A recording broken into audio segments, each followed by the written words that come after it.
is a special presentation of CTV Sports.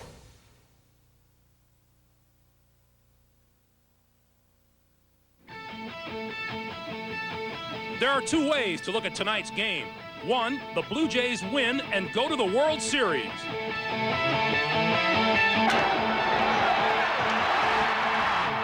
Over it goes. The pitch is hit high and deep in the left center field. Johnson back to the wall, and it's gone. Paul Molitor, two-run homer to give the Blue Jays a 7-3 lead. Or the Chicago White Sox dig down again and take us to another day. Hit in the air, deep to right field. Carter back to the wall, looks up and it's gone. Lance Johnson did not hit a home run during the regular season. Base hit left field, range charging. Alomar's gonna come, the throw to the plate, and he is out.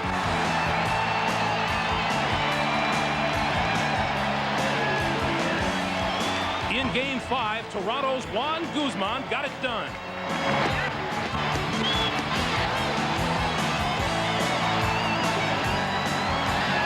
So is it hello long winter or home sweet home for the White Sox tonight?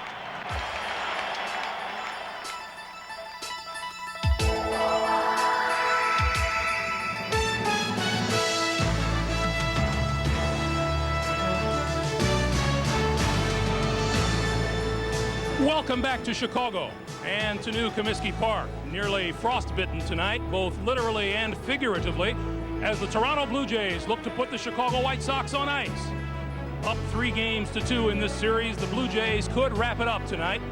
For the White Sox, to paraphrase a famous North Sider, let's not only play two, let's win two. It's Game 6 of the American League Championship Series, the Toronto Blue Jays versus the Chicago White Sox. Good evening, everyone. I'm Greg Gumbel. Pat O'Brien is a bit under the weather this evening, so we've given him the rest of the evening off. Welcome to CBS's continuing coverage of the League Championship Series, and we will take you all the way through to the final pitch of the World Series. And welcome also to a cold, crisp October evening here on the south side of Chicago, where the temperatures are cool indeed. The skies are clear, but the temperature right now at 48 degrees, it may get down to the high 30s before the evening is over. The Chicago White Sox failed to win the first two games here of this series. They have failed to win a game in Chicago in the postseason since Game 1 of the 1959 World Series. Standing or staring in their way is Toronto right-hander Dave Stewart. Now, the story tonight, manager Gene Lamont of the Chicago White Sox has shaken up his batting order, benching Bo Jackson and Ron Karkovice, who are both hitless in 24 at-bats. Pat O'Brien talked with Lamont earlier about those changes. Why the lineup changes tonight? Well, I knew I was going to make some changes, Pat. I just, after the game, I actually knew that probably Mike LeVallier would be the catcher tonight. Why? Well, Ron's had a lot of problems. Well, he's struggled in the playoffs, and he's had trouble with Stewart, through the years. So, it's not as though we're putting a bad defensive catcher. Mike's an awful good defensive catcher, too. If he wasn't, he wouldn't be in there. The DH, I wasn't sure what I was going to do. Just thought about it a lot, and I guess probably maybe my gut and what I see Newsom's going to DH. Any word from Bell or Bo on this? I haven't heard anything from him, but at this time of the year, you have to go with what you think's best. And so the stage is set. I'll be back in a moment with Jim Cott and Jim Gray. So you sit back, enjoy the warm home, and have a good time right after these messages from your local station. For over 35 years, the YWCA Guild has operated the Opportunity Shop with volunteers. You'll find clean, carefully selected in-season clothing, household items in working order, and brand new items. And low prices. Cameco and the uranium mining industry are making a difference in communities like Porcupine Plain. Cameco and the exploration industry purchase thousands of core boxes from us during the course of a year. Not only does this allow us to survive, but I think in real terms it allows our small rural community to survive as well. The Porcupine Opportunities Real Work for Real Wages program gives challenged people more than jobs. It shows them what they can achieve. The people who work here take a lot of pride in their work, and it shows. Cameco, connected to Saskatchewan's communities. CFQC-TV, the North Saskatoon Business Association, and these sponsors invite you to the Small Business Week Luncheon featuring Keith Morrison from Canada AM, seen weekday mornings here on CFQC-TV. The luncheon takes place at the Saskatoon Inn October 27th, 11:30 a.m. Tickets available by calling the North Saskatoon Business Association or the Federal Business Development Bank. Be a part of Small Business Week. Attend the Keith Morrison Luncheon Wednesday, October 27th, 11:30 a.m. Saskatoon Inn. Have you experienced the great truck values at the Sherwood Auto Mall? We have a big selection in stock of extended cab and regular cab pickups. They come in 2- and 4-wheel drive, gas and diesel engines. We also have sports side, trackers, Suburbans, 2- and 4-door Blazers, and a good assortment of vans, regular and extended size. We can arrange your financing at low interest rates. Experience the truck values at the Sherwood Auto Mall on 8th Street East.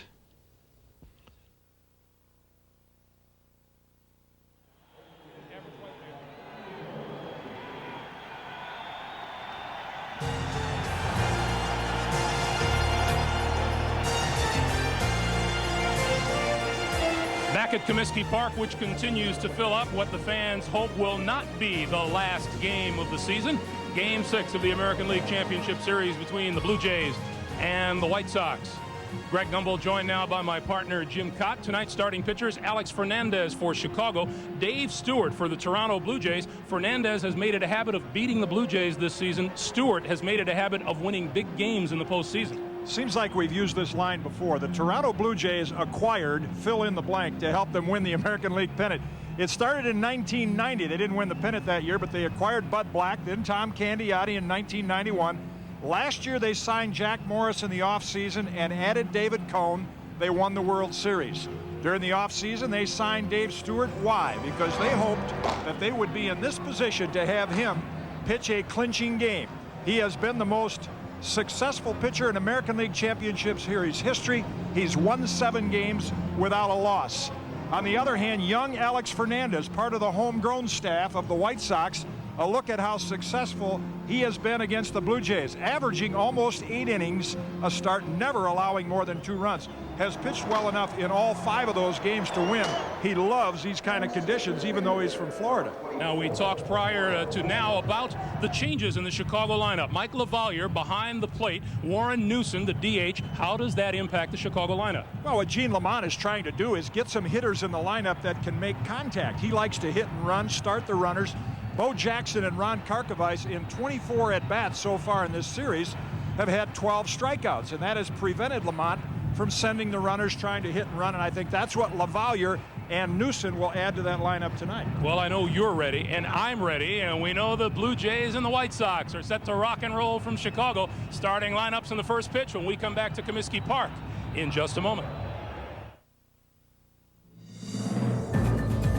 This is CTV, Canada's official network of the Olympic Winter Games. Labatt presents the ALCS on CTV, sponsored by Labatt Blue. Honest and true, you bet it's blue. Looking for a jacket that won't wear out in 6 months, doesn't make you look like an astronaut? Look here, the Hobo Clothing Company. And when you look, make sure you compare apples to apples. What's in a hobo jacket? Stunner nylon with entrant coating, tape waterproof seams, Coban 80 thread, heavyweight zippers. In case you don't recognize it, it's quality. Hobo Clothing Company on Broadway.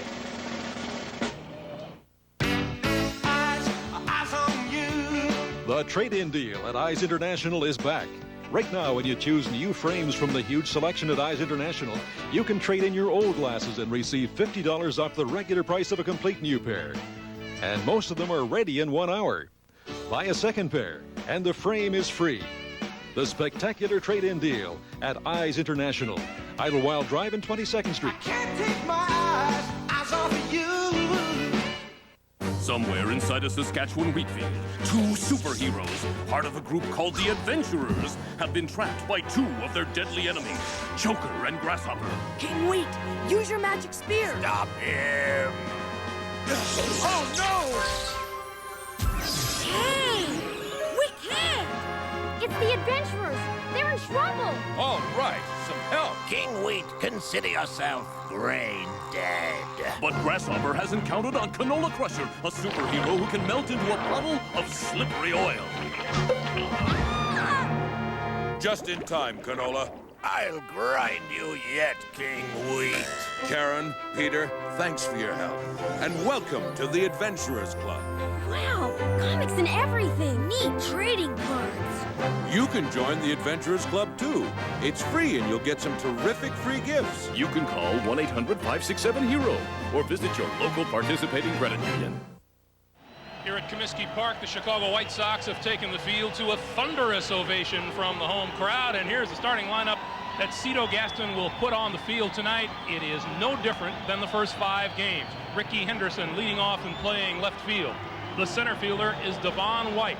Hitting third and playing second base, Roberto Alomar. The cleanup hitter is right fielder Joe Carter. At first base, John Olerud. The designated hitter is Paul Molitor. At shortstop, Tony Fernandez. Batting 8th and playing third base is Ed Sprague. And behind the plate is catcher Pat Borders. And in the field for the White Sox, the usual alignment in the outfield. Tim Raines is in left, Lance Johnson in center, and Ellis Burks over in right field. The infield, Robin Ventura plays third with Ozzie Guillen and Joey Cora in the middle of the diamond. Frank Thomas is at first base. And here's the lineup change. Mike LaValliere and his percentage at throwing out base stealers just as good as Ron Karkovice. Not as strong an arm, but very accurate. He'll catch right-hander Alex Fernandez, a fastball pitcher. He loves this weather, even though he's from Florida, because he says the cool weather, it gives me more stamina. I feel like I can throw hard on every pitch, never get tired. Phenomenal year this year and a lot of success against the Blue Jays. We'll tell you about Alex Fernandez and his numbers early on, but we had a chance to talk with Joe Carter of the Toronto Blue Jays. Here's what he said about getting to Alex early on. You know, it's a pressure situation. It's a must-win for them. It's not a must-win for us. But the good thing is we're on the road, and now we get to hit first. And if we can go out there and win the game in the first inning, that's what we're going to try to do, to set the tempo, you know, make them play with their backs against the wall. And that's what the Blue Jays will have to do. Alex Fernandez has been very stingy in the first innings of games this season. The best in the American League at holding down the opposition in the early innings. Scoring first has meant something in this series in the first 5 games so far. And you couple that, Greg, with the fact that Dave Stewart, as great a pitcher as he is a little more vulnerable in the early innings. And the White Sox score well in the early innings. So the first third of this ball game figures to favor Chicago, and it's going to be important for them to get on top. Dave Stewart getting his mind set for his half of the first inning. Meanwhile, Ricky Henderson steps in at the plate. 3 for 20 in this series, but 2 out of 5 in Game 5 on Sunday. And Alex Fernandez starts him off with a breaking ball strike. There is an early answer to whether or not pitchers will have difficulty gripping the ball in cold weather. Fernandez threw a curveball strike. You see those first inning ERA numbers, just 4 earned runs in the first inning in 33 starts this season. And he runs the count to 0-2.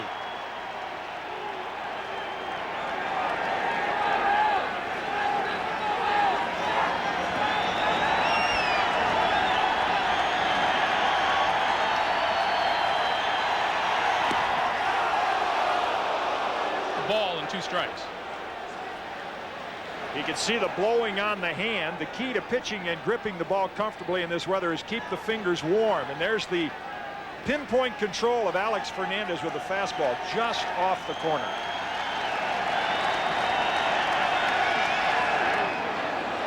Count now even at 2 balls and 2 strikes.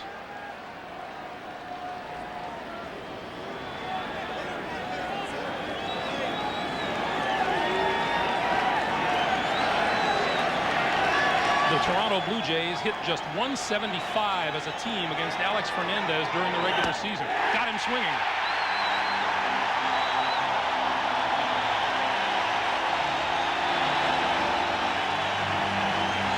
Rule number 1, keep Ricky Henderson off the bases. And rule number 1 for Alex Fernandez has been challenge big league hitters with my fastball with 2 strikes. I don't think there's any young pitcher in the American League that gets more hitters out with a fastball with 2 strikes, and good hitters like the Blue Jays have in their lineup. Here's Devon White, hitting over 400 in the LCS, 9 for 22. And a breaking ball for a strike again.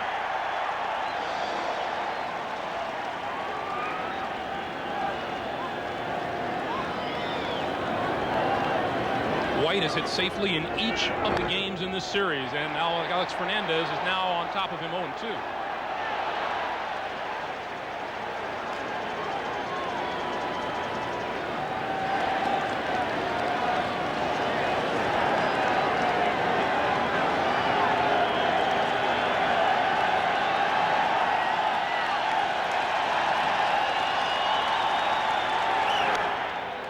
Got it in tight on him, and that's something that you will see if the pitchers are on their games. They will force the hitters to swing at balls tight on them tonight. And here again, what unbelievable control for a young pitcher of his fastball. That's the only pitch that you can throw to all 4 quadrants of the strike zone, and he really can move that pitch around.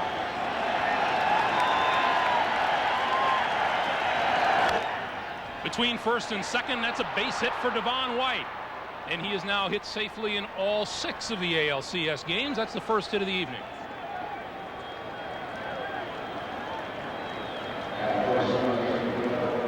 Got it in on the hands, but not quite enough. You could see White almost fight that ball off.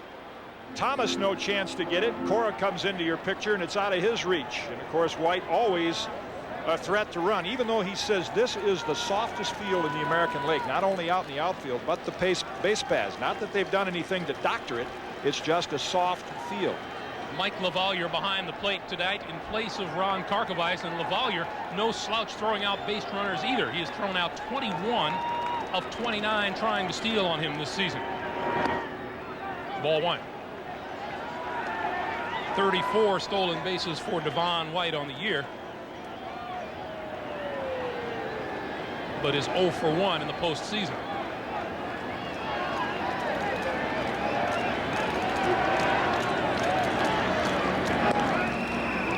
Saw the numbers on Mike LaValliere. Gene Lamont, who was a coach for the Pirates when Mike was there, said this is the best year he's had on a part-time basis since 1987 when he won the Gold Glove in the National League. Very accurate throwing arm.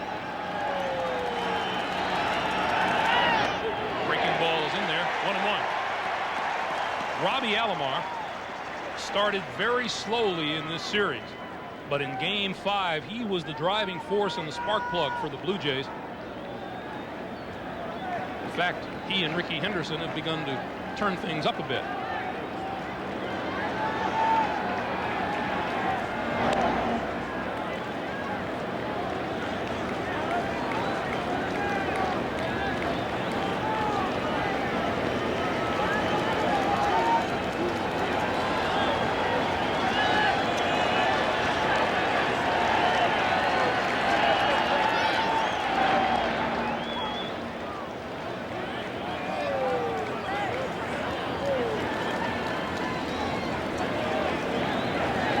Much like teammate Jack McDowell. Quick feet, hold runners close, tough to steal against.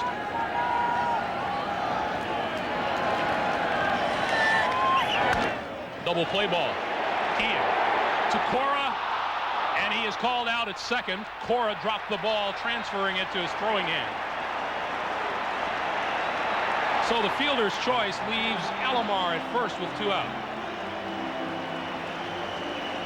Don't know if they would have doubled up Alomar anyway, but Joey Cora had no chance to do it by catching the ball on the run. He never made a pivot. You see, he just catches the ball and keeps on running over the bag, then loses control of it. And that's why Greg Kosk right on the call saying, yes, he caught it. The out is made at second. Dropped it and making the transition trying to throw. So Alomar is on first with 2 out now, and here's Joe Carter. Carter 6 out of 22 in the first 5 games. Driven deep and foul down the left field line. Prior to the game, we're standing at the batting cage talking with Joe Carter. He showed us exactly where on the bat you have to hit it. And he says even then, in this weather, it might hurt a little bit. And talking with hitters around the cage, I said, you're going to see a lot of foul balls pulled out of play tonight because hitters want to get the bat head out on a cold night and keep from getting hit on the hands.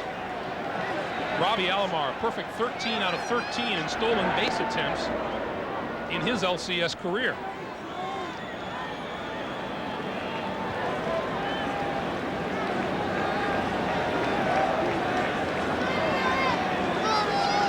Ricky Henderson, let me correct that. Alomar has 2 steals in the World Series.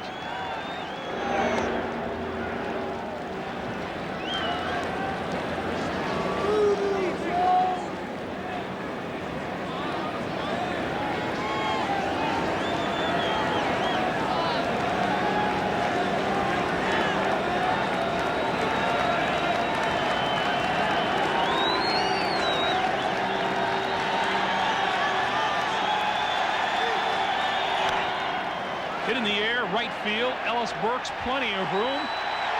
And the Blue Jays leave one. We'll go to the last of the first. The White Sox coming to bat. There are some things parents will never hear. Mom, would it be okay if I went to bed early tonight? Things that would be too good to be true. Would anyone mind if I vacuum the stairs? Luckily, some things are good and true. Like the McDonald's family-sized pepperoni pizza. Smothered in cheese and pepperoni for only $5.99 or 2 for $10. Every day.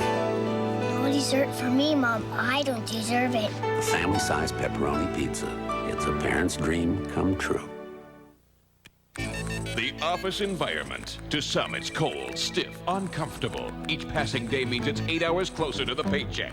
But to others, the office is comfortable, productive, organized, and upbeat. Action Office Interiors has the solution. Over 10,000 square feet of new and used desks, chairs, tables, and filing cabinets. Value priced and ready for immediate delivery. Go where business goes. Action Office Interiors at the corner of Quebec and 38th Street.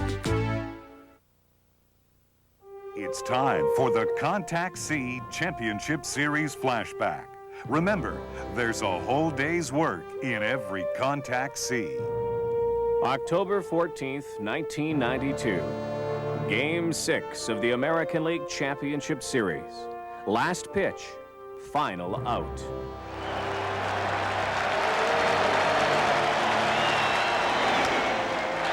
High fly ball toward the line and left. Calling for it is Maldonado, and the Blue Jays have finally won the pennant.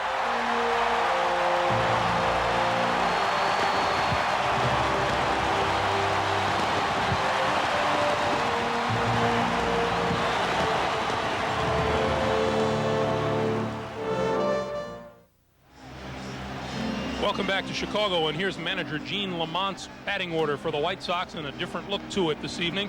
The leadoff man is left fielder Tim Raines. Joey Cora hits second and plays second base. Frank Thomas, the first baseman, hitting third. Robin Ventura in the cleanup slot at third base. Ellis Burks is in right field. The designated hitter, Warren Newsom. In center field is Lance Johnson. Mike Lavalier is behind the plate, and the shortstop is Ozzie Guillen. And every inning of every game, you have seen this Toronto alignment. Ricky Henderson in left, Devon White in center, and Joe Carter in right. Around the infield, it's been Ed Sprague, Tony Fernandez is the shortstop, then Roberto Alomar and John Olerud on the right side of the diamond. Pat Borders catches. The only changes in that lineup every day, the pitcher. Dave Stewart, the best postseason pitcher in American League Championship Series history. Timmy Raines steps in to face him. Raines having an outstanding series at the plate, 11 for 23. And Dave Stewart goes to work. Ball one.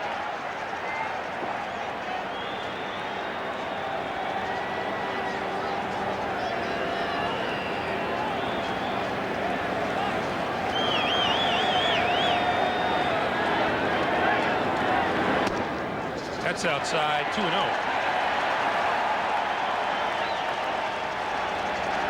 Talked about how big he is in the postseason. That's about as big as you can get. Tying Catfish Hunter tonight with his 10th start. That's the most in playoff history. Lifts this one into left field. And no trouble at all for Ricky Henderson. 1 out.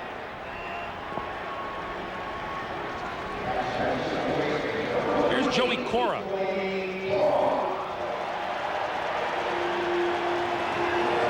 Cora 3 out of 19. That averages out to 158.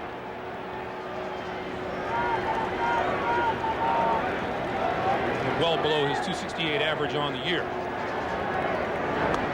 Called strike 1.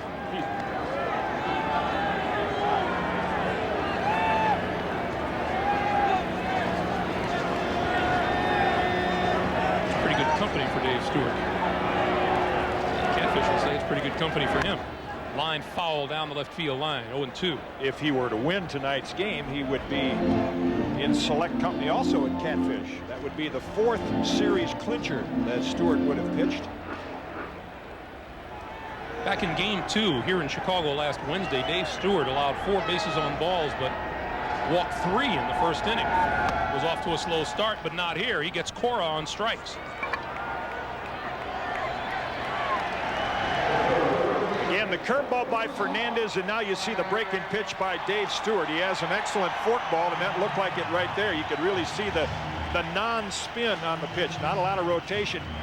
And the fact that the pitchers are throwing those in the strike zone tells you that even though you see the breath coming out there of Joey Cora, the cold weather not affecting the grip. And here's the big hurt, and a big swing and a foul at the plate. Ken Kaiser felt the big hurt.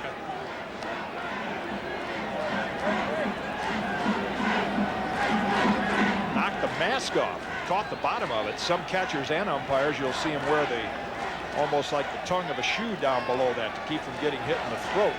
Steve Yeager of the Dodgers first used it. 0-1 pitches inside. You think that feels a little different on a cool night as opposed to a warm summer day? No easy job back of the plate. 1-1. The count on Frank Thomas, who struck out 3 times in Game 5 in Toronto on Sunday. Fouled back. Speaking of the umpires, Ken Kaiser is working behind home plate tonight. Jim Evans at first, Greg Kosk at second, and John Shulock over at third.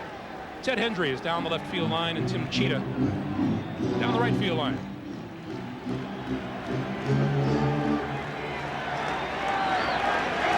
One-two pitch. Stewart keeps it tight, 2-2. By design, if you're going to throw the fastball inside to Frank Thomas, you want it way in. You want to err on the side of him and not on the plate. So let's see where Stewart brings the follow-up pitch. Down and away, and it got away from him, and the count is now full at 3-2. This has been Frank Thomas's inning. 15 dingers his first trip to the plate. In this league championship series, he has reached base 14 times out of the 23 times he's appeared at the plate. Full count pitch. Hit hard, straight away center field. Devon White is there, and the White Sox go in order. We've completed 1 inning of Game 6. We're scoreless in Chicago.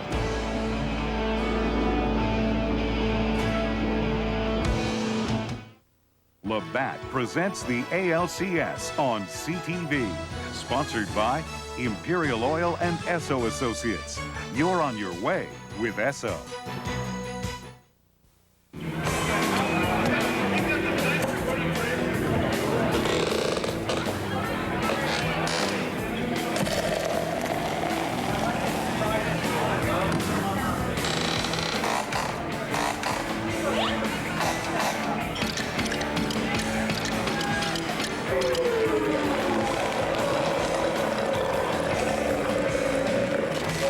Taste of Labatt Light. Now that's refreshing. Yeah, this is nice. Like the seats. Lots of room, that's good. Whoa, lots of room back there, too. Right, smooth. Real smooth. They must have fixed this road. Chevy, the most dependable, longest-lasting trucks on the road. Even when it's just barely a road at all.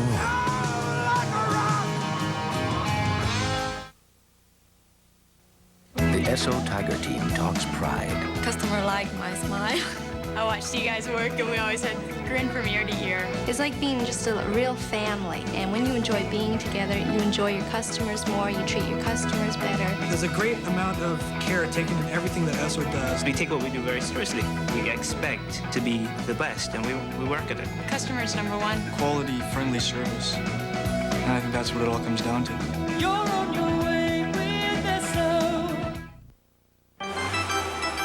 If you're looking for a way to move around a large group and a few of their things, check out a Chevy Astro.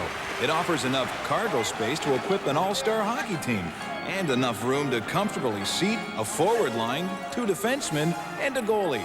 That's included. And with standard 4-wheel anti-lock brakes, Astro makes it a snap. Gee! Getting the home team safely home. Watch the knees, watch the knees. Outside of Chicago. And a nice one it is. And that's downstairs. That's head groundskeeper Roger Bossard taking a look at the weather radar. And the good news is there is no precipitation. The bad news is there is no warm front moving in. I'll tell you what, not as cold as everyone thought it would be, though. Down around the batting cage and on that playing field with the light shining down, it is not really a factor right now, as we've seen the pitchers control the ball well. Might get that way a little later. Here's John Olerud to lead off the second against Alex Fernandez, and high and tight fastball, ball 1. Not as cold as everyone said, and you were standing here in top coat and gloves. We're not moving around. Those guys are active out there. Well, they aren't that active. I think the pitcher's the only one that's active out there. Another tight one, 2-0. But when you have the adrenaline flowing through anticipating going to a World Series and you're wrapped up in it, the weather is the last thing on your mind. Throwing the ball and hitting it is what's on those players' minds. Olerud, another one inside. Did you feel when you pitched in cold weather you had an advantage? Definitely. If you can grip the ball and you have a good fastball like Fernandez, hitters' bats are bound to be a little slower. And if you can get that fastball in on the hands or keep it out of the middle of the plate, big advantage. And on 4 pitches, Olerud is on base.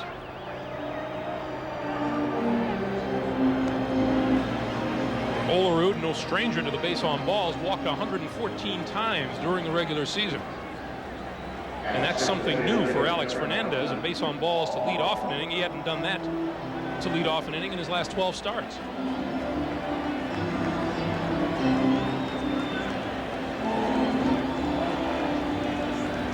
Here's Paul Molitor. See Alex Fernandez blowing on his hand, and that's something that umpires will allow under conditions such as these. Going to the mouth. Olerud not a threat to run, so Thomas not holding him on, and a swing and a miss. Molitor.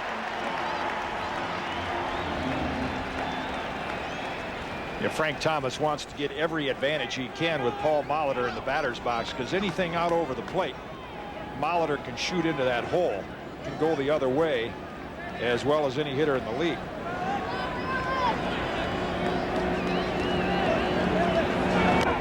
And that got a piece of Molitor, and the Blue Jays have 2 men on.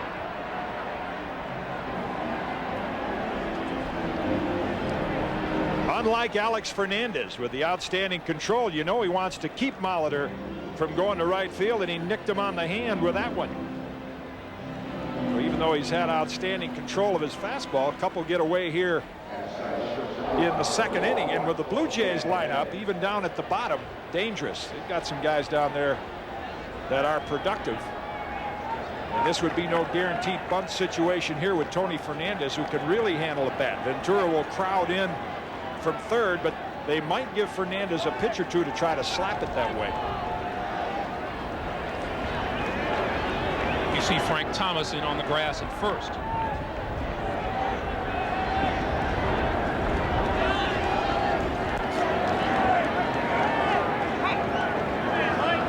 Fernandez squares, puts it down. Fernandez, Alex that is, throws out Tony. With Joey Cora covering. So the sacrifice moves Toronto runners to second and third with 1 out. Cito Gaston plays it by the book, fundamental baseball, and sacrifices with the left-hand hitter. Tony Fernandez to get to Ed Sprague. That gives the White Sox an option here. Trying to make Ed Sprague chase something with first base open and go after Pat Borders, who's the number 9 hole hitter. As you see Fernandez field that one and make the play. Ed Sprague started the LCS well, went 4 for 5 in game 1. He is 1 out of 13 since.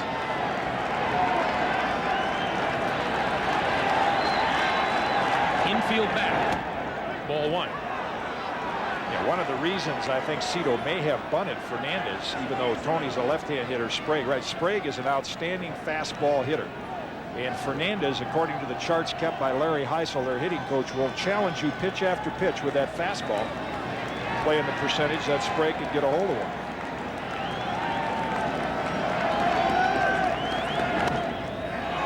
Pitch foul back, a ball and a strike.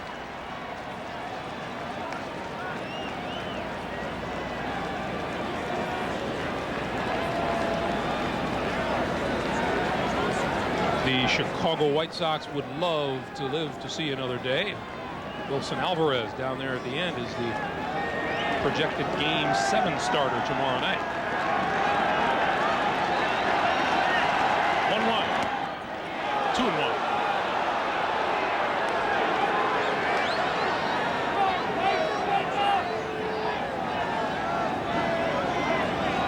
Got a base to play with, so chances are they're going to keep it out of the middle of the plate against Sprague. Up and in or down and away.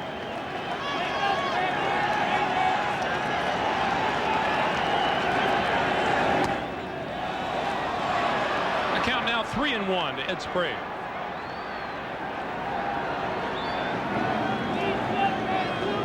Sox skipper Gene Lamont. Lots of speculation all day yesterday and early today as to what Gene Lamont would do about his designated hitter position.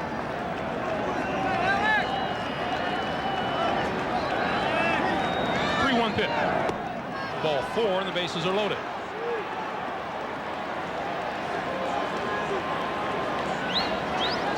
Bases loaded and 1 out here at Comiskey Park. We're in the top of the 2nd inning. John Olerud, who led off the inning with a walk, is on 3rd. Paul Molitor is at 2nd. And Ed Sprague, who just walked, is on 1st, and Jackie Brown's going to take a walk to the mound. This type of situation, you may see a lot of this very deliberate approach hitter by hitter. Blues today, of course, the White Sox are out and they want to make sure. Check with Fernandez. Think back now to David Cohn's scouting reports that we've been using during the series. As a lot of American League pitchers would attest to, Pat Borders very aggressive early in the count. So any kind of fastball on the early part, on the inside part of the plate, he's ready for. And I think that's what Jackie Brown wants to remind Fernandez about. Plus, Gene Lamont is going to make moves a lot earlier in this game, and already has veteran Tim Belcher beginning to loosen in the bullpen.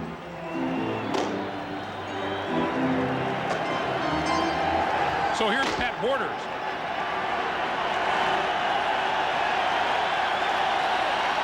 Infield looking for a double play ball. Borders 2 out of 20 in his career against Alex Fernandez. And Fernandez has struck him out 5 times. Base hit right field. 2 runs will score. And the throw into second base is cut off as Sprague tripped rounding second and had to hold there. 2-0 Blue Jays.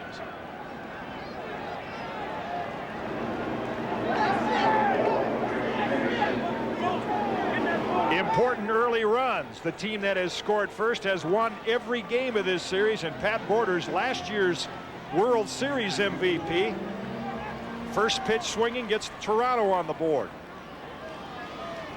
Almost looked like he went to right field by design with that pitch. The soft turf out there, Ellis Burks has to field it carefully. So it's a 2-0 game at the top of the order, and Ricky Henderson. Curveball misses, ball 1. Something Alex Fernandez has not done in this inning that he did in the first was get ahead of the hitters on that first pitch. Pat Borders has now hit safely in 19 of his last 20 postseason games. That's called strike 1.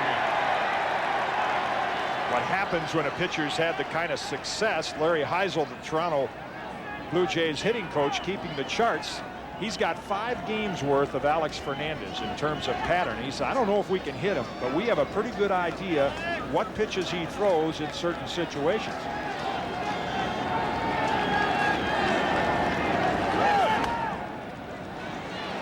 One and two now on the foul ball down the right field line. Logical question might be, well, then why doesn't Fernandez change his pattern? Well, when you've had 5 good games against a team like he has, you say, I'm going my way until they prove that they can hit me.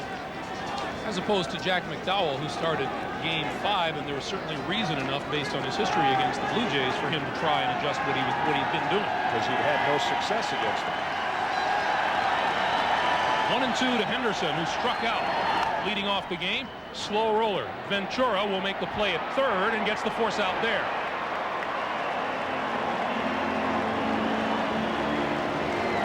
Chalk it up as a fielder's choice for Henderson, and Sprague is forced to third. Gets him to top a curveball. Ventura, respecting Henderson's speed, takes the force play at third. Ventura gets the force, but not by much. 2 out now, runner still at first and second, and here's Devon White. White singled back in the first inning for the first Toronto hit of the night.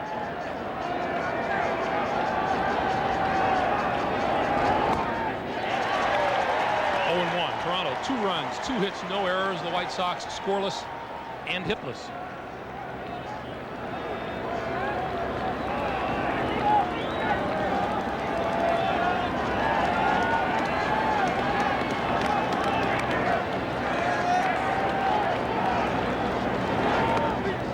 Showed bunt, took strike 2 and disagreed with Ken Kaiser's call.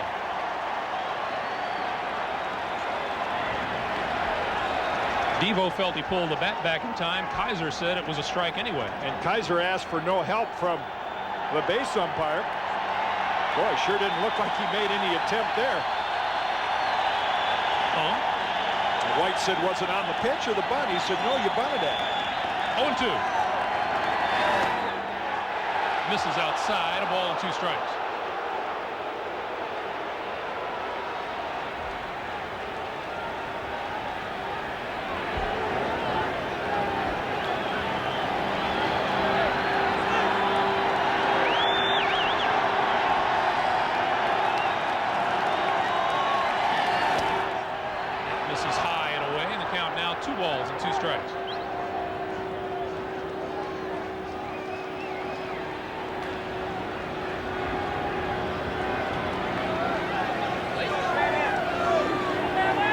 Brace for it to get a little cooler before the night is over here in Chicago.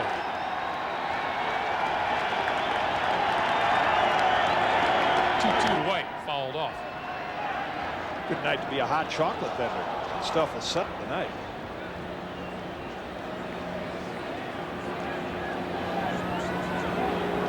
A couple of guys in this league championship series who have done okay in the postseason. Before Ricky Henderson arrived, it was White and Alomar, the 1-2 hitters for Toronto, and they've been the best in ALCS history as a 1-2 combination. Another 2-2 pitch to Devon White. Inside, and the count is now full, and the runners will be going with this pitch.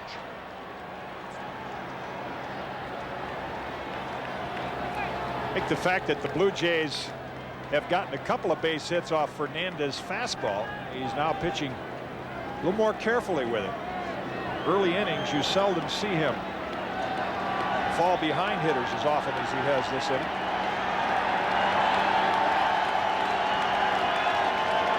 Runners go. Foul down the left field line, and that'll reach the seats.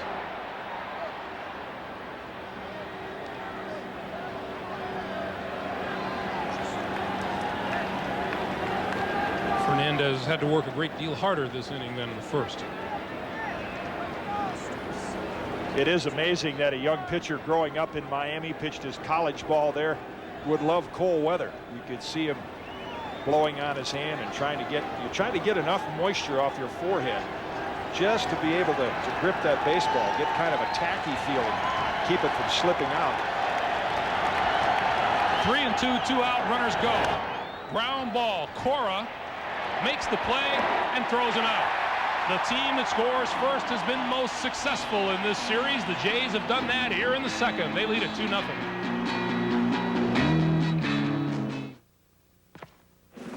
This is the equivalent of one Canadian winter. Most antifreeze protects through 2 winters. But now, there's a formula that lasts an additional 3 winters, for a total of 5 years of protection. MotoMaster Formula 2000 Antifreeze, only at Canadian Tire. It offers 5 years of protection at a great Canadian Tire price. And might be the last antifreeze you ever buy for your car. MotoMaster, quality automotive products for a lot less.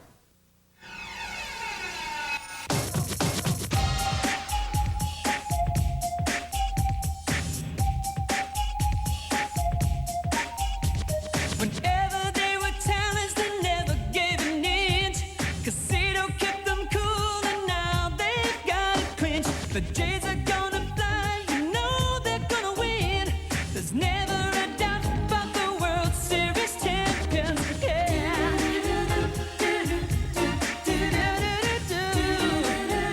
The World Series champions. Look for Guzman on the mound, he's always throwing smoke. When all the runs at bat, you can count on that sweet stroke. For the Jays of '93, series fever's in the air. Whenever there's fun,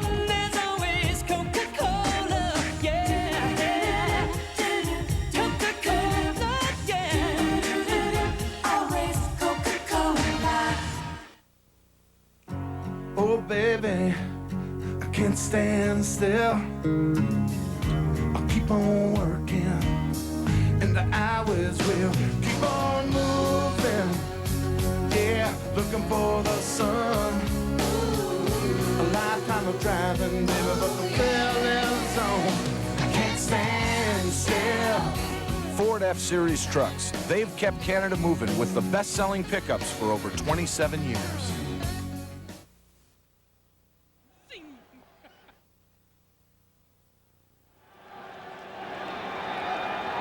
From behind home plate here in the new Comiskey Park, we go to the bottom of the second inning.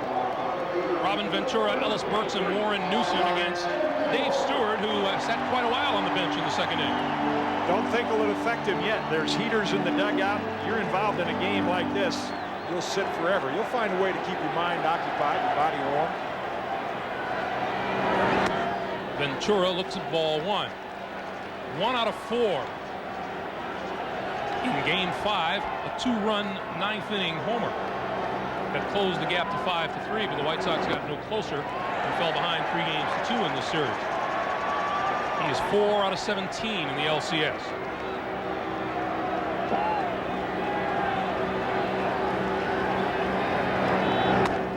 That's outside, and Stewart now 3-0.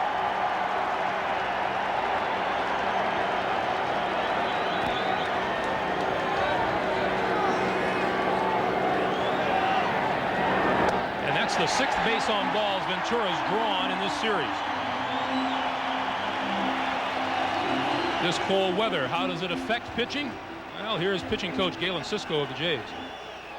If your arm's in good shape, there is a big effect coming from the weather unless it gets down into the 30-degree, between 30 and 40, and then the baseball becomes slick.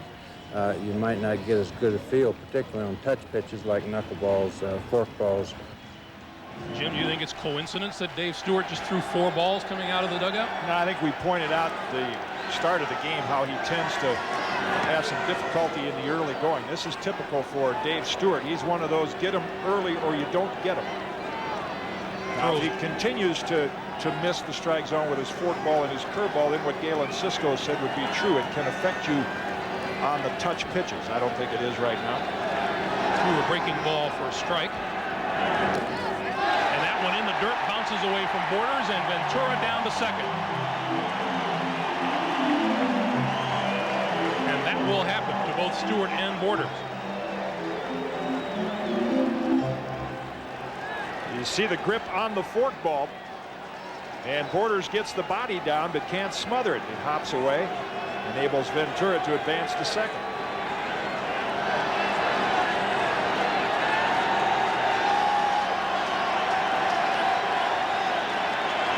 the wild pitch moves Ventura to second, and Burks follows this one down the right field line, and it's now a ball and 2 strikes.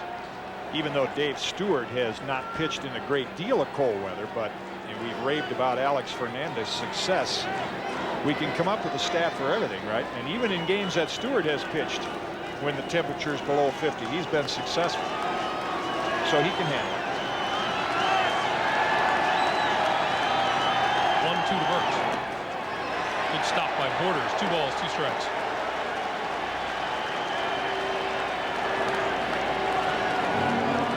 Pat Borders could get very dirty during a baseball game and never slide on the bases.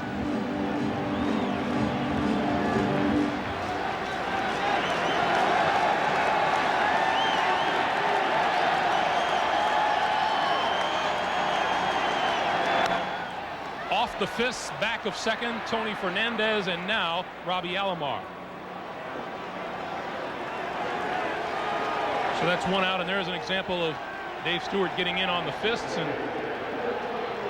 it works for him. Here's Warren Newson.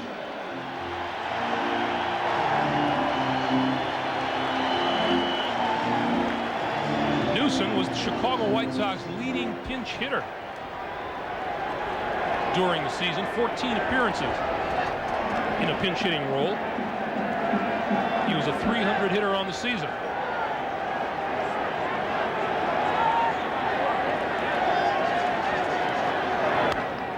Foul back, 0-1.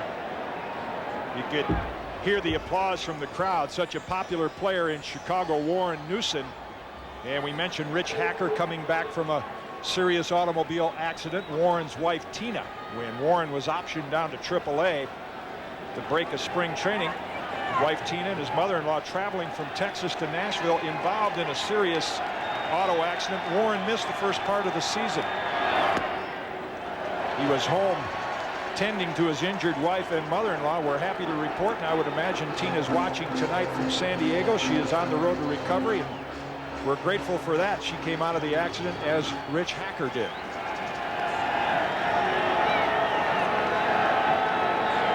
One pitch. Swing and a miss, 1-2, and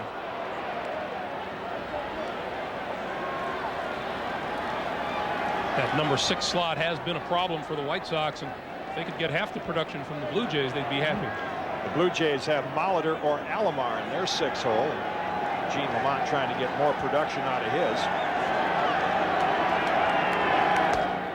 That misses. Just one more note on Tina Newson. She wants to send her best wishes to the nurses and the staff at Tier Hospital and all of her friends in Houston, Texas. Tina, we're happy to pass those along. 2 balls, 2 strikes. Sharply hit Alomar back on the outfield grass to make the play. So Newson gets good wood on it, but it was right at Robbie Alomar, and there's 2 out. And on the play, Ventura moves to third. Well, at least Gene Lamont gets the contact he's looking for. Had there been nobody out, Newson would have had a productive out, but he hit it at one of the best second basemen in all of baseball. Handles it, gets his balance, throws him out easily.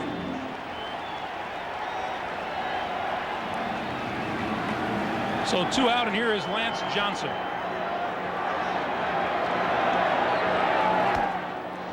Ball 1.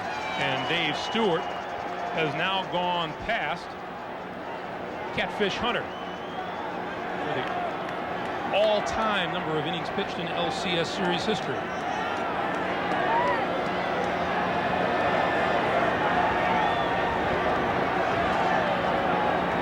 1-0 pitches outside, 2-0. Boy, Catfish has figured a lot in our conversation so far this evening. Pitched for a lot of championship teams in Oakland, and then good years for the New York Yankees.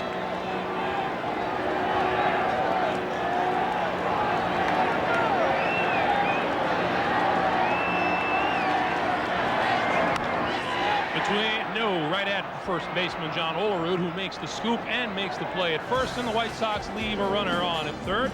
We've played 2 complete. It is 2-0 Toronto. Labatt presents the ALCS on CTV, sponsored by your local bottler of Coca-Cola. Always the real thing. Always Coca-Cola.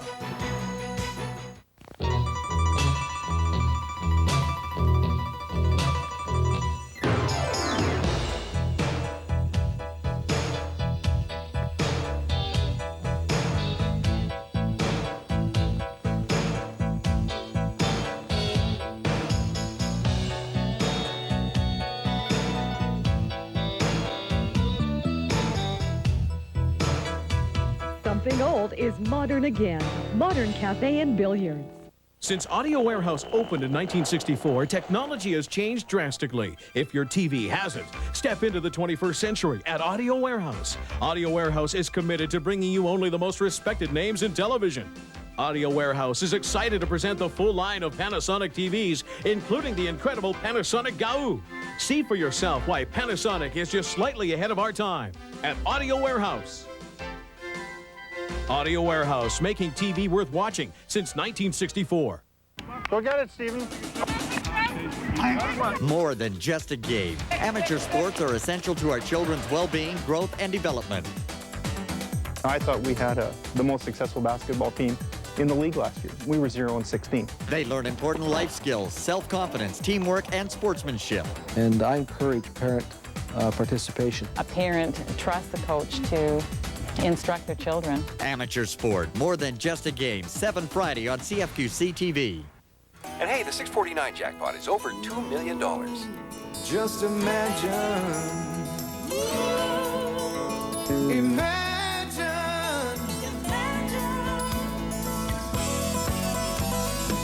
Just imagine if you could go wherever your heart may lead. Imagine. Just imagine the freedom.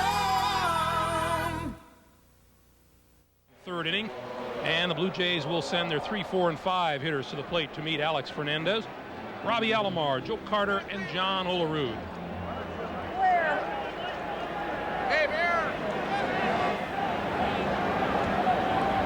Alomar bounced into a fielder's choice in the first inning, leading off the third. Strike one. Here's David Cohn's scouting report on how you pitch to Roberto Alomar. Robbie Alomar is their money player, a great situational type hitter in that he can go for a hit and run base hit the other way or go for the big home run as he did against Dennis Eckersley in the playoffs last year. Probably a better left-handed hitter than right, and the way to go after him left-handed is with fastballs up and in with elevation. That's Alex Fernandez's game. 0-2 the count to Alomar. Chopper over the middle, Cora. Back of second. Nice play by Joey Cora for the first out of the inning.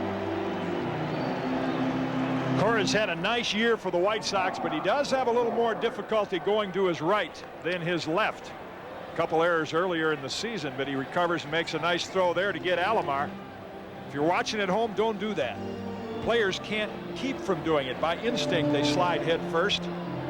You end up with a lot of hand injuries, and managers and coaches keep saying, run through the base. Don't slide head first. Players do it anyway.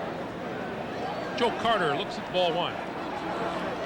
Talking about Fernandez's pitching style, and Carter was saying before the game how Fernandez starts you with the fast stuff, and then with 2 strikes on you, you think he's going to throw you something breaking ball away, and he comes inside with the high fastball again. He says tonight he thinks the Blue Jays will be ready for that. Well, as he struck out Ricky with the 2-strike fastball, there was evidence of his pitching pattern. 1-1. 1-2.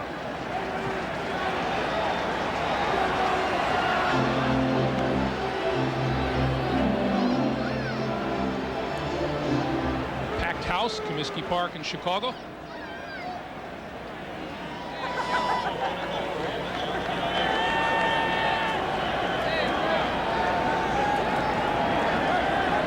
Pitch. There's a fastball that Carter fouled off. The Blue Jays scored 2 runs in the top of the second inning on the benefit of just 1 base hit. That was Pat Border's single with the bases loaded. Alex Fernandez contributed to it with 2 bases on balls, and he also hit a batter. And the Jays lead at 2-0. That's high. 2-2.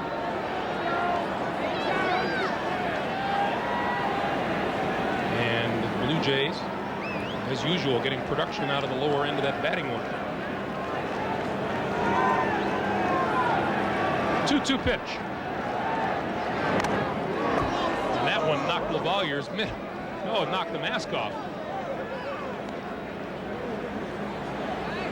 Mike LaValliere, accustomed to being in these types of games. Most baseball fans remember the terrific years he had with the Pittsburgh Pirates. And got a chance to play in championship series play.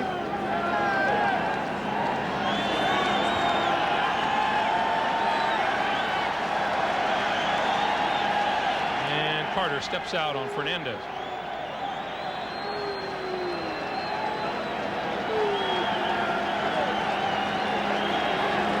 2-2 pitch, fouled again.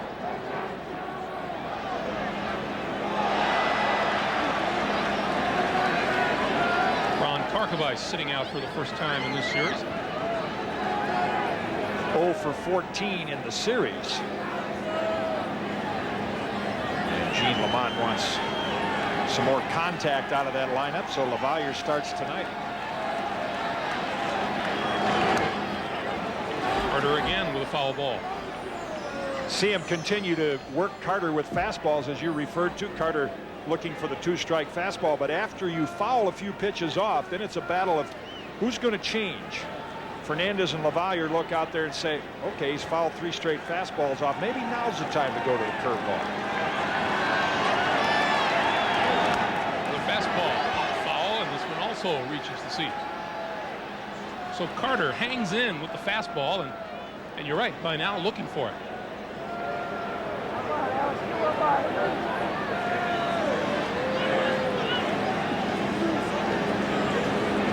Joe is indeed one of the happier players in baseball, isn't he? Knock in 100 runs every year, I'd be happy too.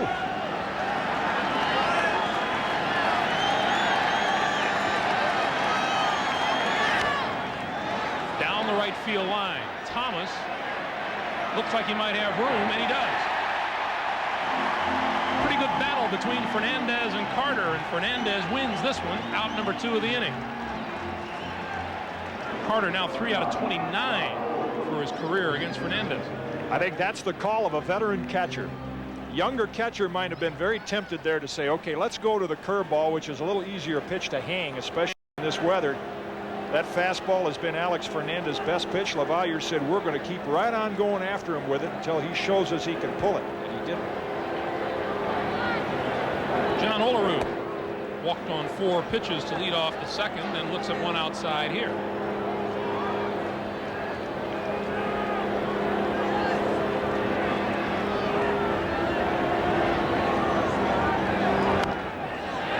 Pops it back of the plate. LaValliere should have room, and he does. The Blue Jays go in order in the 3rd and will return to Comiskey Park here in Chicago after this word from your local station.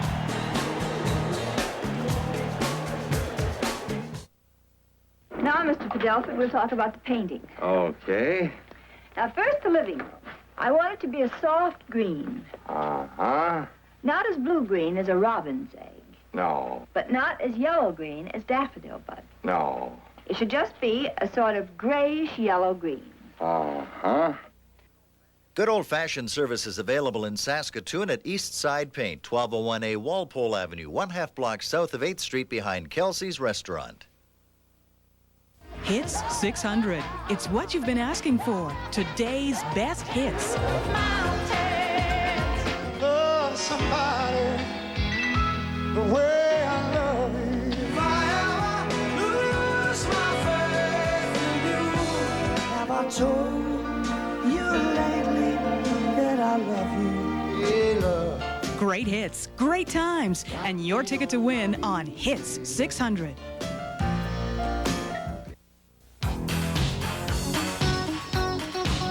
VIP Tours has a sideline seat for you to the 1993 Grey Cup in Calgary, Sunday, November 28th. I'm Bob Poley, inviting you to join myself, Richie Hall, and Roger Aldag on your choice of motor coach fun.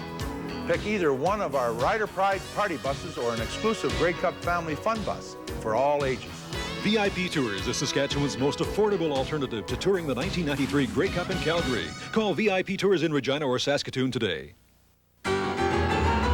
Hey kids, join the McBlade Club. CFQC-TV, McDonald's, and the Blades invite kids 12 and under to be part of the in crowd. Your $5 membership entitles you to at least one free skate with the Blades and discounts and prizes galore. Some lucky McBlade Club winner will win a beautiful new mountain bike. Join the McBlade Club and be part of the team. Sign up now at any Saskatoon McDonald's.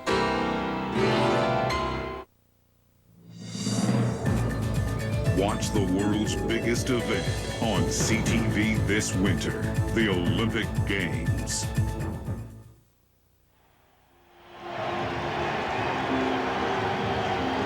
Another beautiful shot from overhead above Comiskey Park from the airship Shamu, representing the SeaWorld Marine Life Parks in Florida, Texas, California, and Ohio, and we're glad to have them back with us this evening. They have had some clear nights in Chicago to take those pictures with.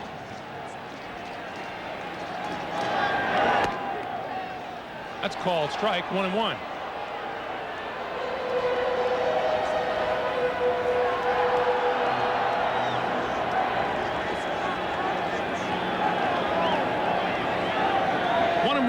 LaValliere. Outside, 2-1. LaValliere getting the starting job tonight behind the plate, replacing Ron Karkovice. On the year, LaValliere hit .255, did not hit a home run. Down the third base line, Sprague chasing and making the catch.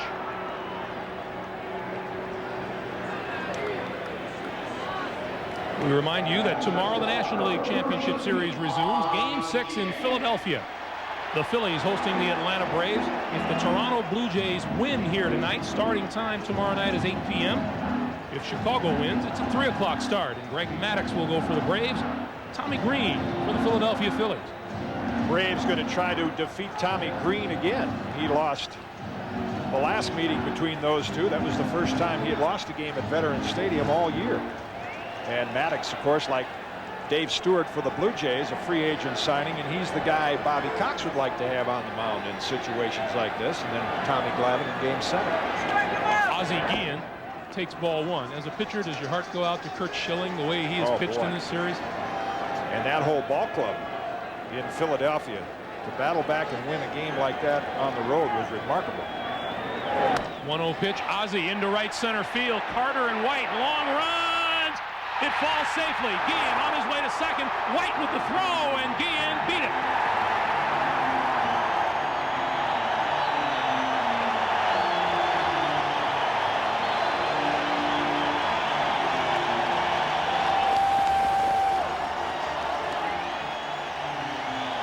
First Chicago hit of the night. An Ozzie Guillen two-base hit. Trying to match the Toronto bottom third of the order that's been so productive. And Guillen with a big one-out double. Carter reaches as far as he can. And Guillen with a head-first slide in for a double.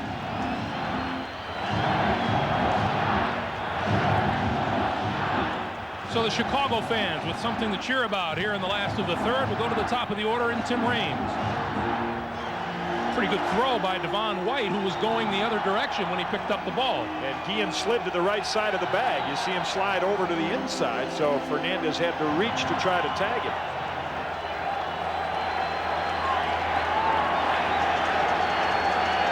Here's Tim Raines.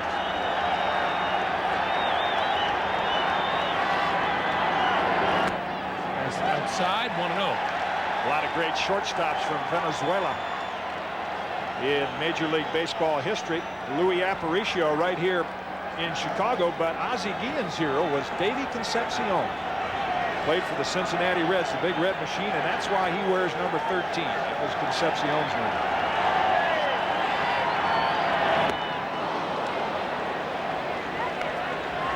One and one. Another former Major League shortstop from Venezuela as part of the Chicago White Sox broadcast team. Does Hispanic broadcasts on radio, Chico Carrasquel.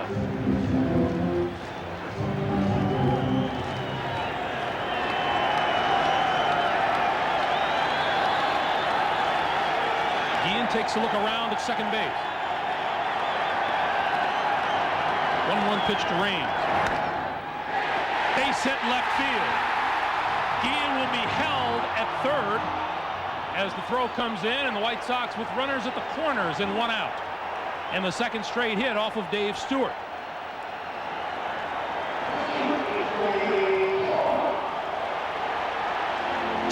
Raines takes the outside pitch the other way. No chance for Sprague or Fernandez. And even though Ricky Henderson does not possess a strong arm, you can see where he fields this ball. Very, very shallow left field, and Terry Bevington wisely holds up Ozzie Guillen. Guillen had to wait just a couple of counts anyway to make sure the ball went through. And with his 12th hit in this series, Tim Raines sets a new American League Championship Series record. He had shared with 5 other players the record of 11. Chris Chambliss, Fred Lynn, Robbie Alomar, Harold Baines, and Marty Barrett.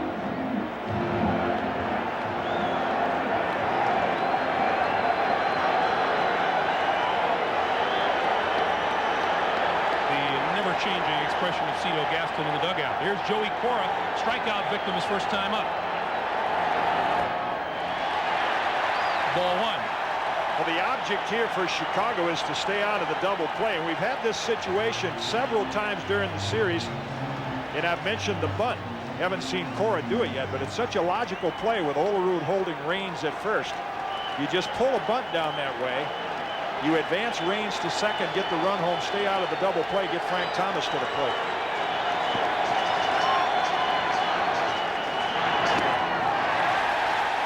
Two and out.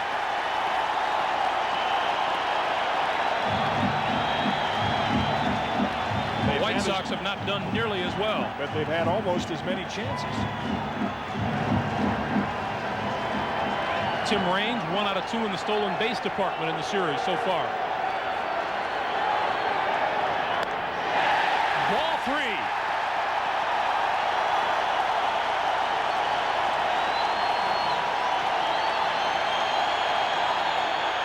Frank Thomas will be next.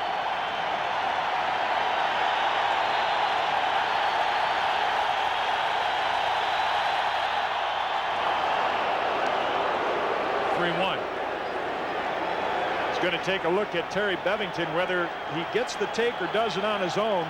Not a bad idea right here, just to take another one. Force Stewart to throw a strike, try to get Thomas up there.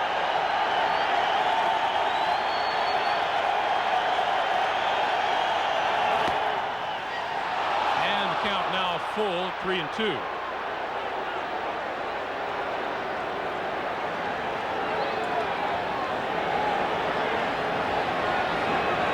Borders to talk with Dave Stewart, perhaps about Tim Raines running on this pitch. Probably just the pitch selection, or maybe just an idea to watch Raines at first base. I would think with 3-2-1 out, he's going to be off on a ground ball, stay out of the double play. There goes Raines. And that hit him, and the bases are loaded.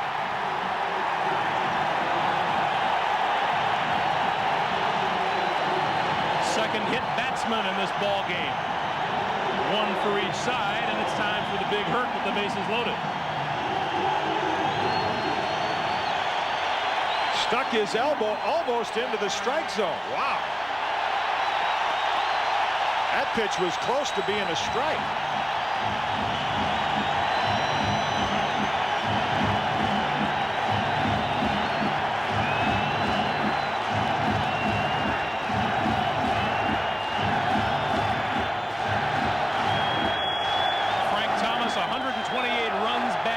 Second in the American League this season. Bases loaded, 1 out. 0-1.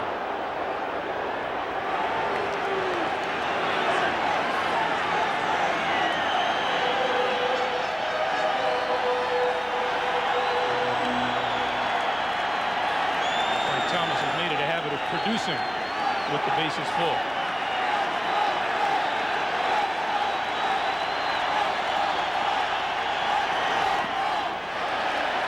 In the dirt, Borders at the stop.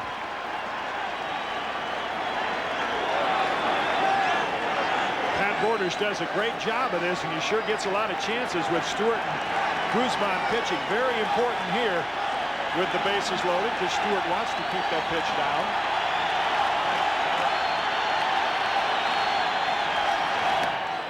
Two and 1.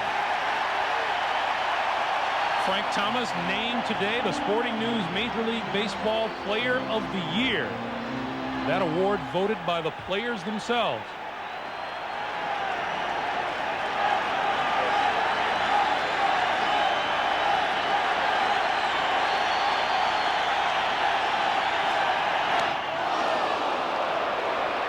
Stewart got that one up and in, and it's 2-2.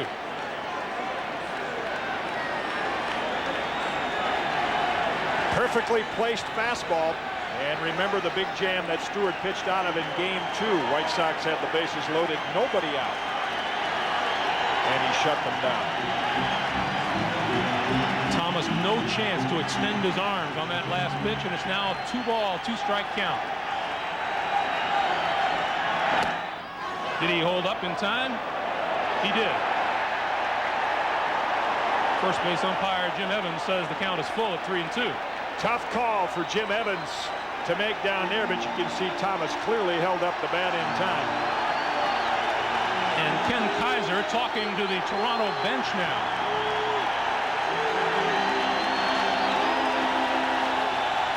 Here is one of those moments early in the game.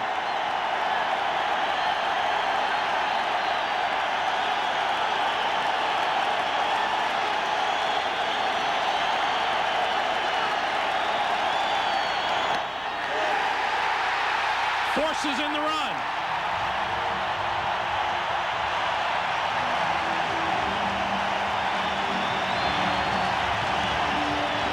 That base on balls gives Frank Thomas a new LCS record with walks in a series. And a big smile. A smile of frustration by Dave Stewart because he felt he put that pitch right in the spot he wanted. Ken Kaiser saw it differently. 10th walk of this series for Frank Thomas. He gets an RBI. It's a 2-1 game. Here's Ventura. Olerud goes to second for one. He beat the relay. Rain scores, and we have a tie game.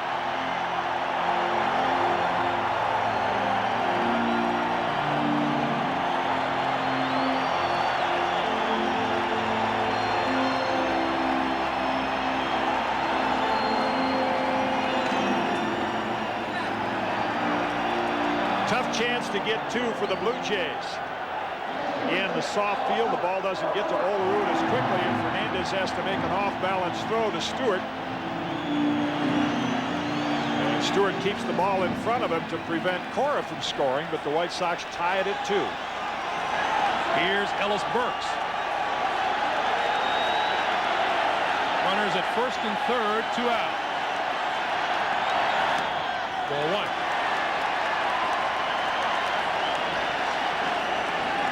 That's Joey Cora at third.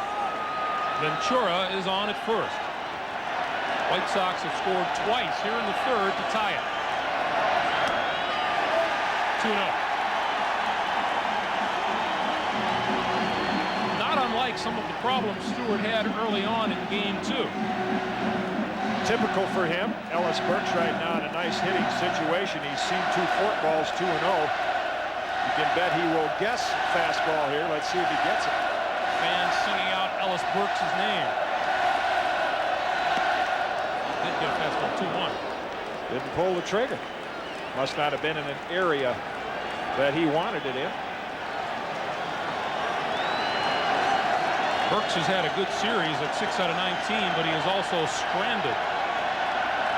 16 runners while making the last out of an inning 8 times. And is faced with that situation here.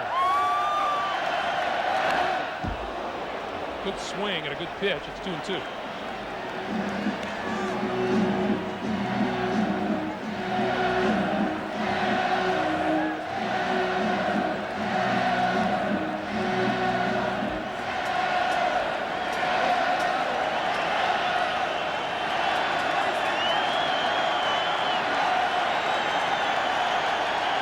Balls, 2 strikes, 2 outs. Fouled back.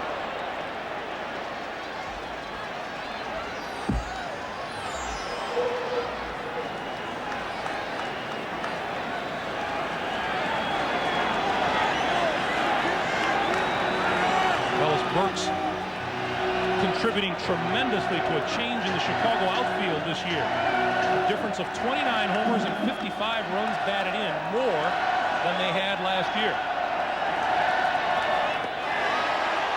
Good stop by Borders. Count is full at 3-2.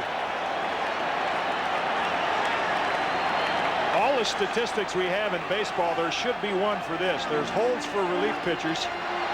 No category for catchers on saving runs on plays like that, and they're just as valuable. That kept Cora from scoring the lead run. Ventura will be off with the pitch. And there he goes.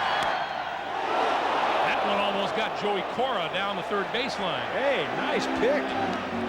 It's picked on the third baseline by the ball girl.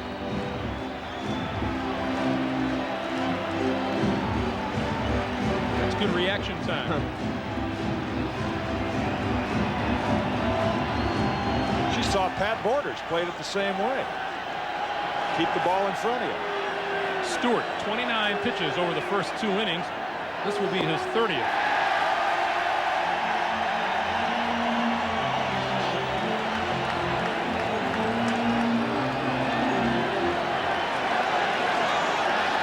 In this inning. There goes Ventura. Down the third baseline. Sprague will go across the diamond.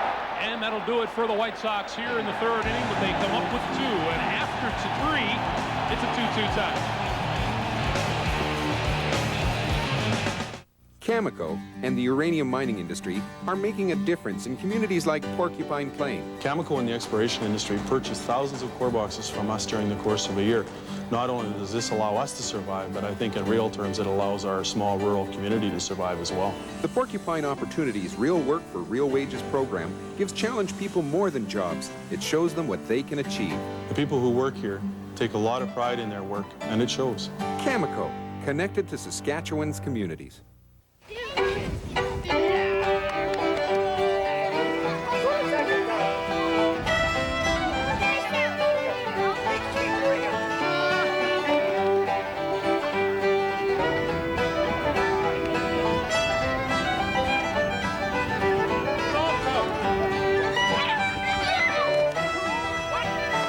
Kevin Waugh, Craig Wilson, and Warren Henderson. Good sports on CFQC TV News Center.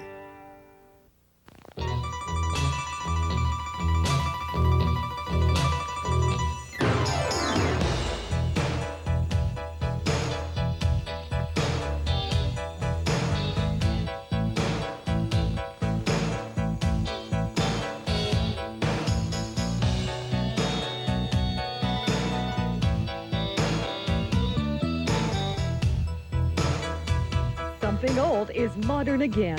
Modern Cafe and Billiards. On the next countdown at the Neon Armadillo, this club's rocking with country's hit songs, hit dances, and hot stars like Mark Chestnut, Lori Morgan with Alison Krauss, and Ricky Skaggs. It's that same old love. See what's been taking America by storm right here on country music's brand new home. Countdown at the Neon Armadillo. Saturday at 10 on CFQC TV.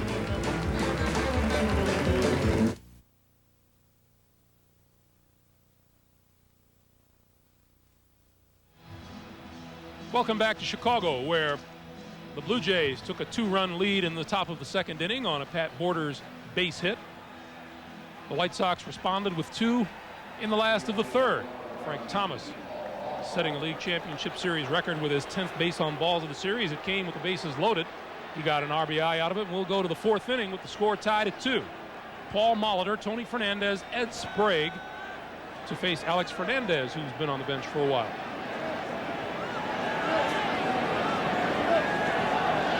Molitor hit by a Fernandez pitch back in the second inning. Misses with the breaking ball, ball 1.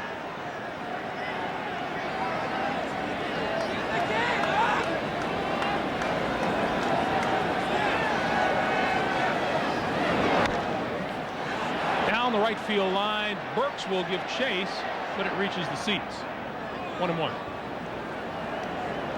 You mentioned Alex Fernandez spent a lot of time on the bench, and what pitchers used to do before all the modern equipment came along is you just get 2 hot water bottles, put towels around it, keep your hand between them. Now there's the insulated gloves and there's heat in the dugout, so pitchers really have a way to stay warm while they're in there.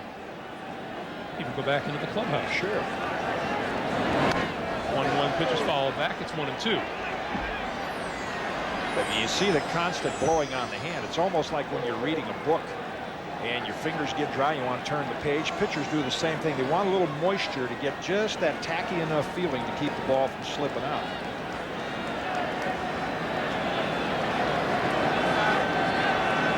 One-two to Molitor. Down the line, Ventura tries backhanding it. Can he get him? No.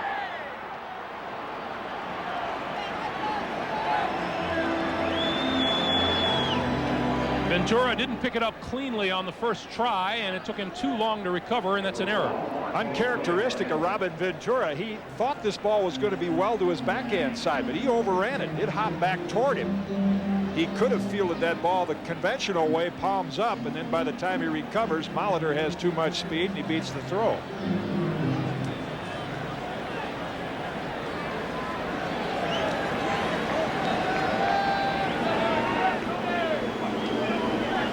Ways you keep warm in the Toronto dugout. Molitor on first with the error, and here's Tony Fernandez, who sacrificed runners up to second and third back in the second inning. This one is out of play down the third base line.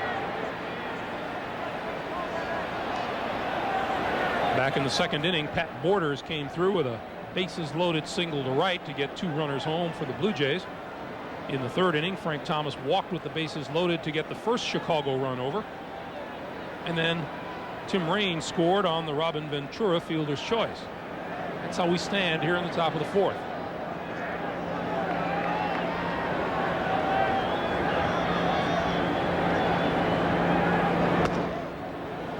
One pitches down and in. It's 1-1 now. Long look at Nick Leyva. Fernandez throws a lot of fastballs. Fernandez would be a very logical hit and run candidate to make contact.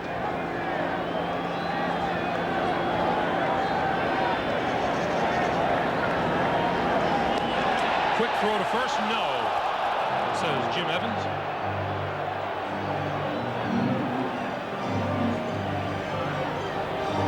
See, Molitor almost looked like he was inching towards second, and I'll tell you, you got to make sure with big Frank Thomas's feet that you get your hand on the bag. He blocks you off there. I don't think he reached it. He still hasn't reached it. 1-1 pitch is high, 2-1.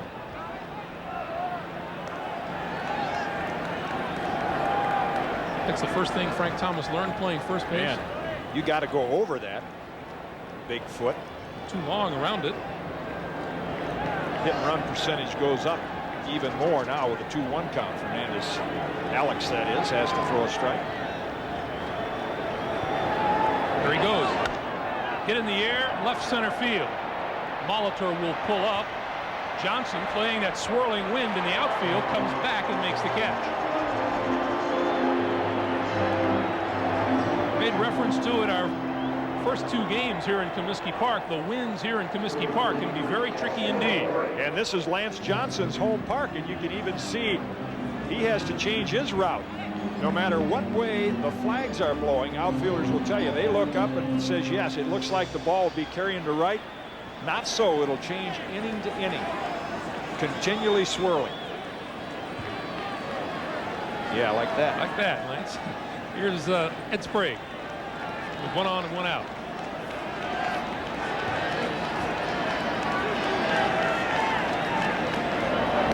Blue Jays have scored 22 runs in this series so far, and the 4th inning has been the most prolific for them. They've scored 5 times in the combined 4th innings of the first 5 games.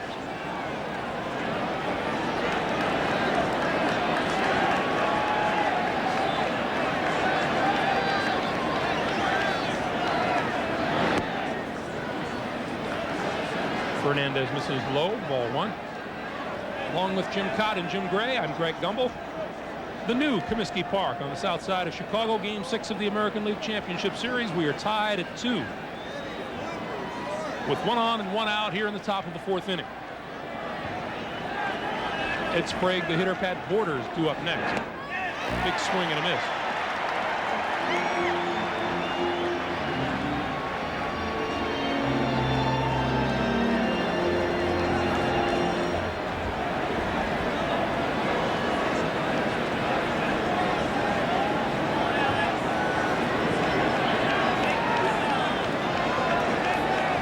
Fernandez 18-9 on the year with a 3.13 earned run average, and Molitor dives back.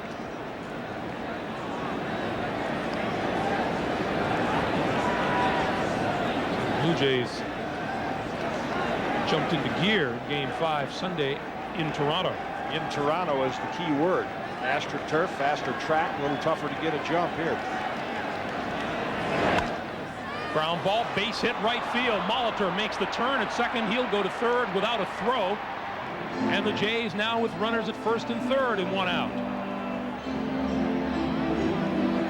Third hit of the game for Toronto. Now you can see why Gene Lamont changed his lineup to put Newson and LaValliere in that can make contact, because even though Sprague didn't hit that ball sharply, Cora cheating toward second base for the double play can't get to it, so just making contact gets Molitor to third. And here's Borders, who had the 2-run single back in the second inning.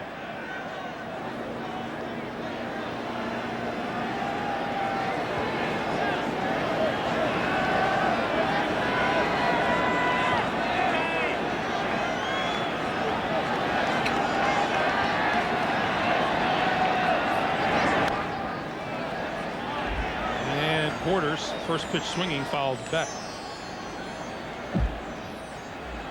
That brought a quick visit from Gene Lamont. Remember Pat Borders in the second inning with the bases loaded, 1 out, first pitch swinging. And LaValliere and Fernandez been going at him with fastballs early in the count. You might say, hey, I know you got a good fastball, but this guy's been right on it. Maybe we ought to put a wrinkle in one, throw him a little curveball early in the count.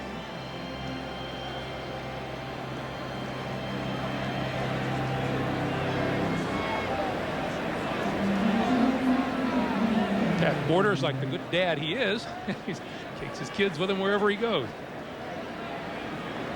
Scribbled their names on his batting glove.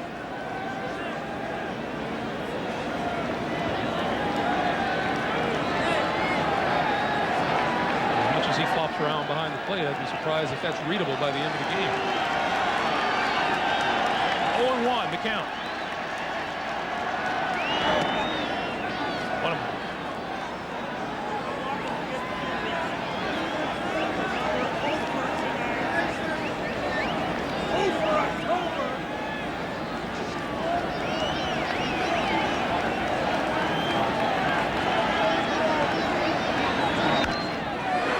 Play ball, Guillen to Cora for 1, and Thomas can't scoop it.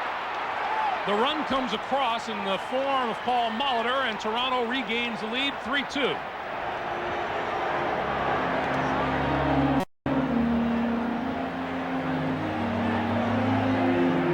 The weakest part of the Chicago defense, even though it's been improved this year, the high bounding ball. Guillen gets it to Cora in plenty of time, but the throw is in the dirt, and Thomas, you can see Frank, even at 6'5", didn't reach for that ball. Watch how the ball gets in on him.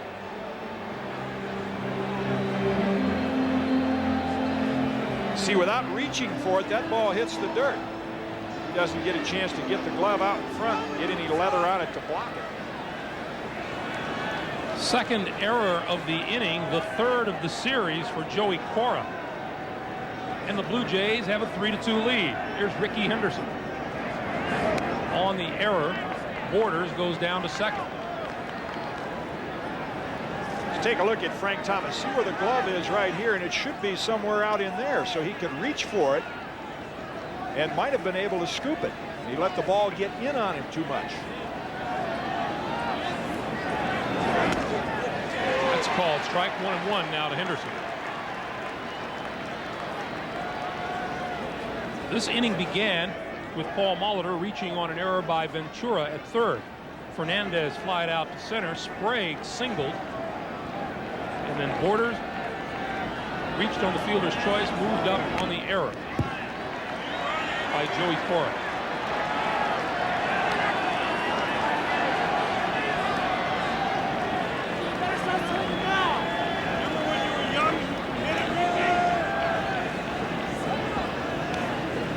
Weak spot for the White Sox. I'd say most first basemen in the major leagues make that play. At least, Molitor would have scored the run anyway, but to give himself a chance to scoop it. I mean, if he bobbles it, Molitor's still scored, but to give himself a chance to scoop it, he had to have the glove out front.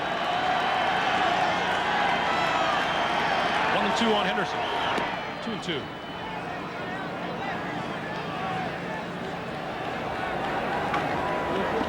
And as you said, had he done that, the inning would have been over. I think the White Sox have some changes in mind for that position next year in talking to general manager Ron Schuler.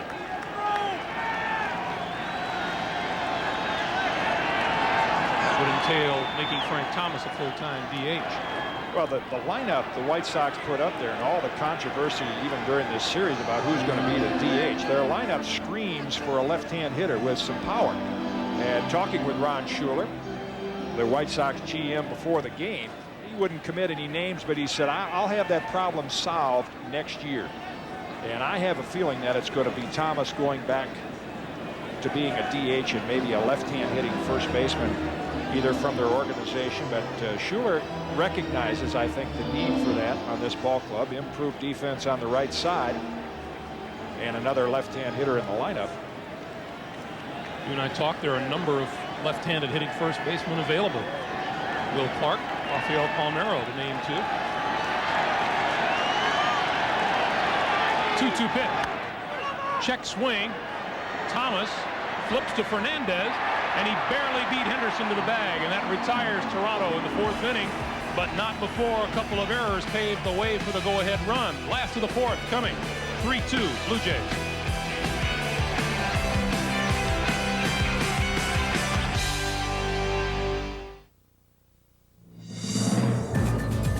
Join CTV as the world's youth assembles in Lillehammer for the Olympic Winter Games. Listen. Apples, listen.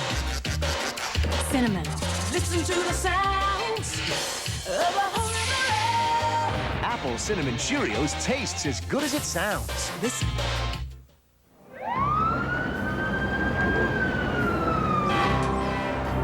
A news story is more than just information. It's built on emotion, on reason, on instinct. With every element as important, as unique as the people involved. The CFQC-TV News Center at 6. Your complete, up-to-the-minute news package. Breaking the stories as they happen. Taking the initiative. Making it all make sense. Across the street, across the globe. When powers rise and heroes fall. When forces collide and people come together. We'll be there, leading the way and setting the standard. The CFQC-TV News Center at 6. I'm losing 21-17. Mostly because of this brick wall of a linebacker. Nothing gets past this guy. Nothing. So, last quarter, seconds left. Can't go through, can't go around, gotta go over. Bomb! It was a long bomb! Ah! Touchdown! Touchdown! Touchdown! Boy, I love this game. I really love it.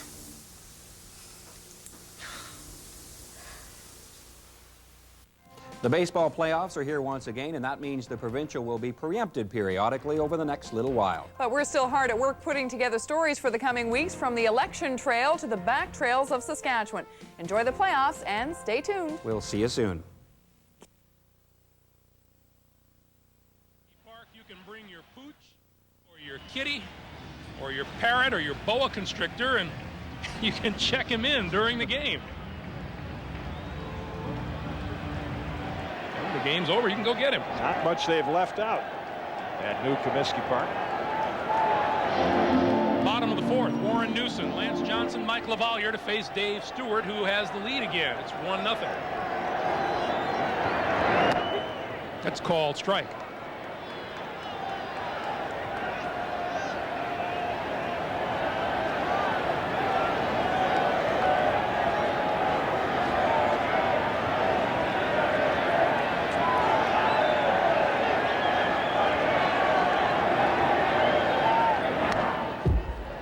big swing by Newson, and he's down in the count 0-2. More than anything else, Newson's a contact hitter, and that's what the White Sox have been lacking when they've come up short in critical situations. Hit the ball sharply in his first at-bat, but right at Roberto Alomar.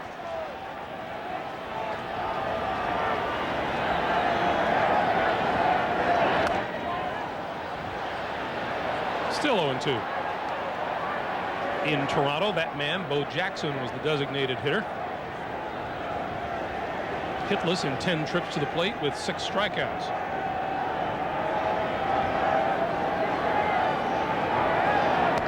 One and two.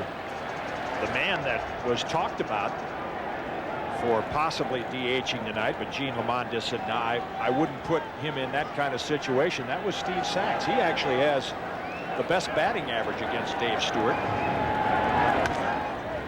Another hard hit ball, and again right at Alomar. And Newson is out. Steve Sachs 10 for 24 against Stewart, but Lamont said he hasn't played. To put him up in this situation wouldn't be fair. And I'll tell you, with all the turmoil within the White Sox DH situation during this series, your hat has to be tipped to Steve Sachs and also to Tim Belcher. A couple of veterans. Sachs has never whimpered about not playing all year, or especially in this situation. Tim Belcher went quietly to the bullpen and said, if this is where I can help this team out, I'll go there, and he's done well. Lance Johnson takes strike one. Steve Sachs, in fact, has not figured very much in the Chicago picture at all this year. Played a little infield, played a little outfield. Johnson fouls it off, and Stewart quickly in charge, 0-2.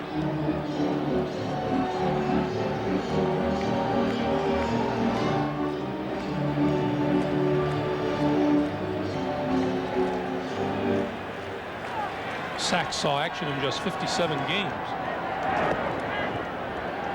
Down and in, 1-2.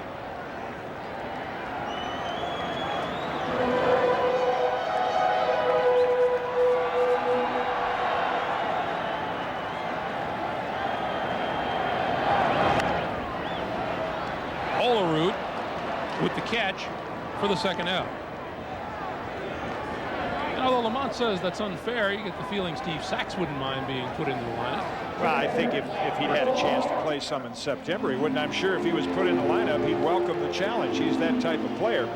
I can understand a manager not wanting to put that kind of pressure on a player. Newson has pinch hit all year. LaValliere has caught 29 games since been here, but Steve Sachs hasn't seen much action at all lately. LaValliere fouled out to third, leading off the third inning. So he stands in 0 for 1 and follows it back here.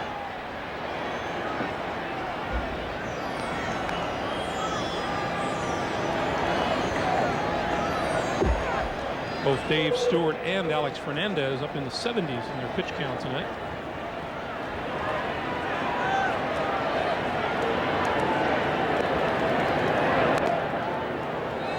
Stewart taking something off, and LaValliere fouls it. It's 1-2.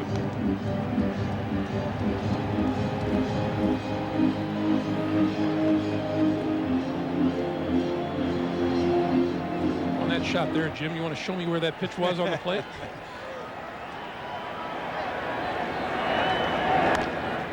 Little nubber toward third. Sprague charges, picks it up, throws. Nice play, got him easily. White Sox are out in order in the fourth. 4 complete here in Chicago. 3-2 Blue Jays. Now, with a Coca-Cola Sports Break, here's Rod Black.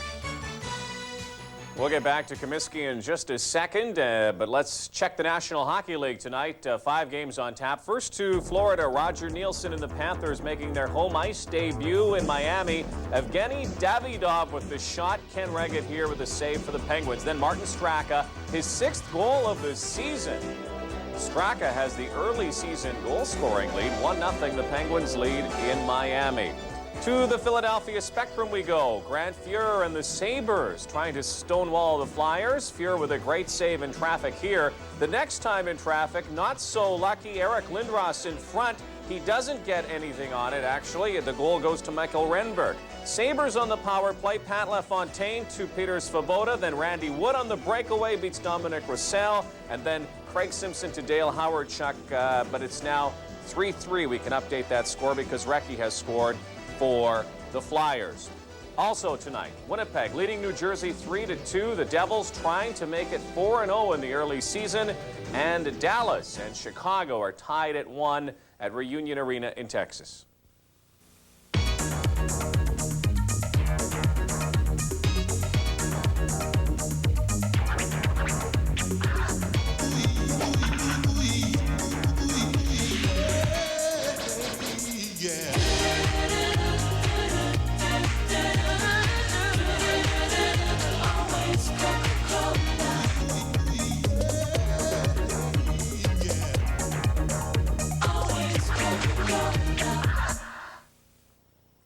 Couple of football notes today. The Atlanta Falcons trading running back Eric Dickerson and defensive back Bruce Pickens to the Green Bay Packers for running back John Stevens. And the BC Lions today picked up slot back Freeman Basinger from the Sacramento Gold Miners. The Miners are out of the playoffs, and the Lions could use Basinger. Let's go back to Comiskey Park now in Game 6. Fastball lifted to right, well hit. Nixon at the wall. Home run, Lenny Dykstra. Lenny Dykstra's 10th inning home run in Atlanta yesterday, giving the Phillies a 4-3 win and a 3-2 lead in that series, the National League Championship Series, which resumes in Philadelphia tomorrow.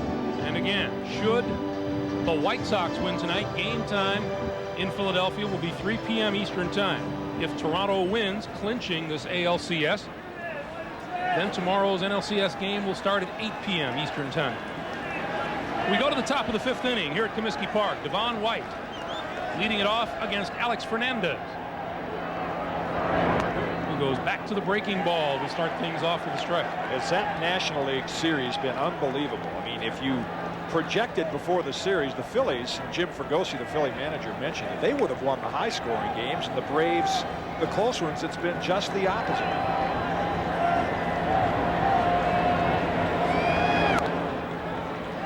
A little bit off speed, and Devon White fouls it off and is behind in the count 0-2. Game time temperature was 48 degrees. It has dropped 2 degrees. Nice hat.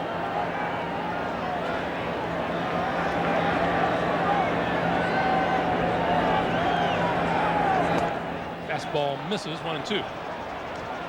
Pitchers actually the ones that can keep the warmest because they're active all the time, always moving around.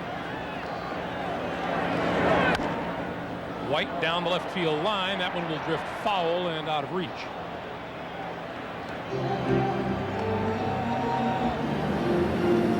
There's the old hand warmers. That's all you want. A little feeling in your fingers. Grab that hot water bottle.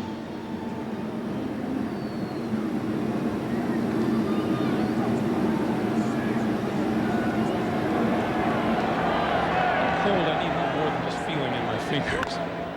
And Devon White fouls that one at the plate. No, it's a fair ball. It rolled fair. And Devon White says it hit me. Ask the first base ump. And it is a foul ball. John Shulak, the third base umpire, running in to assist Ken Kaiser. Kaiser said, no, we got it figured. Get back in your dugout.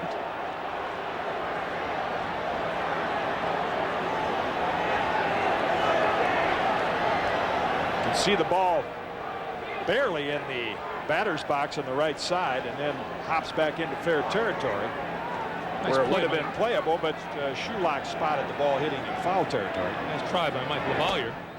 That's outside now, 2-2.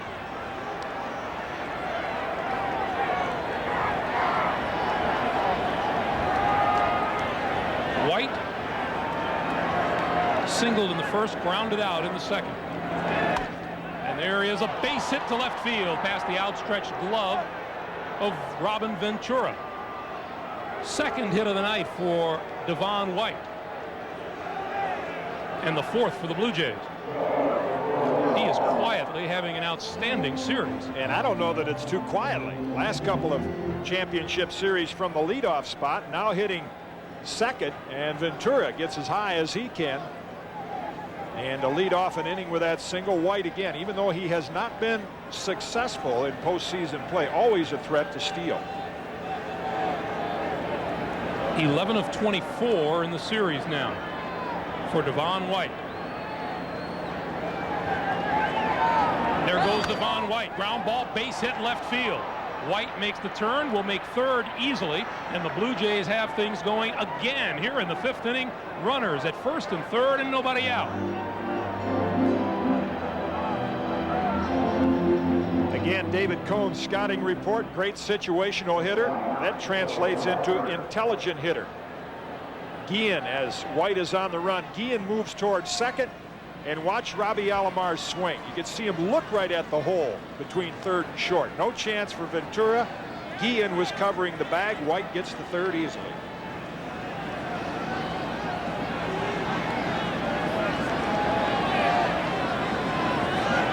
So the Blue Jays look to extend their 1-run lead as Tim Belcher starts to throw again down the Chicago bullpen.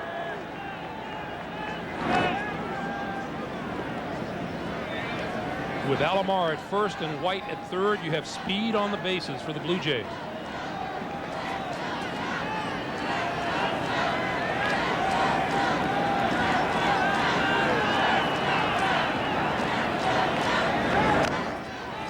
Carter foul tips it at the plate, strike one.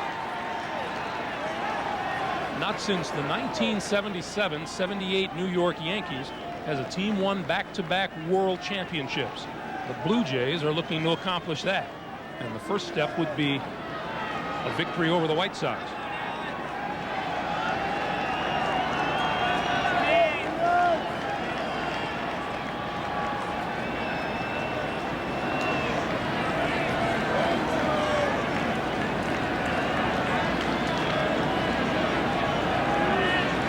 Roberto Alomar has never been caught stealing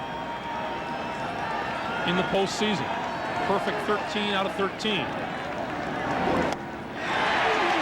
Good fastball from Fernandez. It's 0-2. Fastball after fastball seems to be the pattern to Joe Carter. Remember that last at bat where he fouled off about 5 straight. And they get ahead of him with another one here. And if Carter's assessment of Fernandez is correct, he won't go to the breaking ball outside. He'll look for another fastball.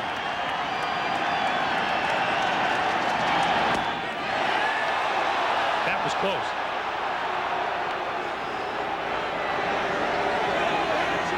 Pitcher's pitch dropped the arm angle down from about 3/4. You see LaValliere sitting outside, and it was outside.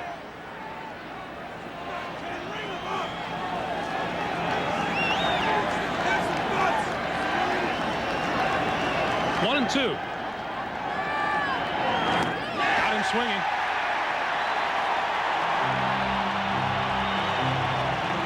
Second strikeout for Alex Fernandez. Big out for Fernandez and the White Sox on a perfect pitch. Outside corner, they get Carter reaching. That almost looked like he came with the changeup. You can see how far Joe was out in front of that one. And a big out because you give Dave Stewart and the Blue Jays a couple of more runs to work with. They're going to be awfully tough to catch, so getting out of this inning almost mandatory. And another tough stick in the batter's box now in John Olerud. Olerud walked and scored the first run of the night in the second, and then fouled out to the catcher to end the third.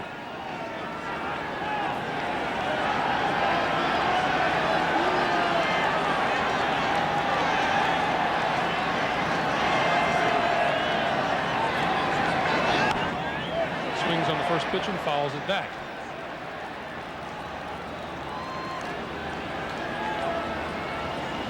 Straight away in the outfield, and you'll see Guillen shaded a little towards second base. They play Olerud a little to pull. Here's where the advantage of a deep lineup, even if Alomar tries to steal and they go ahead and walk Olerud, the left-hand hitter, you have Paul Molitor on deck. Keep getting better.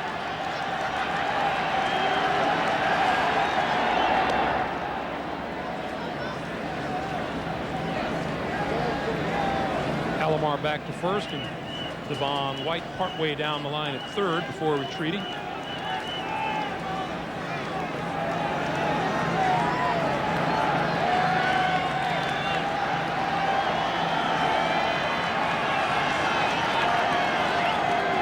There goes Alomar. Strike call. The throw down is wide of the bag. White holds at third.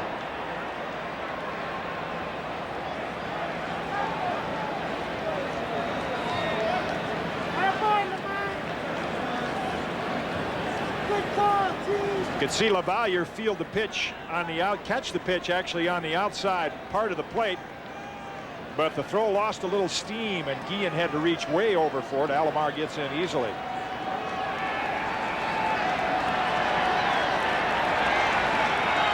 There goes Alomar with his 14th consecutive postseason steal without being caught. That is a new record. Popped it up. Guillen and Ventura both calling. Ventura takes it.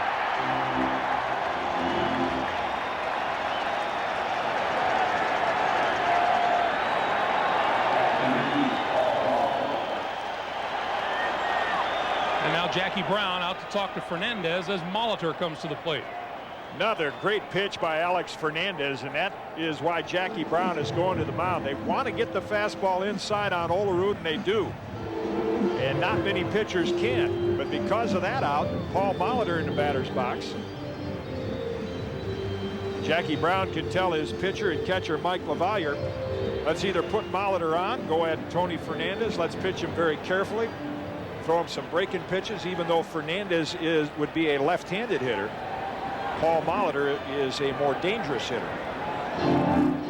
Molitor, hit by a pitch in the second inning, reached on an error in the fourth.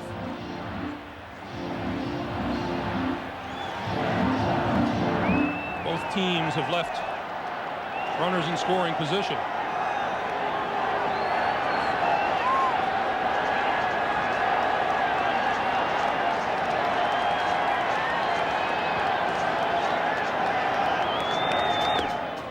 Ball one. You see that pitch well outside. Paul Molitor would remind me of Al Kaline in my era. And Al Kaline would be a hitter I would not want to face with runners in scoring position like this. And Paul Molitor fits into that same category. Chopped down the third base line, foul. And when there are runners in scoring position, Paul Molitor has come through. And Al Kaline, the Hall of Fame outfielder from the Tigers, could do similar damage. What an outstanding throwing arm he had, too.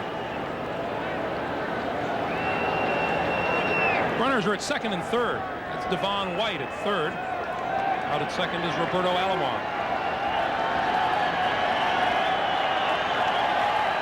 White and Alomar led with singles. Carter struck out. Olerud popped to third. 1-1 pitch. 2-1.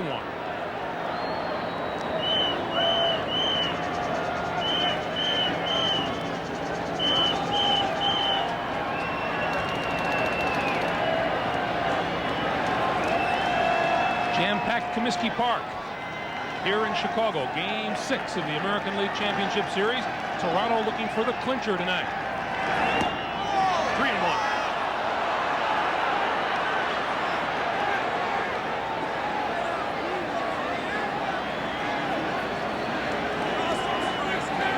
Trying to get him to chase it. You see LaValliere sit outside.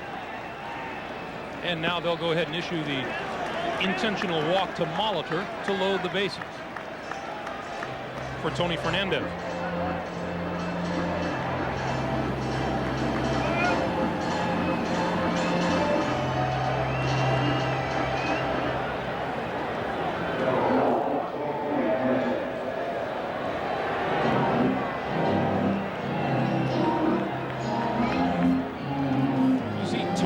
hasn't done well in his career against ALCS. He laid down a sacrifice bunt in the second and flied out to center in the fourth. Bases loaded, 2 out. Fastball is on the inside corner for a strike, and Tony Fernandez doesn't like it at all and is telling Ken Kaiser about it.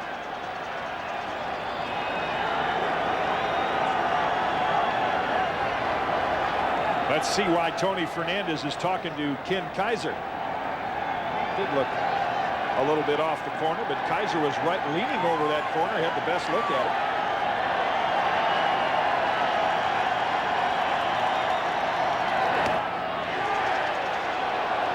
Almost in the same place. This one's a ball, 1-1. Interesting, they pound those fastballs in on Fernandez, yet you could see Tim Raines and Lance Johnson well over into left center. So if Fernandez would happen to get the bat head out, there is a big gap in right center.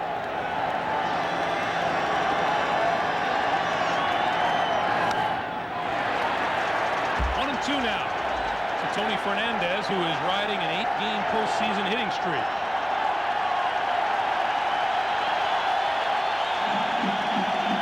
See what he's done with the bases loaded in his career, and the fans have come to their feet here in Chicago.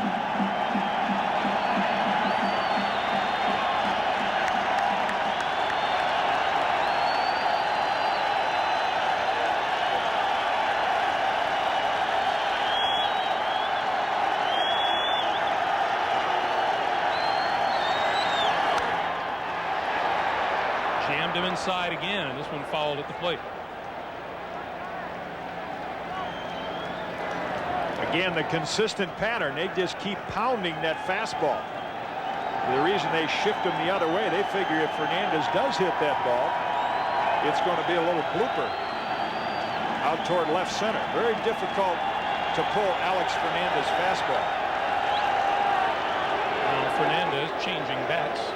He has a new one, and he's going to probably sent back for a 29-ouncer. He said, hey, I can't get the 33 around, maybe something a little lighter.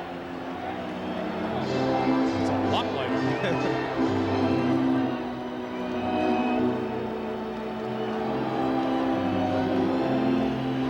Alex Fernandez getting up close to 100 pitches, and we're only in the top of the 5th.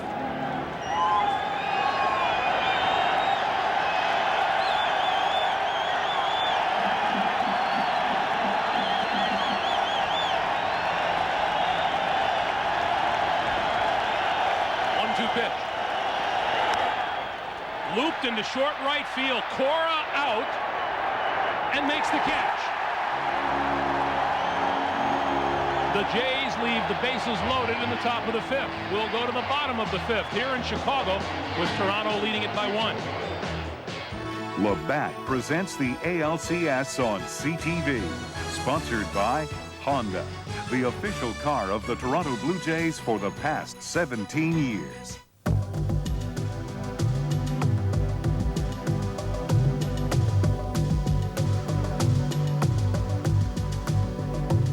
You didn't feel compromised by having a family.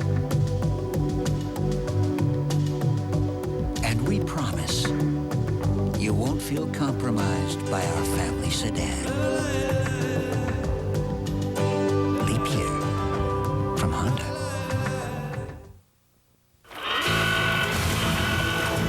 What's going on, guys? Just started. You don't know. You're gonna need this.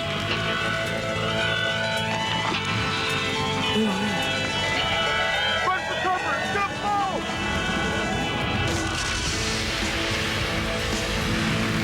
No heat pasteurizing, no added preservatives. Cold filtered Labatt genuine draft. Where you are is where it's at. Discover the SO Tiger.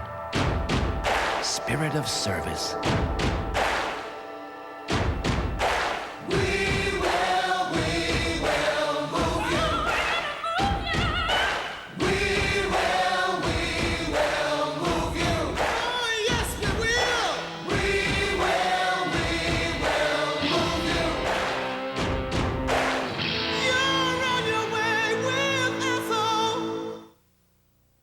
A CTV News Update.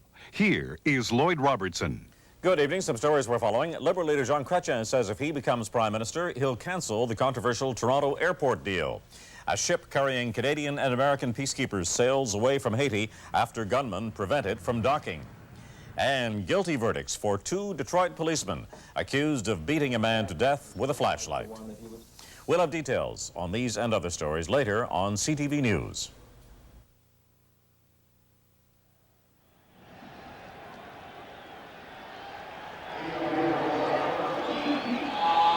Back at Comiskey Park, terrific pitching job by Alex Fernandez to escape the top of the 5th inning without damage. Wow, 98 pitches it took him to get through 5, but even if Gene Lamont has to go get him, that was an unbelievable job. I mean, he's young, but he's good. They talk about the young White Sox pitchers.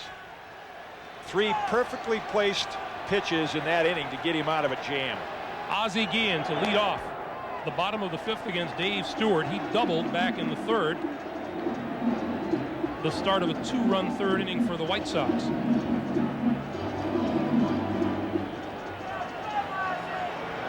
Toronto 2 in the 3rd, 1 in the 4th. Chicago make it Toronto 2 in the 2nd and 1 in the 4th, and Chicago scored 2 in the 3rd. How many times would you give up leadoff hits to White and Alomar with runners at the corners and nobody out looking at Carter, Olerud, Molitor, and Fernandez, and they don't score? Sure, Alex would want to attempt that every time out, but as you said, perfect pitches to escape damage. Yeah, and a lot of people say, boy, I bet you can't do that again. You know what Alex said? Don't have to, just did it.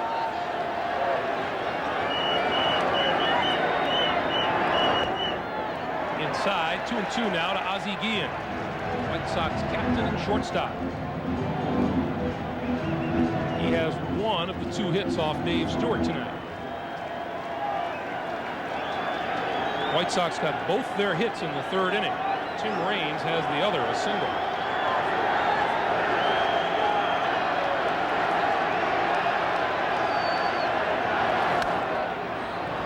All the way.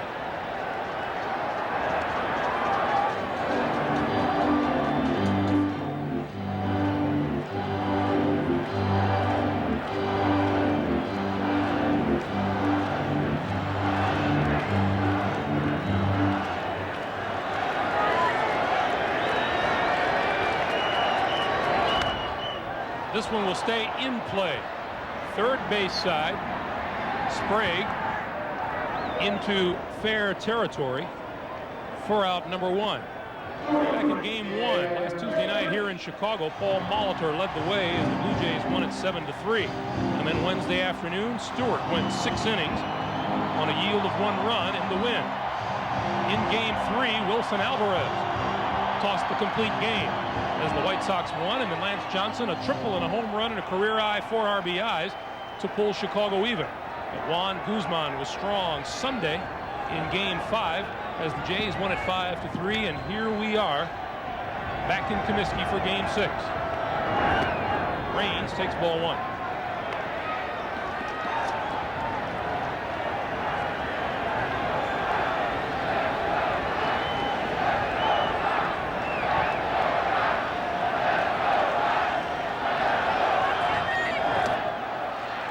Now. Back in Toronto, Timmy involved in one of the more bizarre plays, sliding into second base, and Tony Fernandez appeared to sweep his foot off the base. And Ken Kaiser, who's now behind the plate, called him out at second. Ball 3. There's that play similar to the one in the 1991 World Series where Ron Gantt's momentum carried him off the bag, and many thought that Ken Herbeck pushed him off. That was the same thought there.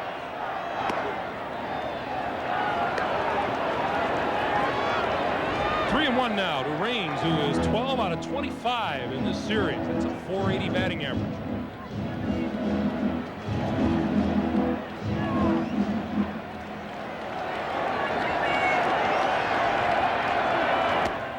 Ball 4, and Raines is on base. Third walk of the night given up by Dave Stewart.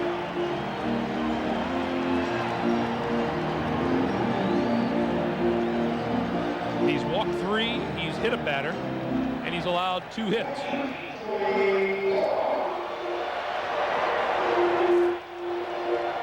Here's Joey Cora, who was the hit batsman back in the 3rd. He struck out in the 1st.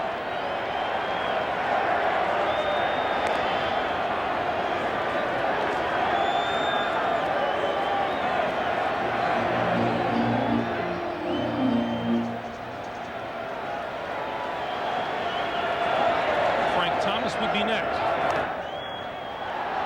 Cora fouled the bunt, 0-1. That did not look like an attempt for a base hit. It looked like a sacrifice. Yeah, you see Raines' false start to give the Blue Jays the impression he was going. Not as important to steal up at the top of the lineup for the White Sox. They hit and run a great deal, but they just want to get Frank Thomas up there with someone on. That's their goal.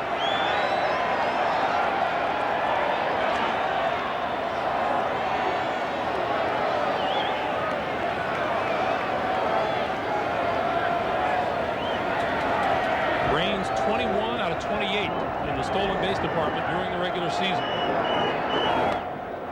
Wins, misses, 1-1.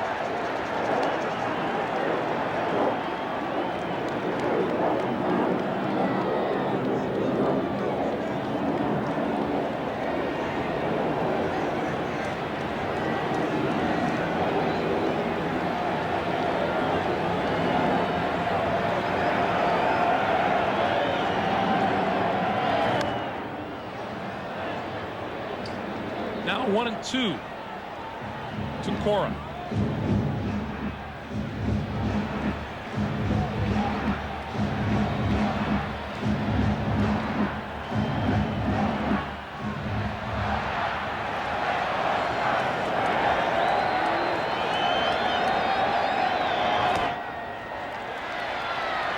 Two and two now.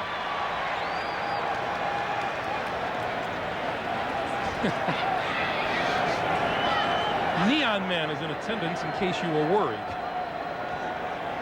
If he doesn't step in a puddle. If it rains, he's in big trouble. 2-2. Another foul off to the left by Cora.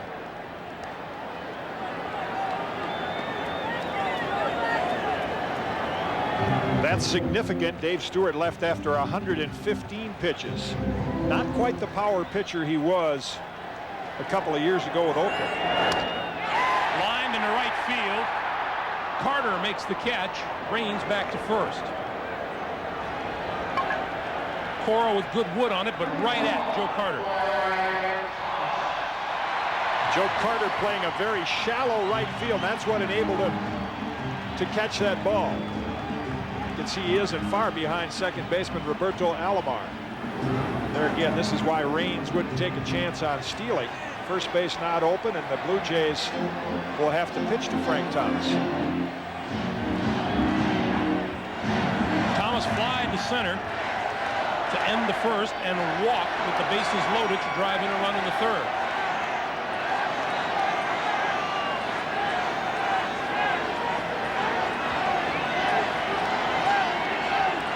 And with Stewart pretty high in the pitch count for the evening, you wonder how much of an advantage that gives Frank Thomas. Strike one.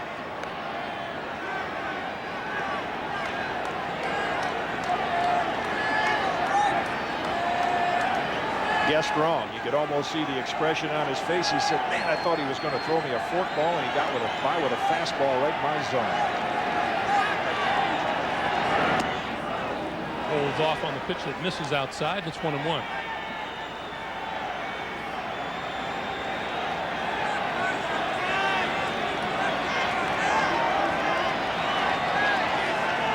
Thomas with a home run back in Toronto. Fouls it off, had a good swing, and it's 1-2.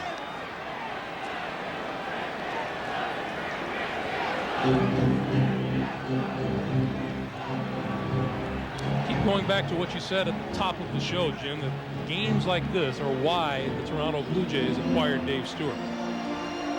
He gets a little tougher inning by inning, even though he can't sustain the stuff through 9 innings as often as he once did. Got him swinging. They leave one, and will return to Comiskey Park after this word from your local station.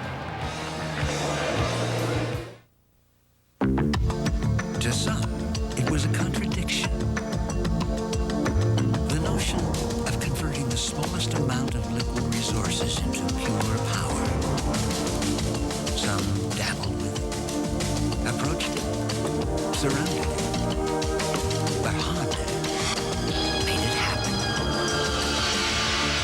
VTEC, high efficiency power. 8 years from Honda.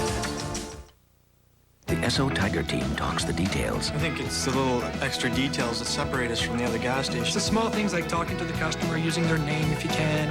Make sure you always have good eye contact. One of the things that they teach us to do is if you're checking the oil, when you close the hood, then just take a clean towel and just wipe it off. The service is number one, and then the details just top it off. It's the little things that make us special. You're on your way with SO. Sure, you're the expert. And these guys can't pitch, and that's where it all ends.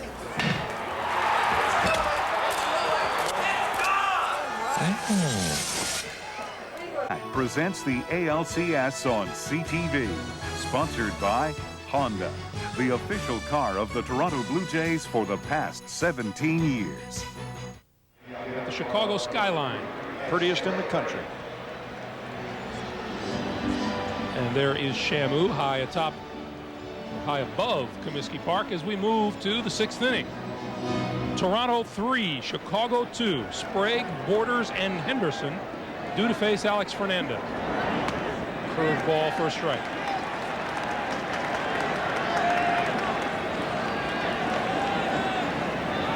Back in game 2, Fernandez went 8 innings through 123 pitches. That's number 100. And it's 0-2. What a pleasure to watch a young pitcher like this operate. We talk about all the fastballs he got out of the last inning with. What does he do to Ed Sprague? Drops 2 hooks in on him. And then a fastball back and out of play. He's one of the rare college pitchers. Alex coming out of Miami, pitching there as a freshman, then went to junior college before he was drafted. But so many college pitchers have the off pitches, the splitter, the curve, the changeup. He's one of the rare ones that has always relied on his fastball, never been hesitant to challenge hitters, and does it on the big league level also. 1-2.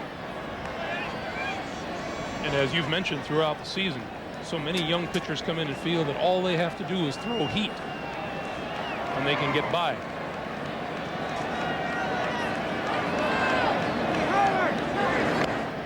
Fastball high, 2-2.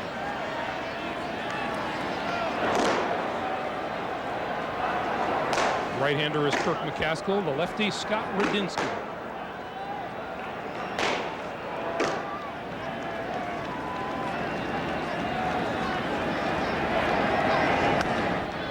Foul ball, back of the plate and out of play. I'm sure the bullpen active before a hitter is retired in this inning is because of the last inning. You work awfully hard to get out of that bases loaded jam, and any sign of trouble, you could bet Gene Lamont will go to that bullpen. It's been a strong part of this team. 2-2 pitch, strike 3 call on the breaking ball.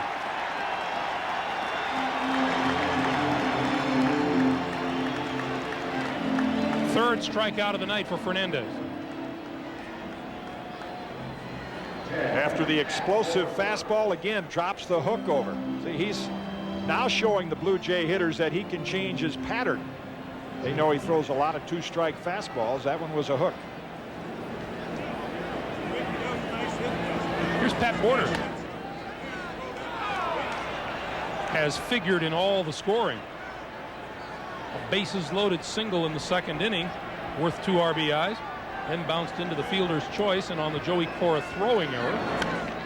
Runner scored, line drive, left center, base hit, will roll to the wall. Borders on his way to second with his 2nd hit of the night.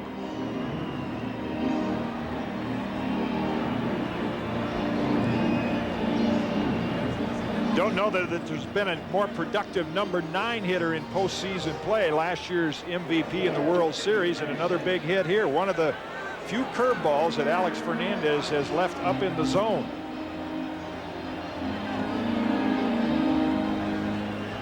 Johnson shags it down and borders with an easy stand-up double. And Alex Fernandez looking at another trouble inning now as he moves back to the top of the order in Ricky Henderson. He has handled Ricky tonight. Henderson 0 for 3, including a strikeout.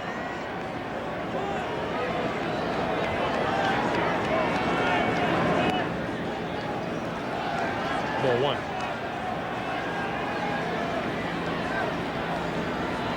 Just a 130 batting average in this LCS.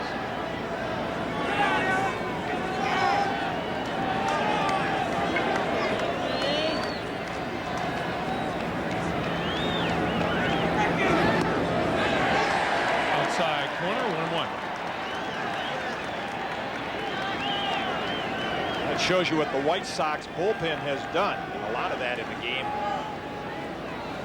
When Jason Bray, the young right-hander, started, Tim Belcher came in early. Kirk McCaskill, Scott Radinsky, and Roberto Hernandez all pitched well to help the White Sox win. 1-1 pitch misses, 2-1. White Sox relief pitchers have inherited 10 men on base and have stranded all 10.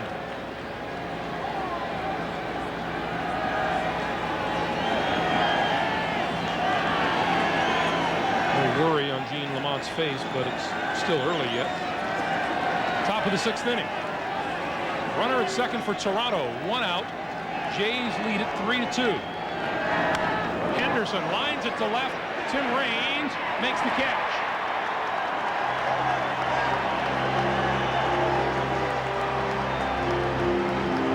Knocked your can of corn out in left field. And a pitch that Gene Lamont and pitching coach Jackie Brown will take notice of. Because like the curveball to Borders, it was a bit of a hanger. And again, the swirling winds, Raines has to make a jumping catch. And when you see the curveball hang a couple of times in a row, and you've been through a couple tough innings as Fernandez has, you say, uh-oh, maybe he's losing just enough. They'll go to that bullpen a little quicker. Here's Devon White, who has 2 of the 6 hits for the Blue Jays tonight. Singled in the 1st, singled in the 5th.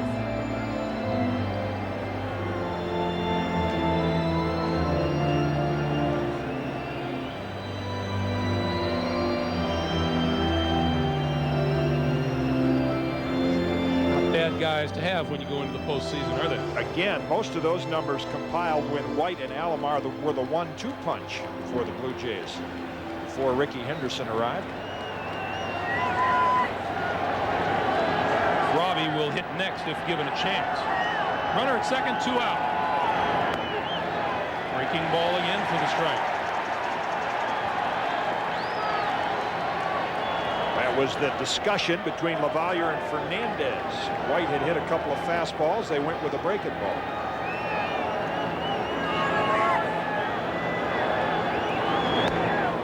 Fastball tight, 1-1.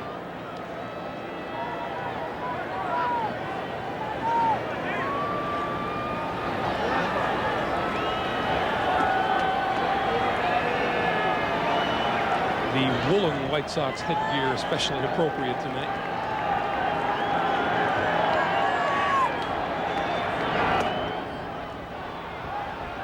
Two balls and a strike.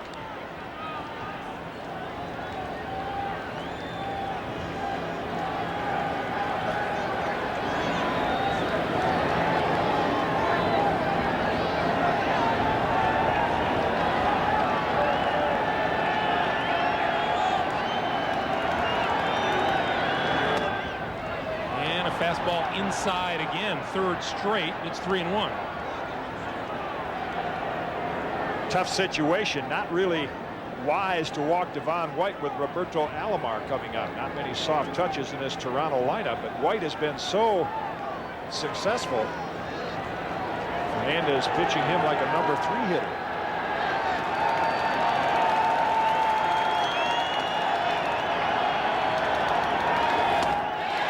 Swing on 3-1 pitch and the count is full. White swinging like a number 3 hitter. Who is usually your best average hitter and sometimes your most productive. Again, the good fastball right in on the hands. And the fans up and cheering again on the 3-2 pitch with 2 out.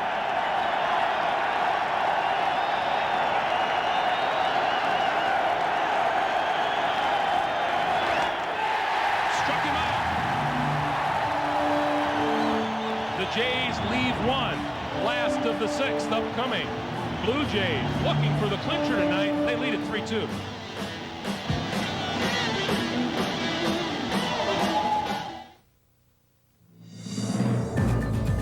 This is CTV. Join us for the glorious celebration of the Olympic Winter Games. An independent service facility wants you to believe that their trained technicians' warranty and equipment is on par with ours. Don't you believe it? Furthermore, our price is lower than theirs on oil changes, brakes, exhaust, tune-ups, steering repairs. Just to name a few. See us for details. For your service. Come to us for the price. Sherwood Chevrolet on 8th Street East. Need a ride? No charge. A fall preview from Manhattan Casuals.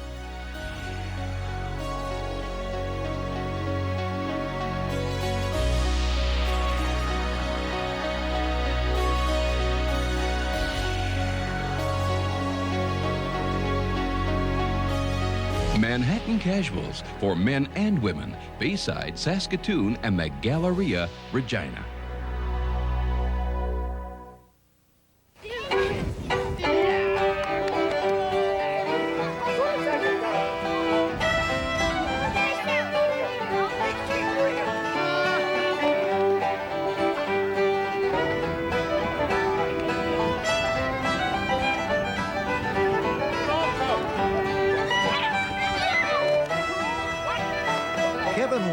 Craig Wilson and Warren Henderson. Good sports on CFQC TV News Center. Friday at 8, a movie special, and it's your chance to find out how one of last season's biggest hits got its big start. Catch the very first episode of Dr. Quinn, Medicine Woman. Get reacquainted with some of your favorite characters. And get caught up in some wonderful adventures. Jane Seymour and Joe Lando star in the movie special Dr. Quinn, Medicine Woman, Friday at 8.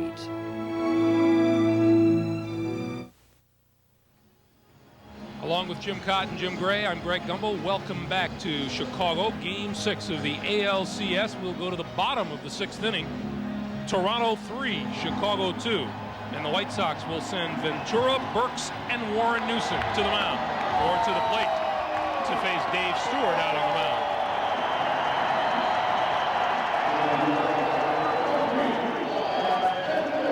Ventura, a walk and a fielder's choice, an RBI tonight. Swings at the first pitch, loops it to right field. Joe Carter doesn't have to move much to make the catch. Fans on their feet at the start of the inning, and we've talked about Dave Stewart being an inspirational person, pitcher, and he is. But Alex Fernandez has inspired this crowd and this team tonight. He has given the White Sox a chance to win this game. Many opportunities where a team of the Blue Jays caliber would have cashed in and had a big lead. Could be in the same position as a Kurt Schilling. Might not get the win, but giving his team a chance to win. Blue Jays have stranded 8 base runners tonight, 5 of them in scoring position against Fernandez. Here's Ellis Burks, 0 for 2. Ball 1.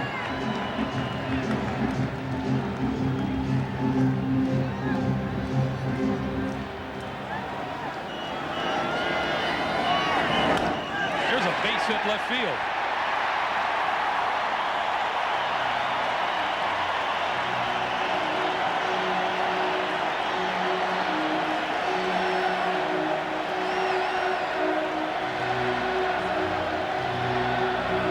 So the White Sox have the tying run on here in the last of the 6th with 1 out, and here's Warren Newsom.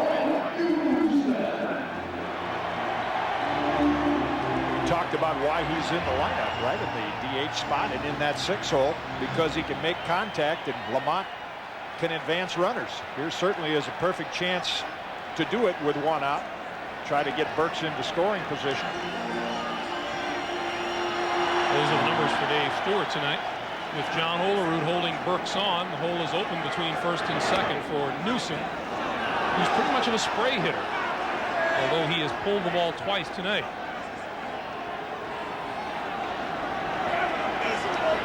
Newsom and Lavalier inserted into the lineup tonight are a combined 0 for 4.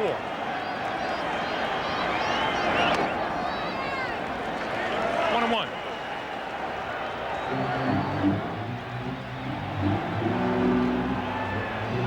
Cool, calm Cito Gaston in the corner of the Toronto dugout. Terry Bevington with the signs down at third.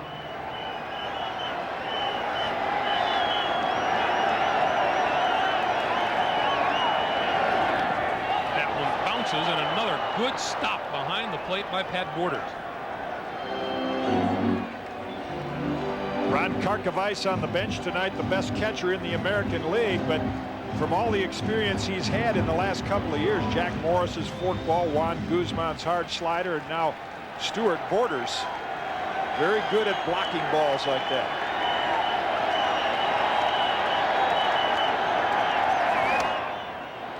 Late swing and a foul ball.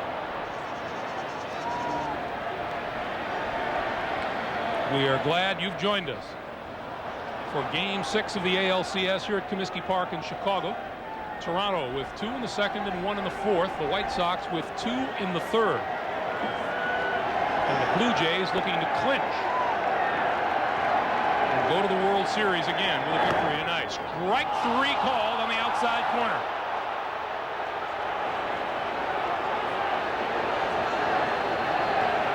If you read Warren Newson's lips, his message to Ken Kaiser was, that was outside.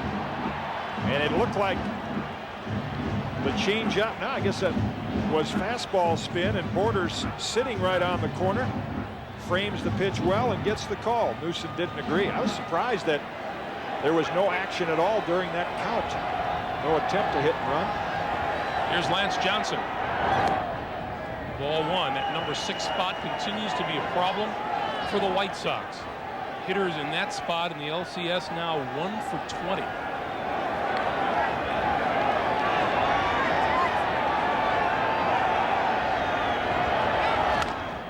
Chopper toward Alomar. Makes the easy toss to Olerud at first, and the White Sox are gone in the 6th. 2/3 of the way there are the Blue Jays. They lead at 3-2. An independent service facility wants you to believe that their trained technicians' warranty and equipment is on par with ours. Don't you believe it? Furthermore, our price is lower than theirs on oil changes, brakes, exhaust, tune-ups, steering repairs. Just to name a few. See us for details. For your service, come to us for the price. Sherwood Chevrolet on 8th Street East. Need a ride? No charge. The building blocks of new productivity. Now do more than you ever could before with all new power, all new comfort, and all new performance. John Deere 6000 and 7000 series tractors, greater than the sum of their parts. Tractors made to handle your farming challenges. A new modular design combining improved serviceability with traditional reliability. John Deere 6000 and 7000 series. See your Northern Saskatchewan John Deere dealers. There's a bright new future growing stronger every day. In times of change, one thing remains constant. Your credit union's commitment to bringing you the financial future today. Exploring new ways to serve you, like teleservice and direct payment. Introducing new investment opportunities and offering the security of an unlimited guarantee on deposits. Your financial future today at your credit union. Anticipation. It makes some news stories come together and breaks others wide open. The CFQC TV News Center at 12:30. The day's first complete information package, including the latest in agricultural news from the markets of Saskatchewan and the world. Find out what's happening now and what to expect straight ahead by making us a part of your busy day. This is your first night this year at the ballpark. It's got to be a great feeling for you. Yes, it is. Tell us a little bit about your rehabilitation and your prognosis. I got about 3 more weeks in rehab and re-entry, and then I go to outpatient. Outpatient. You're doing that in San Diego, and then you'll be moving back. Did Warren know he was going to play tonight? No. You've got to be excited about that. Look what happens. You come to the game for the first time, and he plays. Yeah, it was great. A lot of people have sent you cards and letters. Yeah, I thank everyone for doing that. All the people here. Well, it's awful great to see you here. Your baby Quadri wants to swing this thing like a bat, just like Warren. Congratulations. We're all happy to see you. Thank you. Thank you. Greg? All right, Jim and baby Quadri doing what many people do, pushing that microphone of Jim Gray's away from them. Nice to see Tina here. The word was she was going to have to stay in San Diego. She was able to make the trip to watch Warren. Robbie Alomar now with a ball and 2 strikes on him. Tina is facing about a year's worth of speech occupation and physical therapy, but the word is they expect a full recovery, and that is good news indeed. And of course, we talked about that accident earlier in the ball game, going from Texas to Nashville to join husband Warren just at the start of the season, 7 months pregnant at the time. Hit in the air, right center field. Lance Johnson, Ellis Burks. Burks calls for the ball and makes the catch. And Warren's mother-in-law, Tina's mother, as well as Tina, now on the road to full recovery, and the baby, as you could see in those shots in the interview with Jim Gray, very healthy. Tina spent 3 weeks in a coma and is doing just fine now. Here's Joe Carter.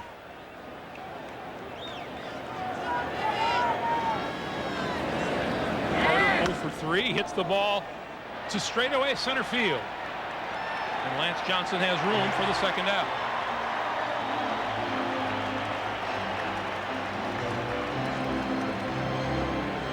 A lot of descriptions come to mind when you think of Alex Fernandez's pitching performance. I guess the first one that comes to my mind is gutsy. You know, times when you would look for a young pitcher that has faced this team 5 times eventually to crack, but he hasn't. Keeps getting the big outs. And Fernandez working on a pretty quick inning here. Alomar flied out on a 1-2 count. Carter hit the first pitch. Olerud holds off, and that evens the count to him at a ball and a strike. Time getting short for Chicago.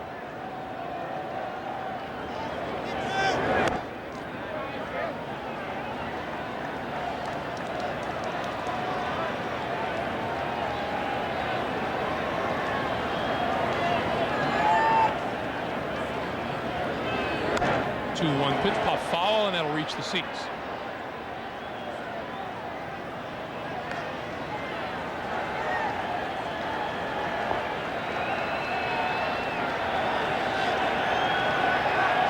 A lot of pitches. They go a little further when the weather's cool. Go a little further when it's October and you're trying to get to the World Series. 2-2 to Olerud. Hit sharply into right field, base hit. The American League batting champion, John Olerud. Remember, he got in on his hands during the inning when the Blue Jays threatened. That one not quite in enough. You don't have much margin for error against John Olerud. So quick on the inside fastball. Cora with a nice drive to try to reach it and can't get to it. And here is Paul Molitor again. Molitor has had an interesting night at the plate. Hit by a pitch in the second inning. Reached on an error by Ventura in the fourth. And walked in the fifth. Intentional.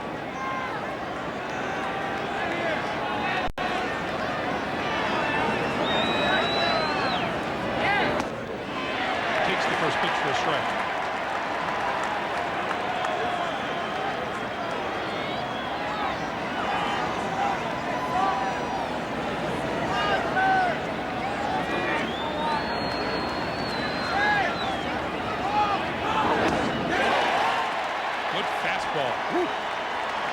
I'll say good fastball.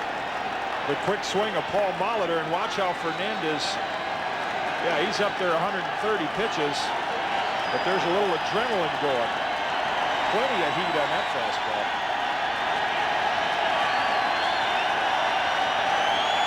0-2 pitch, fastball, foul tip. LaValliere holds on. Home 7th coming up, 3-2 Jays. Labatt presents the ALCS on CTV. Sponsored by SaskTel.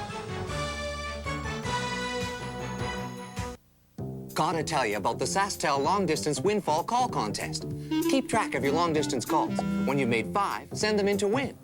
Or order one of these SaskTel Long Distance Savings Plans. You could win a new Pontiac Grand Am. Or one of 2 Macintosh computers from Apple. Or one of hundreds of great prizes from SaskTel. Make every call count with the SaskTel Long Distance Windfall Call Contest. Entry forms in your mail or at SaskTel Telmarts. Oh, baby, I can't stand still. I'll keep on working, and the hours will keep on moving. Yeah, looking for the sun. A lifetime of driving, baby, but the thrill is on. I can't stand still. Ford F-Series trucks. They've kept Canada moving with the best-selling pickups for over 27 years.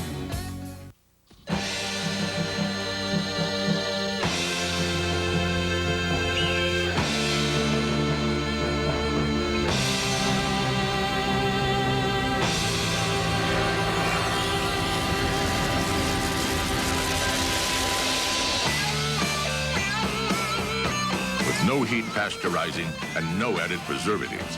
It's Canada's own cold-filtered Labatt Genuine Draft. Oh, I love the Taurus. It's a great car. Hi, how you doing? Mike. Hi, Tammy.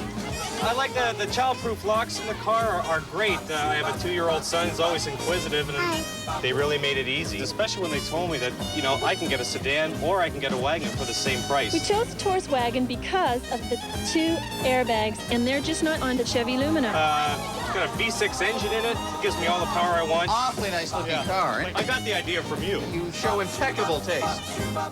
Every Wednesday, Canada AM offers you the chance to speak directly to the party leaders. New Democratic Party leader Audrey McLaughlin tomorrow. Call 1-800-667-0309. One of the ways CTV helps make your world make sense. The inning, Alex Fernandez being greeted at the dugout by his teammates. Boy, what a job. This is the 6th time he's faced this lineup. He's averaged 7 innings to start. They have never scored more than 2 earned runs against him. 1 unearned tonight. Jackie Brown said, "You've given us everything you could. We're going to the bullpen." Mike LaValliere, Ozzie Guillen, Tim Raines to face Dave Stewart.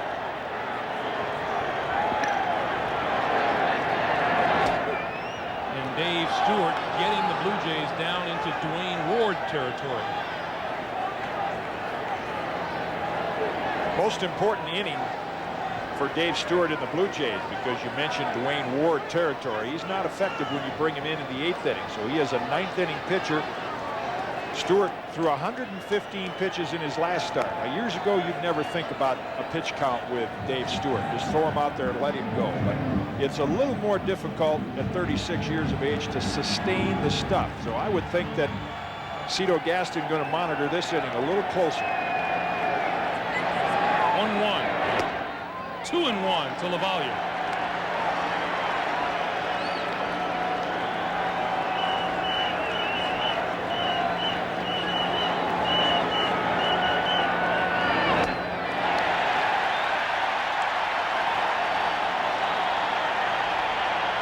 And now the White Sox looking for a base runner who would be the potential tying run.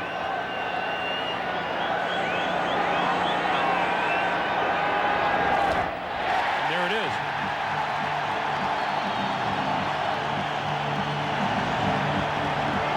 For only the 2nd time tonight and the 1st time since the 2nd inning.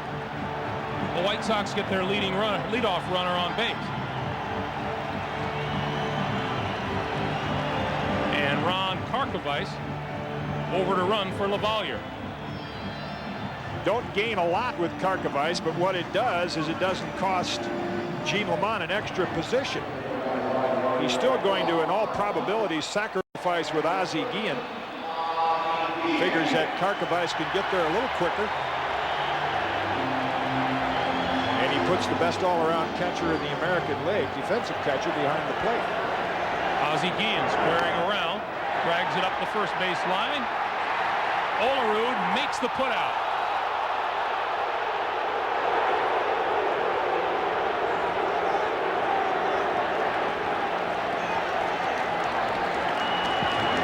So the sacrifice moves Karkovice down to second. Best team in the American League at doing this. They led the league, and Guillen drops it down perfectly. Olerud with the lunge and the tag. The White Sox get the tying run into scoring position. Just grazes him on the hip. Top of the order now, and Tim Raines, who has one of the 3 Chicago hits tonight. He singled back in the third. Tying run at second for Chicago. And 1 out. Stopped by Borders. I wonder if Pat Borders gets paid by the bruise or the block.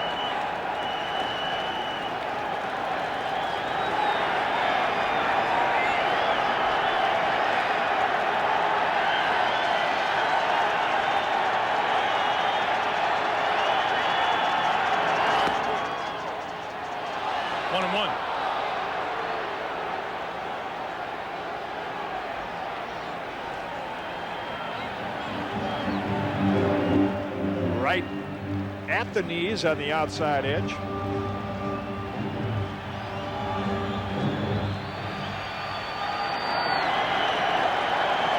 First base is open. Tying run at second. 1-1 count on Raines. 1-2.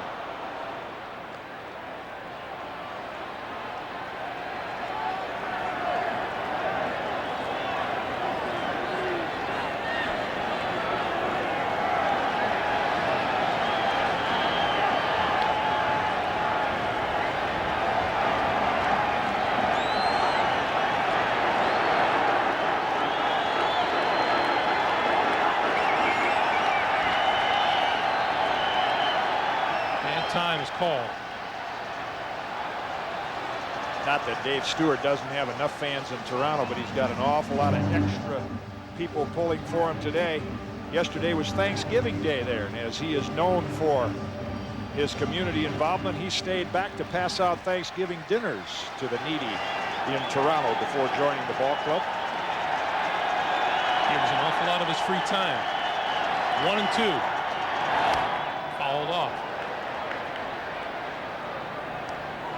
Did the same thing in 1989 when he was with the Oakland A's for the earthquake victims in the Bay Area.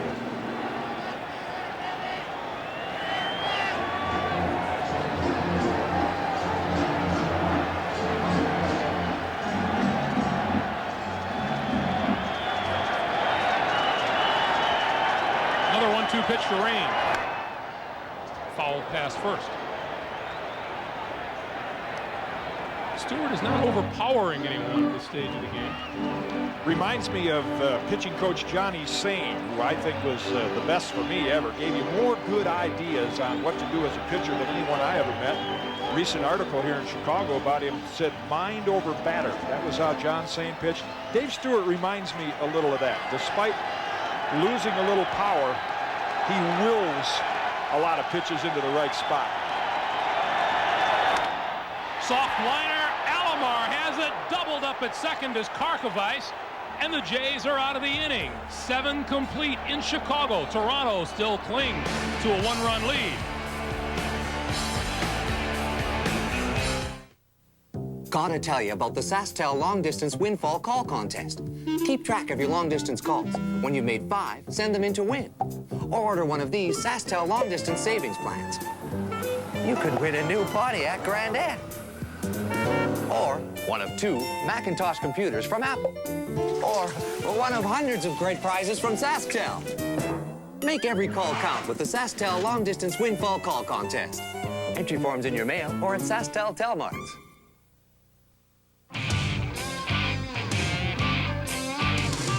Looking for some action, some sweet distractions. Not looking to be nobody's fool. Yeah, we're one-on-one. We're having some fun. We're playing by the home rules. Yeah, I'm a bud man. Just looking for some sweet, sweet fun. I'm a bud man, and this bud's for you. It looks European, definitely European in style. He hugs you, there's lots of room. It's very inviting and comfortable. Transversely mounted V6. If I want to be by myself, I won't go upstairs and read. I will go for a drive. It would be a winding road, trees, mountains. There would have to be water. I love the way this thing corners. Responses in this car are smooth. I could drive this car all day. You just made a dream come true. Labatt presents the ALCS on CTV, sponsored by SaskTel.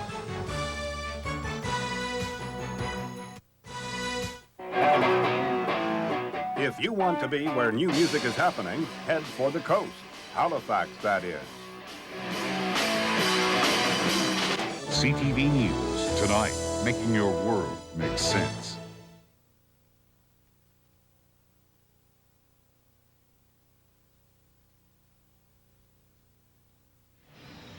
Well, I think the inclination was that this would be a low-scoring game with the pitchers involved, and it has been that. It hasn't been a particularly well-played game with 2 errors on the board for the White Sox, but one of those games where either team can still come out on top. It's really been a beautifully pitched game. I mean, to watch Stewart, who we've seen so often in games like this operated, can't say enough really about Alex Fernandez and how this is going to help him. I mean, the White Sox are only going to get better with the young pitchers they have, and to go out in conditions like this and pitch the way he did, turn it over to Kirk McCaskill, who's done an outstanding job also out of the bullpen. Whole new battery for Chicago. McCaskill, the pitcher, and Ron Karkovice takes over behind the plate. As we go to the 8th inning, McCaskill has appeared in 2 games in this series, pitched 2 1/3 innings, 3 hits, struck out 3 and walked 1. And Tony Fernandez swings and misses the first pitch.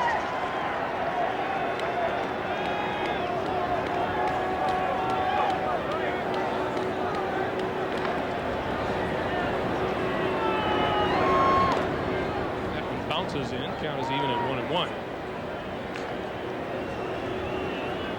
In the Blue Jays bullpen, it's Danny Cox.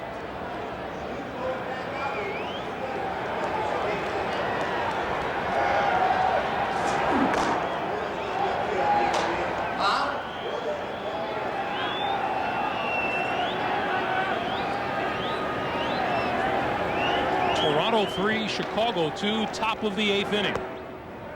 2-1.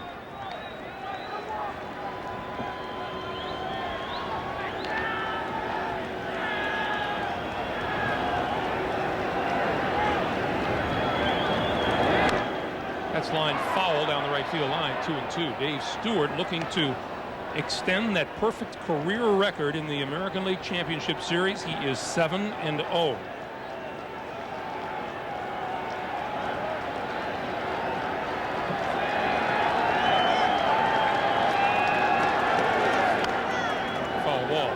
Dave Stewart not officially out of this game yet, but we saw the shot of Danny Cox in the bullpen. On a cool night like tonight, Cito Gaston, as most managers, will give pitchers a little extra time. So even though Cox is getting ready right now, Cito may not bring him in to start the inning. Cold doesn't bother Danny Cox, no sweatshirt whatsoever. Summertime down there in right center. 2-2 pitch. Hit in the air, center field. Lance Johnson, plenty of room. Out number 1.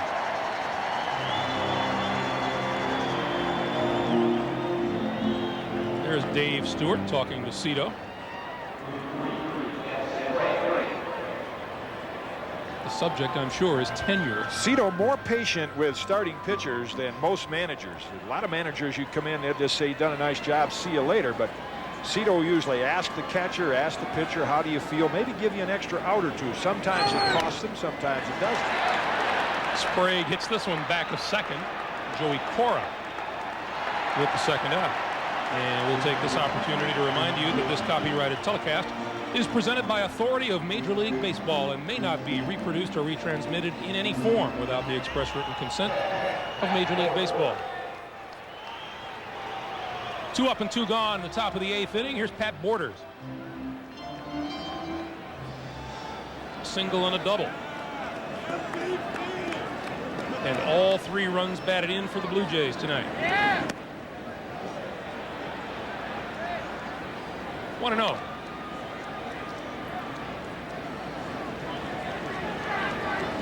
$45,527 here at Comiskey. 2-0. You know, Jim, you take into consideration, we've talked about Pat Borders and his production and the way he hits at the bottom of the order, and you throw in all the work that he does behind the plate, controlling Dave Stewart and Juan Guzman. He's a pretty valuable member of this team. Right back to McCaskill for out number 3. McCaskill does the job. We'll go to the last of the 8th. 1-run difference. Now, with a Coca-Cola Sports Break, here's Rod Black. Should the Blue Jays win the pennant tonight, stay with us. CTV will have an extended post-game package tonight. Sunil Joshi will be in the Blue Jays locker room. If the Jays win, keep in mind it's not over yet. Let's go to hockey right now and begin with the Philadelphia Flyers and Buffalo Sabres. Big point in the game came in the 3rd period when Dave Hannon high-sticked Ryan McGill. Hannon was given the boot. Flyers trail 3-2 and they get 3 goals in 3 minutes. Joseph Baranek with the first one ties the game. Then it's Eric Lindros who gets the goal, puts the Flyers up. And then Lindros to Brent Fedek.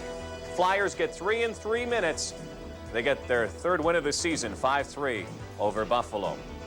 Joe Mullen, wide open net in Florida. He puts it in. That proved to be the winning goal against John Van Beesbroek and the Panthers. Scott Mellenby puts the Panthers on the board, but not enough as the Penguins win this game by a score of 2-1. Other scores. New Jersey gets 5 in the 3rd. They're 4-0 to start the season, beating Winnipeg 7-4. Chicago leading Dallas 2-1. That is in the 3rd period. To the Great Western Forum, the Kings and Islanders just underway. Islanders with a great chance here, but the score is no score. Bottom of the 8th in a moment. It looks European. Yeah. Definitely European in style. He hugs you. There's lots of room.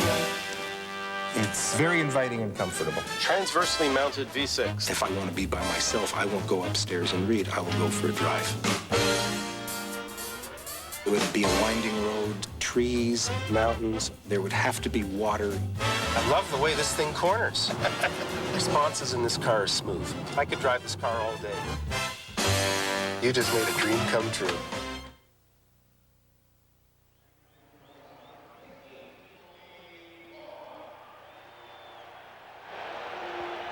Last half of the 8th inning upcoming here in Chicago. The Blue Jays lead it 3-2.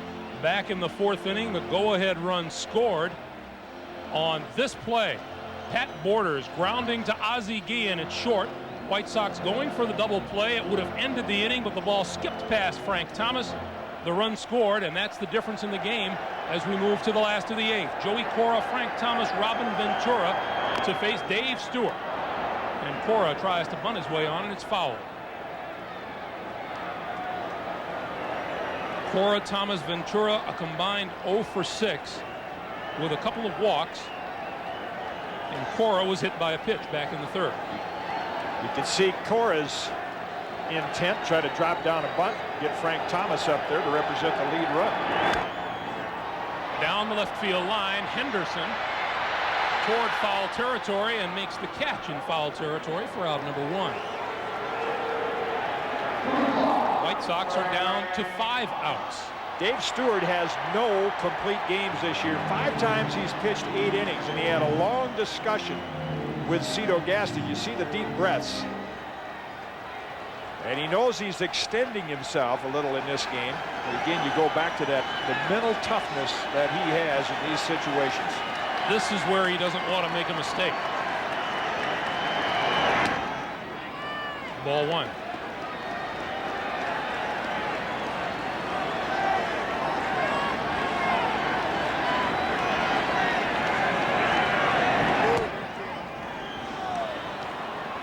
Thomas, a walk between a fly out and a strikeout. The last time Dave Stewart pitched a complete game was Game 5 of last year's American League Championship Series against the Blue Jays. Sharply hit. Fernandez can't handle it, and it goes into left field. Thomas will hold at first. That's a base hit for Thomas.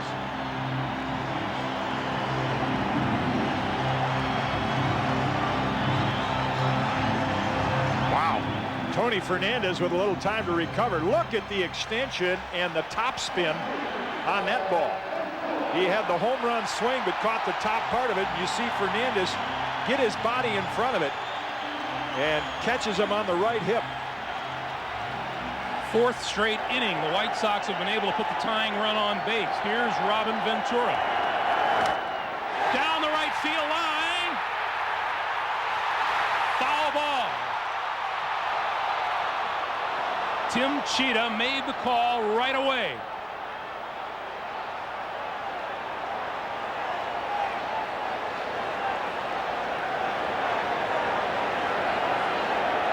After Thomas smokes the ball at Fernandez and Ventura hooks it just foul. That was all Cito Gaston had to see. The long talk between innings, he said, yeah, he wanted to give Stewart a chance to do it.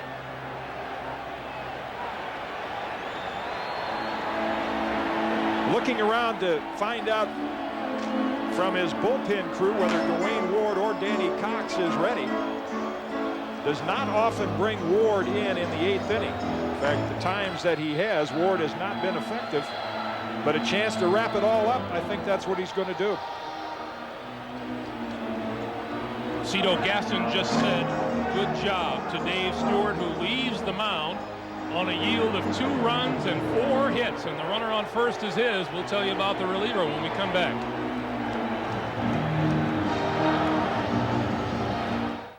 Hits 600. It's what you've been asking for. Today's best hits.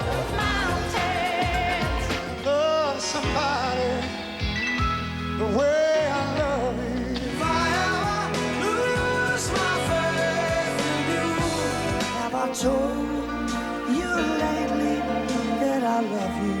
Yeah, love. Great hits, great times, and your ticket to win on Hits 600. VIP Tours has a sideline seat for you to the 1993 Grey Cup in Calgary, Sunday, November 28th. I'm Richie Hall inviting you to join myself, Bob Poley, and Roger Aldag on your choice of motor coach fun. Pick either one of our Rider Pride party buses or an exclusive Grey Cup family fun bus for all ages. VIP Tours is Saskatchewan's most affordable alternative to touring the 1993 Grey Cup in Calgary. Call VIP Tours in Regina or Saskatoon today. What have over 500,000 people in Saskatoon been enjoying for the last 20 years? I wish I could travel and visit all the planets and galaxies in our solar system. It'd be great to time travel like that, and you can do that at Persephone. Well, come aboard. With Transit of Venus, you'll travel to 18th century France in a quest for a dream. October 14th to 27th at Persephone Theater. For tickets, call 384-7727.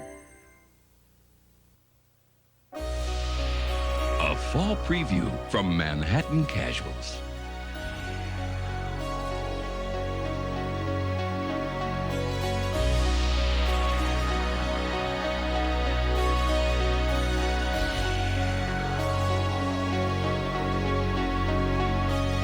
Manhattan Casuals for men and women, Bayside, Saskatoon, and the Galleria, Regina.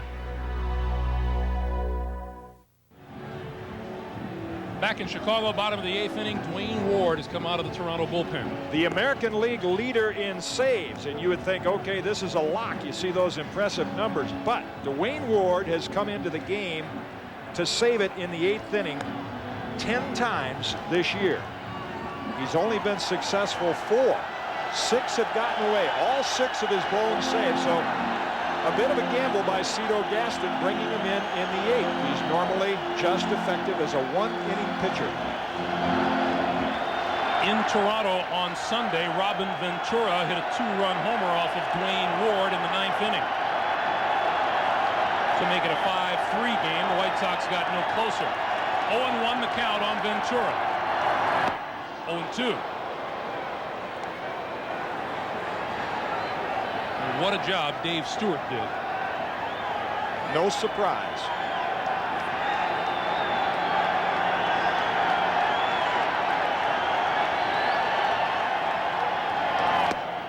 Inside, 1-2.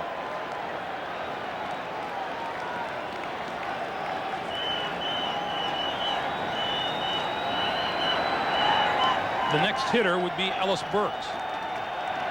Has one of the Chicago hits tonight. White Sox have managed just 4 hits to this point. 2-2.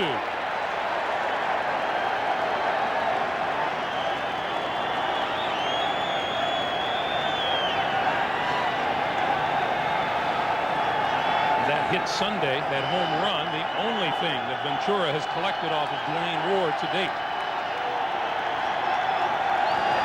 He went around and struck him out.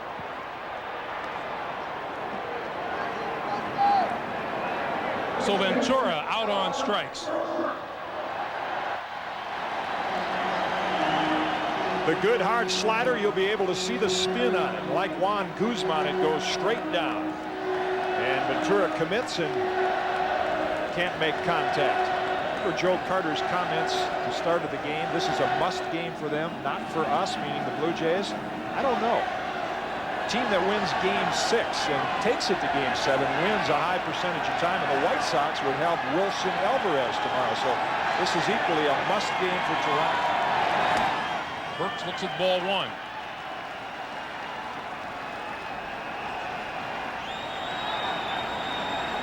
No one has left Comiskey Park.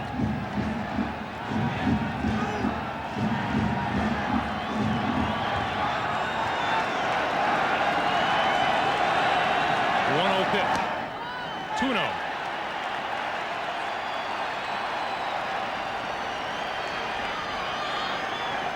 Burks 7 hits in 22 at-bats in this series.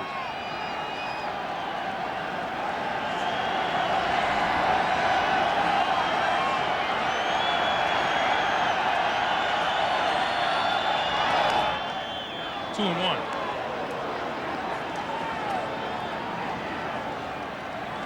Very difficult to get the ball in the air against Dwayne Ward. That home run you mentioned to Robin Ventura, only the 5th. You hope you get something bell tie, but you seldom do.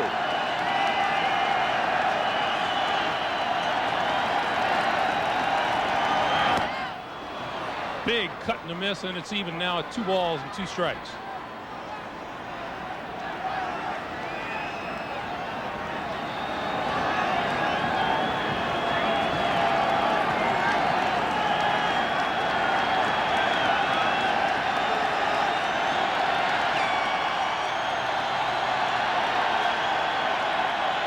Time is called the plate by Burks.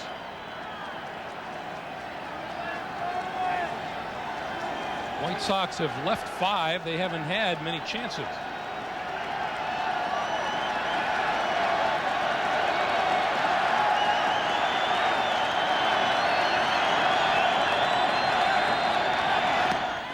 Strike 3 called, and the Blue Jays are 3 outs away from the American League Championship. We'll go to the 9th. Toronto 3, Chicago 2.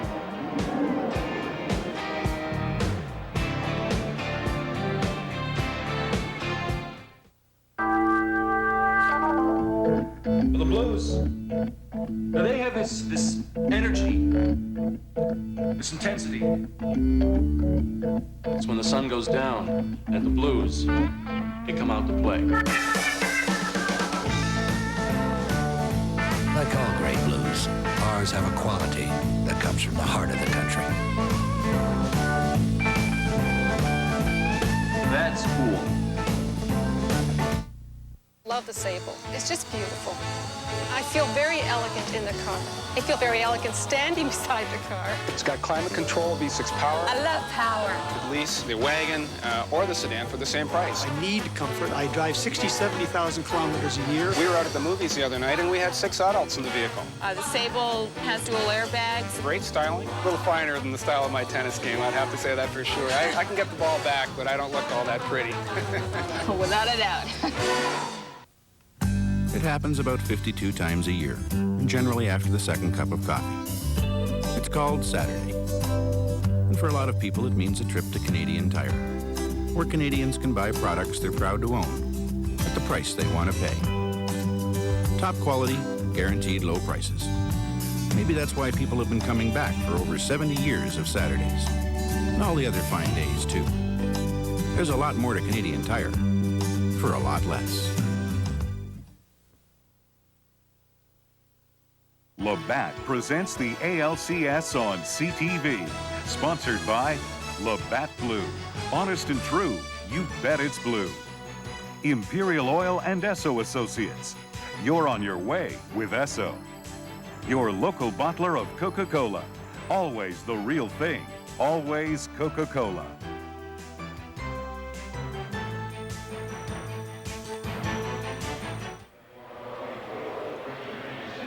This is how the Chicago 8th ended, with Ellis Burks looking at strike 3, and in the Toronto dugout, Paul Molitor said just a little bit more. Important out, because now Ward works to the bottom third of the Chicago order in the 9th inning. Meanwhile, Kirk McCaskill works to the top of the Toronto batting order, and Ricky Henderson check swing foul. Henderson, Devon White, Robbie Alomar here in the top of the 9th inning. The Blue Jays clinging to a 1-run lead.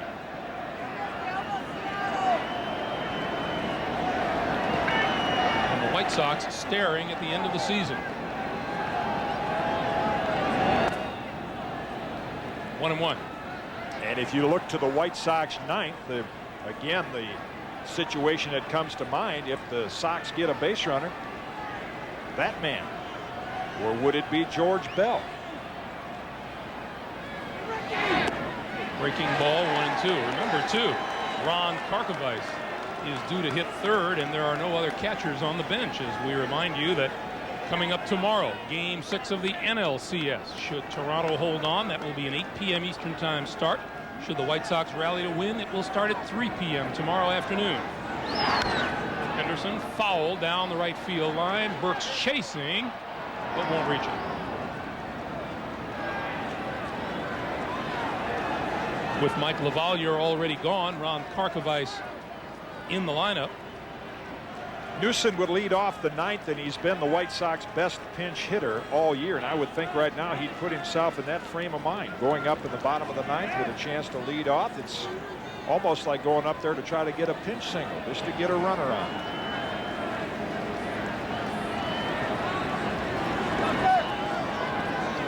One-two pitch. Chopper. McCaskill to Thomas.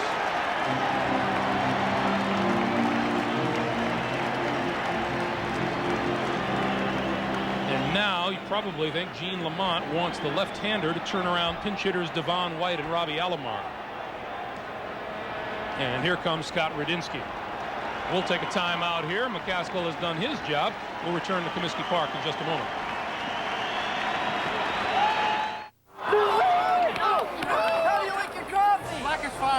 I like mine crisp. You know, crisp. You like your coffee crisp? I like my coffee crisp. That's good, Church. Where'd you guys grow up? The moon? Coffee crisp makes a nice, light snack.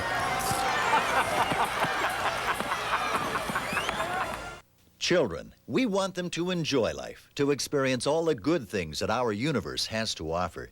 It's important that they identify with positive influences and establish the right values. That's why the Canadian Broadcast Standards Council asks for your help. If you see or hear programming that concerns you, write a letter expressing your concern. Include your name and the time and date of the program, and please write within 21 days of the broadcast. This message brought to you by the Canadian Broadcast Standards Council and this station.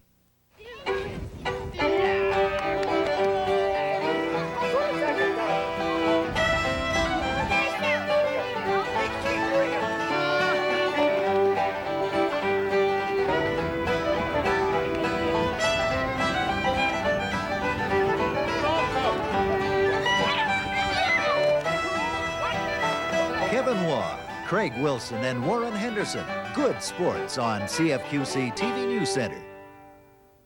Has Captain Picard been murdered? Was vaporized? Or has he turned traitor?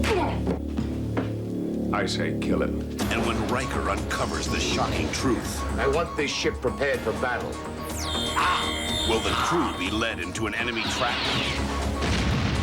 Report to Enterprise. We are under attack down here. The shields are down. On an all-new episode of Star Trek: The Next Generation. Friday at 10.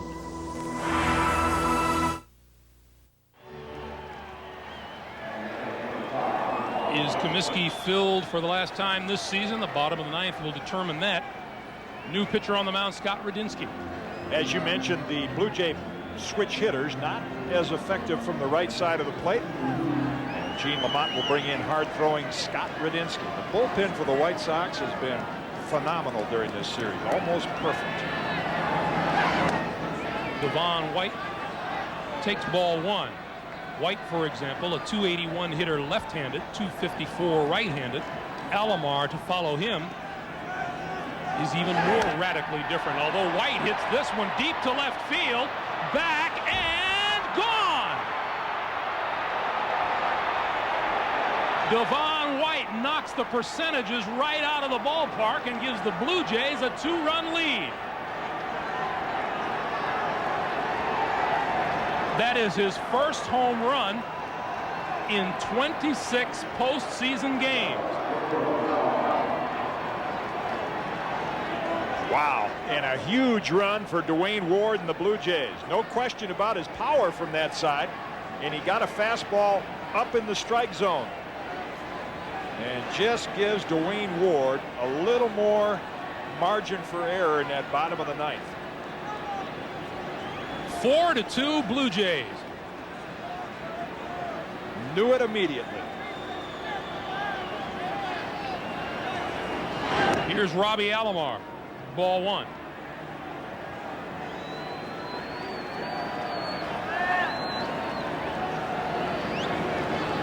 Oh, so much for the numbers game.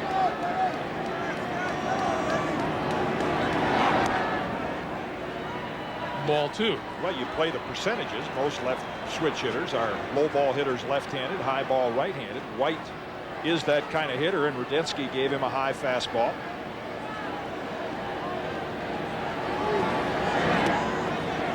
And now the count to Alomar, 3-0 with Joe Carter on deck.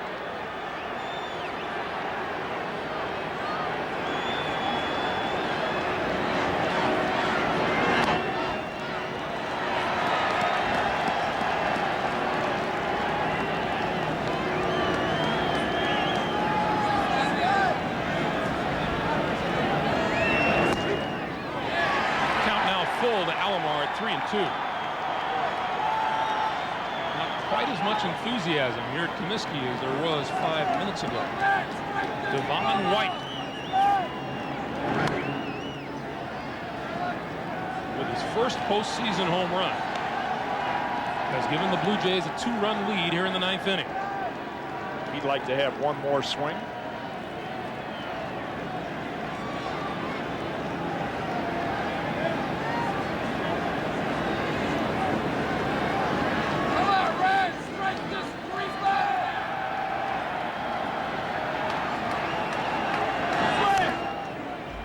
Alomar stays alive at the plate.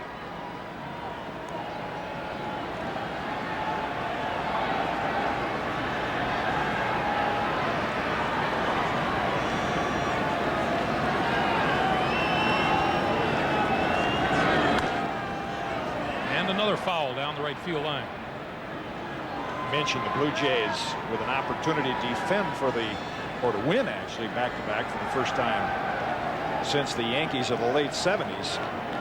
And if they nail down tonight's game, it really is going to set up Cito Gaston's pitching in good shape. This being Tuesday night, Guzman would be fresh for game 1, and Stewart would be available to come back in game 2.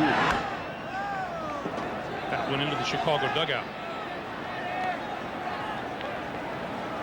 The same thing's true for the White Sox. Were they to pull this game out in the bottom of the 9th, you can imagine what that would do for them going to game 7 with Wilson Alvarez, the pitcher tomorrow night, and Jack McDowell, though not effective against Toronto, would be certainly fresh for game 1. Line foul down the left field line. So Alomar drawing things out here in the top of the 9th.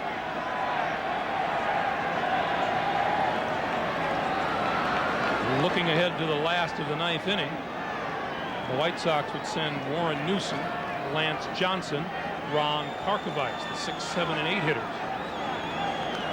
Lance Johnson, the only one of the 3 who has reached base in the series. Has 2 pinch hitters on the bench. Offers.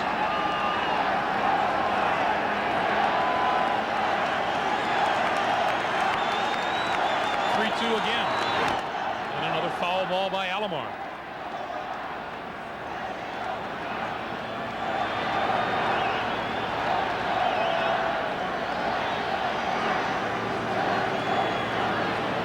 So instead of playing for 1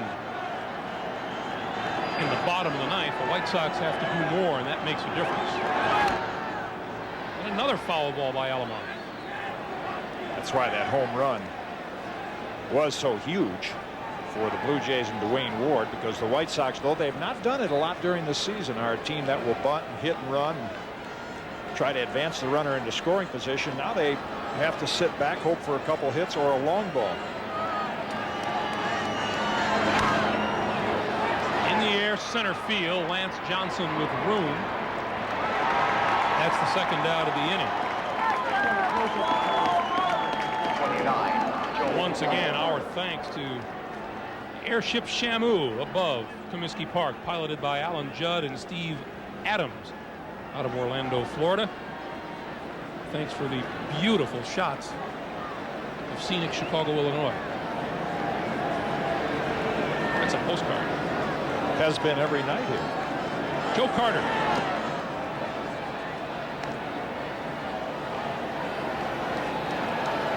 Unless something happens in the last of the 9th, it will be an even longer wait for the White Sox. Base hit left field for Carter. His first hit of the night. And that brings Radinsky up against another left-handed hitter, John Olerud. Which is why Gene Lamont left him in to face Carter. They'd be happy to give Joe Carter a single, just keeping it in the ballpark. He wants Radinsky there to try to get out the left-hand hitter. He referred to the long dry spell for White Sox World Championship. They might not have to wait as long as people think. This is a young club with their pitching staff that should get better. Remind you that coming up after we wind down here at Comiskey Park and your local late news, later tonight on the Late Show with David Letterman, Dave Welcomes, Howard Stern, Roseanne Cash, and Pet Tricks.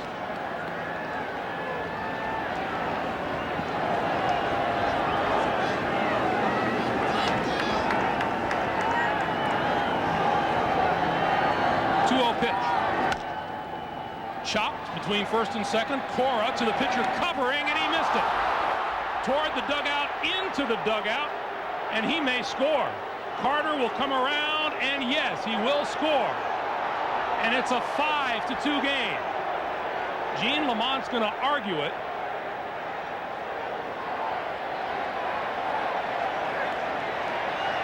Ken Kaiser says take up the argument with John Shulock.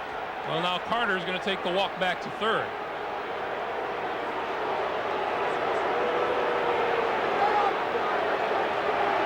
Now Gene Lamont is going to change pitchers, is what he's going to do. Carter goes back to third. You can see John Shulock say 1-2 as the ball thrown from the infield. A sloppy play by Scott Radinsky. Thomas can't get the high throw, and Cora is there. And Radinsky just simply does not hang on to the ball. The ninth inning goes on for Toronto. We'll be back.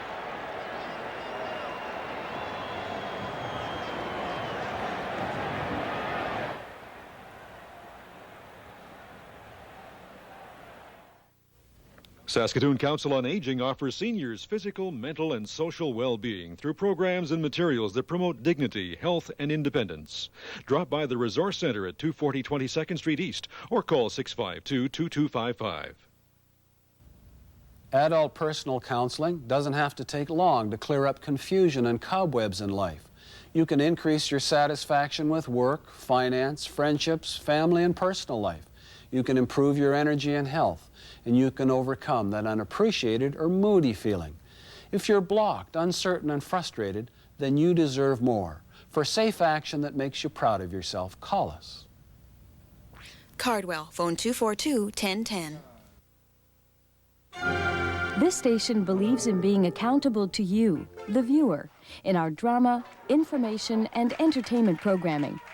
We are a member of the Canadian Broadcast Standards Council, and as such, are committed to the highest standards of broadcasting.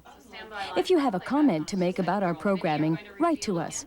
We'll respond to your letter and send you information on the Council and our codes. This message is brought to you by the Canadian Association of Broadcasters and this station. I guess I was just scared. And then when I found drugs and alcohol, it took away that fear.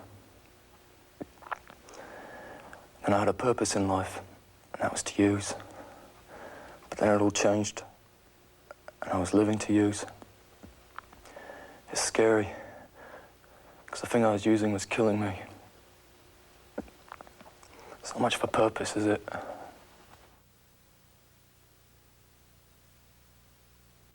The baseball playoffs are here once again, and that means the provincial will be preempted periodically over the next little while. But we're still hard at work putting together stories for the coming weeks, from the election trail to the back trails of Saskatchewan. Enjoy the playoffs and stay tuned. We'll see you soon. At third, and John Olerud on the error by pitcher Scott Radinsky is out at second. And the throw into the dugout from the infield, so Carter gets the base he was headed for, second +1. That's why he was sent back to third. And the new pitcher is Roberto Hernandez, the third Chicago pitcher of the inning. Molitor hits it into right center field. This one will bounce against the wall. Two more runs around. Molitor on his way to third with a stand-up triple. And they're beginning to celebrate in the Blue Jays dugout.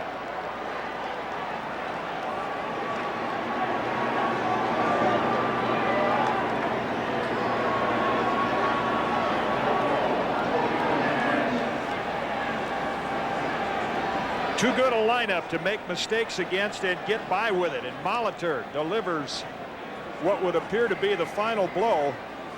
And it's been the right side of the White Sox infield this whole series that has let them down. Frank Thomas with a chance to scoop a double play ball earlier as Molitor goes all the way to third.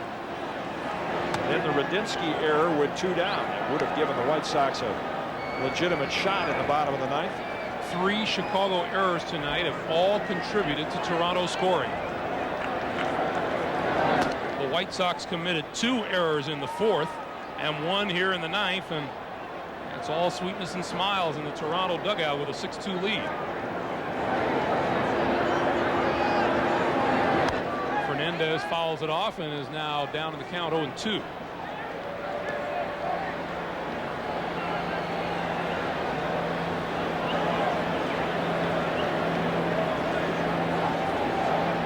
Blue Jays can start to look ahead to either Atlanta or Philadelphia.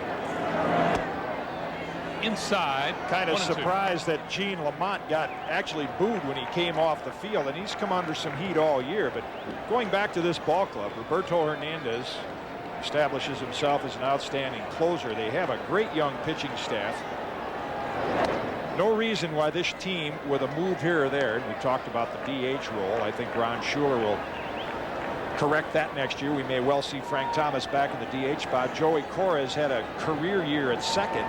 They have a young infielder, Ray Durham, playing in the Arizona Fall League right now as a top prospect. They'll strengthen that position. Probably Ellis Burks or Tim Raines, one of the two would be signed. They're both free agents. And we showed all this series the draft picks that have made it to the big leagues. Scott Ruffcorn, outstanding pitcher. Rob Ellis. Believe me, this team will be back in postseason play again.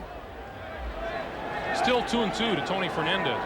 That DH position very interesting too, with the ruckus that George Bell caused with his comments. You would figure George Bell won't be back. The question is whether Bo Jackson will be back or not. A flare for the dramatic.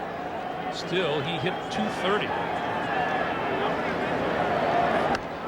And another foul off the bat of Fernandez. And if this lead holds up for Toronto, it'll be interesting to see whether they go up against Atlanta should the Braves come back, because that would pit a very explosive lineup against an outstanding pitching staff, though again with the two tough lefties, Avery and Glavine. Blue Jays not successful, or the Phillies, who have much better pitching than people give them credit for. They got out of the gate this year with Tommy Green, Kurt Schilling, Danny Jackson. Well, you talk about games and postseason play going back to when he was a member of the Royals, to put them back in it as he did for the Phillies. So their starting pitching may be shortchanged, but it can be very effective. Fernandez with yet another foul.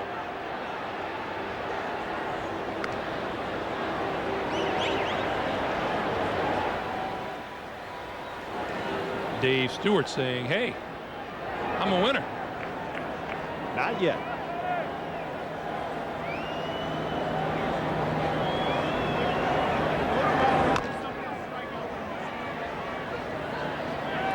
Well, Tony Fernandez in no hurry to get this over.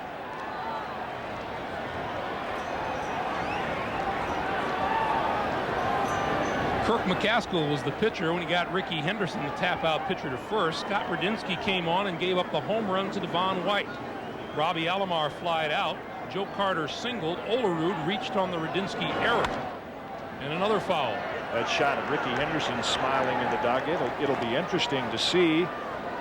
He has not performed well during this series. Whether the World Series will see a different Ricky Henderson. Said before the game, no, my hamstring's fine. This cold weather isn't bothering me, but even when he did get on, he has not run much. Only effective bat was the first one against McDowell in Game 5. Hit into center field. Lance Johnson on the run and made the catch. It's a 4-run Toronto lead. Only 3 outs stand between the Blue Jays and the American League Championship.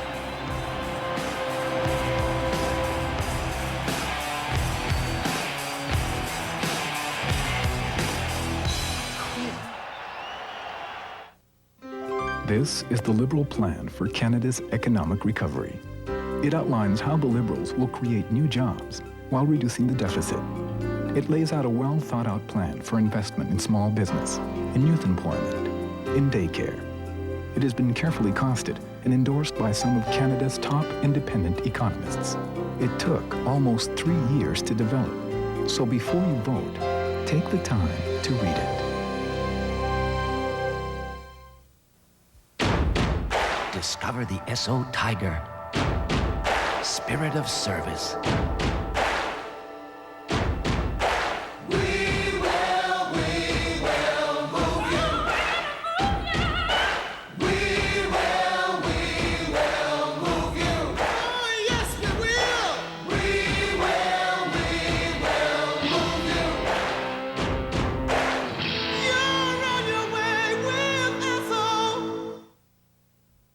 It has a powerful 150 horsepower engine and dual airbags. It's available with leather trim and a 6-speaker CD system.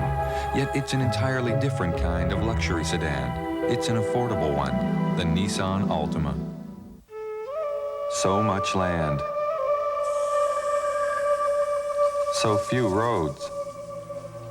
Was Canada made for the Pathfinder, or vice versa? Nissan, built for the human race. Blue Jays try to close out the Chicago White Sox. It's a 6-2 score, and closing out a great Hall of Fame broadcast career. The gentleman on your left there, Ernie Harwell, working, if the White Sox lose this, his last baseball game. And what a star-studded career he has had. Hall of Fame broadcaster, and Ernie, we will miss you. His producer, Bill Severa, there on the right. One of the great baseball announcers of all time, Ernie Harwell. Chicago ninth inning. Warren Newson, Lance Johnson, Ron Karkovice due to face Wayne Ward.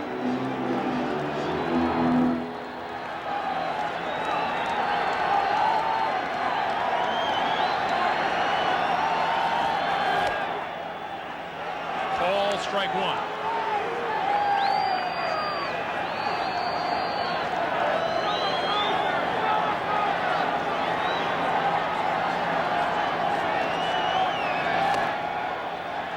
Up and away, 1-1.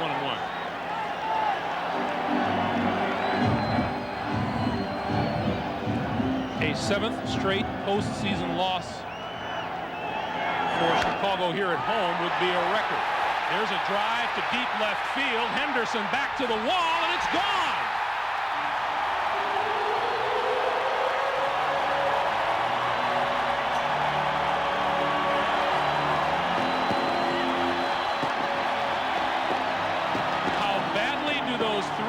In the top of the ninth inning hurt the White Sox now. Newson took it the other way. He had 2 home runs during the regular season, and that went just out of the reach of Rickey Henderson. It is 6-3. Lance Johnson takes ball one.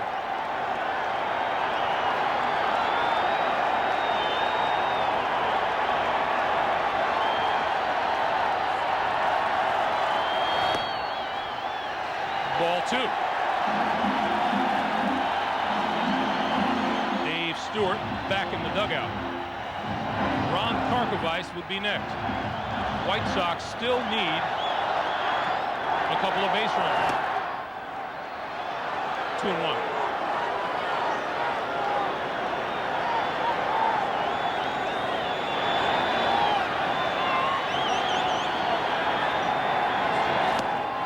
Ball three. How long it's been since a Chicago White Sox player hit a postseason home run here in Chicago. Ted Kluszewski in Game 6 of the 1959 World Series against the Los Angeles Dodgers. 3-2 now to Johnson.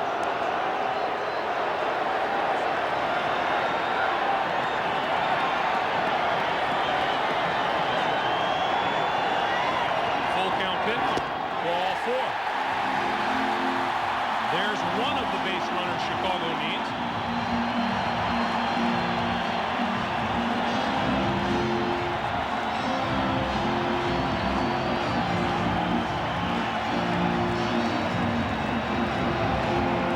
Here's Karkovice with his first at bat tonight. He replaced Mike LaValliere back in the 7th inning.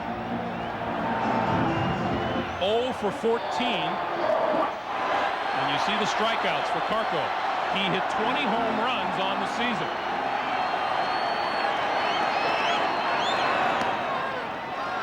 Ball one. Manager Gene Lamont can't pinch hit for Karkovice. He has no more catchers available.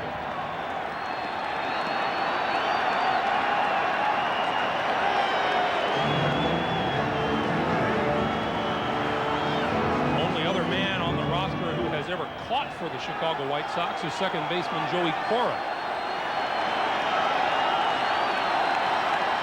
One on, nobody out, 6-3 Toronto, bottom of the ninth. There's a strike, 1-1.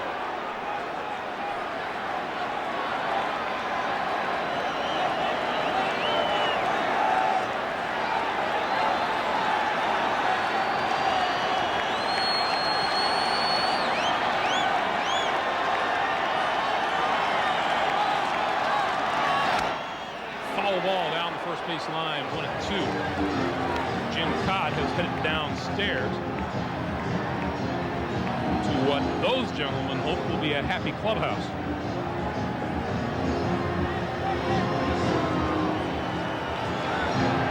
Warren Newsom led off the 9th inning with a home run to left field.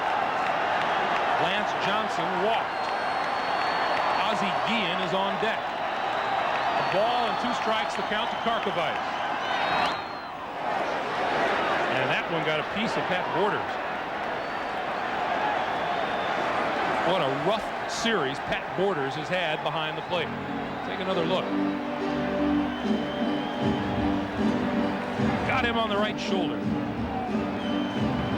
While we have a moment, let's tell you that tonight's telecast was produced by Craig Silver and directed by Mike Arnold. Baseball 93 was produced by George Veras. The senior producer of CBS Sports is Ed Gorin, and the executive in charge of production is Rick Gentile.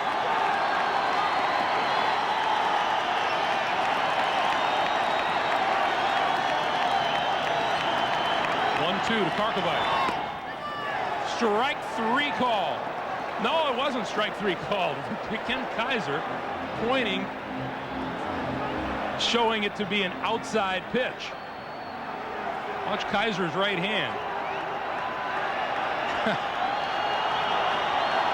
Karko's still alive. 2-2 the count. That's strike 3 call. 7th time in this series, Karkovice has struck out in 15 appearances.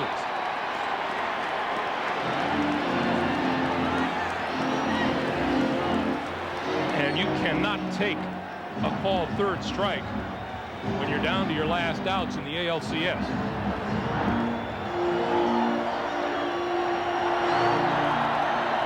Dave Stewart stands to win his 2nd game in this series. Here's Ozzie Guillen. Showed bunt, took a strike.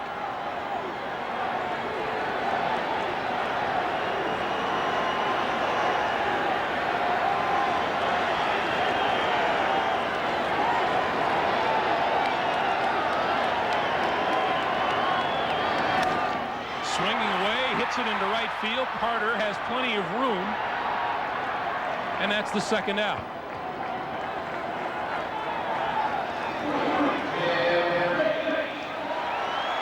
And the season now rests on the shoulders of Tim Raines.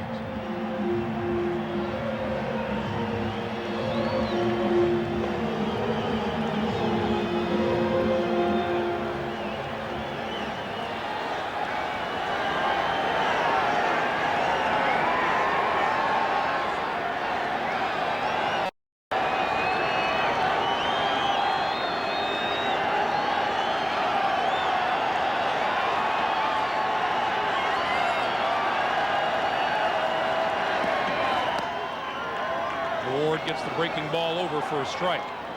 3 errors, oh so costly to the White Sox tonight. 2 in the 4th inning led to a run. 1 in the 9th opened the door for a few more. And Raines and the White Sox are down to their last strike. And anticipation builds in the Blue Jays dugout.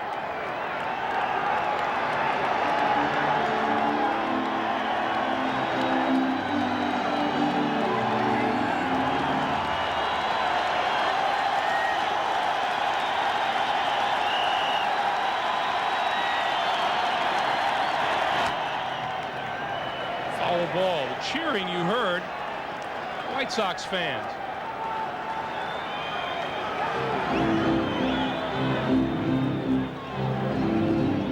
Outstanding season as champions of the American League West, and the Toronto Blue Jays have been just a little bit better in the LCS.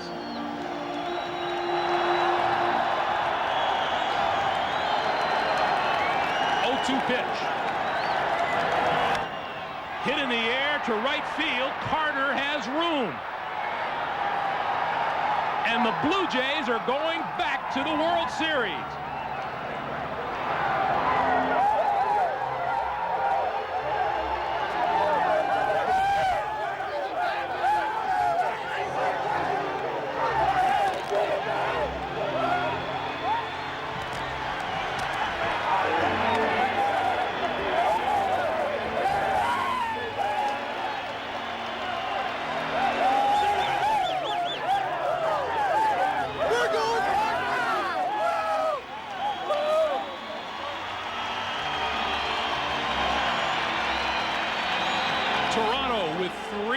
the ninth and 3 critical runs because Warren Newsom's leadoff homer in the bottom of the ninth would have been the tying run. Way to go. That boy Sully.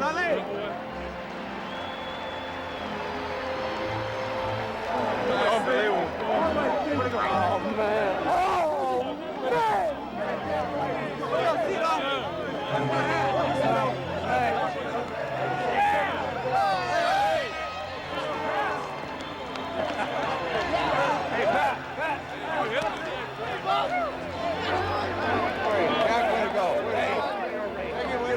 The Toronto Blue Jays will have a chance at becoming the first team since the 77-78 New York Yankees to repeat as world champions.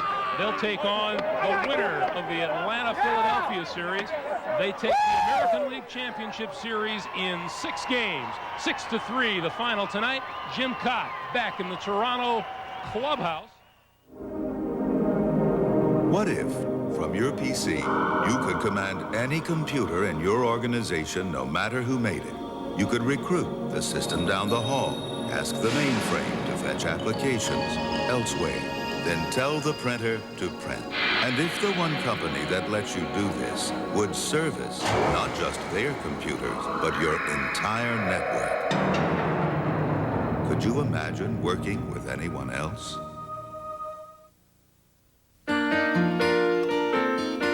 There's something special about a meal together with family. At least that's how we see it at Swiss Chalet. That's why our chicken is always fresh and slow cooked in its own juices. Tender, meaty ribs, amazing salads, and more. Still under $25 for a family of 4. And the other nice thing about a Swiss Chalet meal, we clean up the dishes. Mind you, some of our customers do a pretty good job. Around here, you never know what you'll be doing next. Hauling hay out to the zebras, pulling somebody out of the mud. You know, I think I've shoveled more species of manure than anyone in the country. But the Mazda trucks are dependable. That's the big reason. And strong. The all-new Mazda B4000 pickup. Now with the strength of 4-liter V6 power. Because you'd be surprised how quickly a rhino can accelerate. Now get a no-charge 3-liter V6 upgrade or equivalent value credit. See dealer for full details.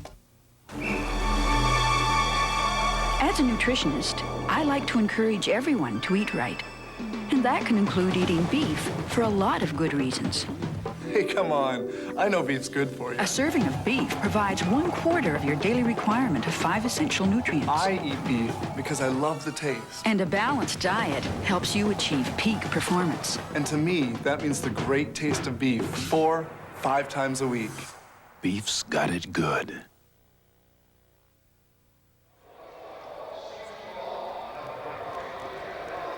Greg Gumbel back at Comiskey Park in Chicago. When it came right down to it, the White Sox just could not win a game in their home park. Dwayne Ward closed it out, getting Tim Raines to fly out to Joe Carter in right field. And the Blue Jays knew it. 3 runs for Toronto in the top of the 9th inning, clinched it.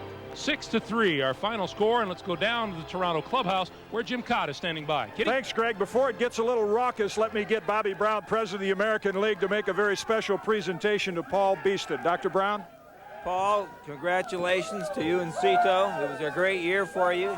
It was a tough series. You played a tough team, but you came out ahead, and good luck next week. Good, thank you, Bobby. Chicago did put up a good fight, and congratulations to Cito, especially Pat and the scouts and the development people and the fans. Outstanding, thank you. All right, let me talk to Cito Gaston as Paul Beeston holds on to the trophy here from Dr. Brown. And Cito, again, congratulations, a chance to defend your world title. And specifically in tonight's game, a little talk with Dave Stewart after the 7th inning. That had to be a little tough decision, how long to go with him. Well, that's true, and of course, Dave, he never wants to leave the game. He's just a tremendous competitor, and heck, we're real happy. We played a tough Chicago White Sox ball club. They never quit.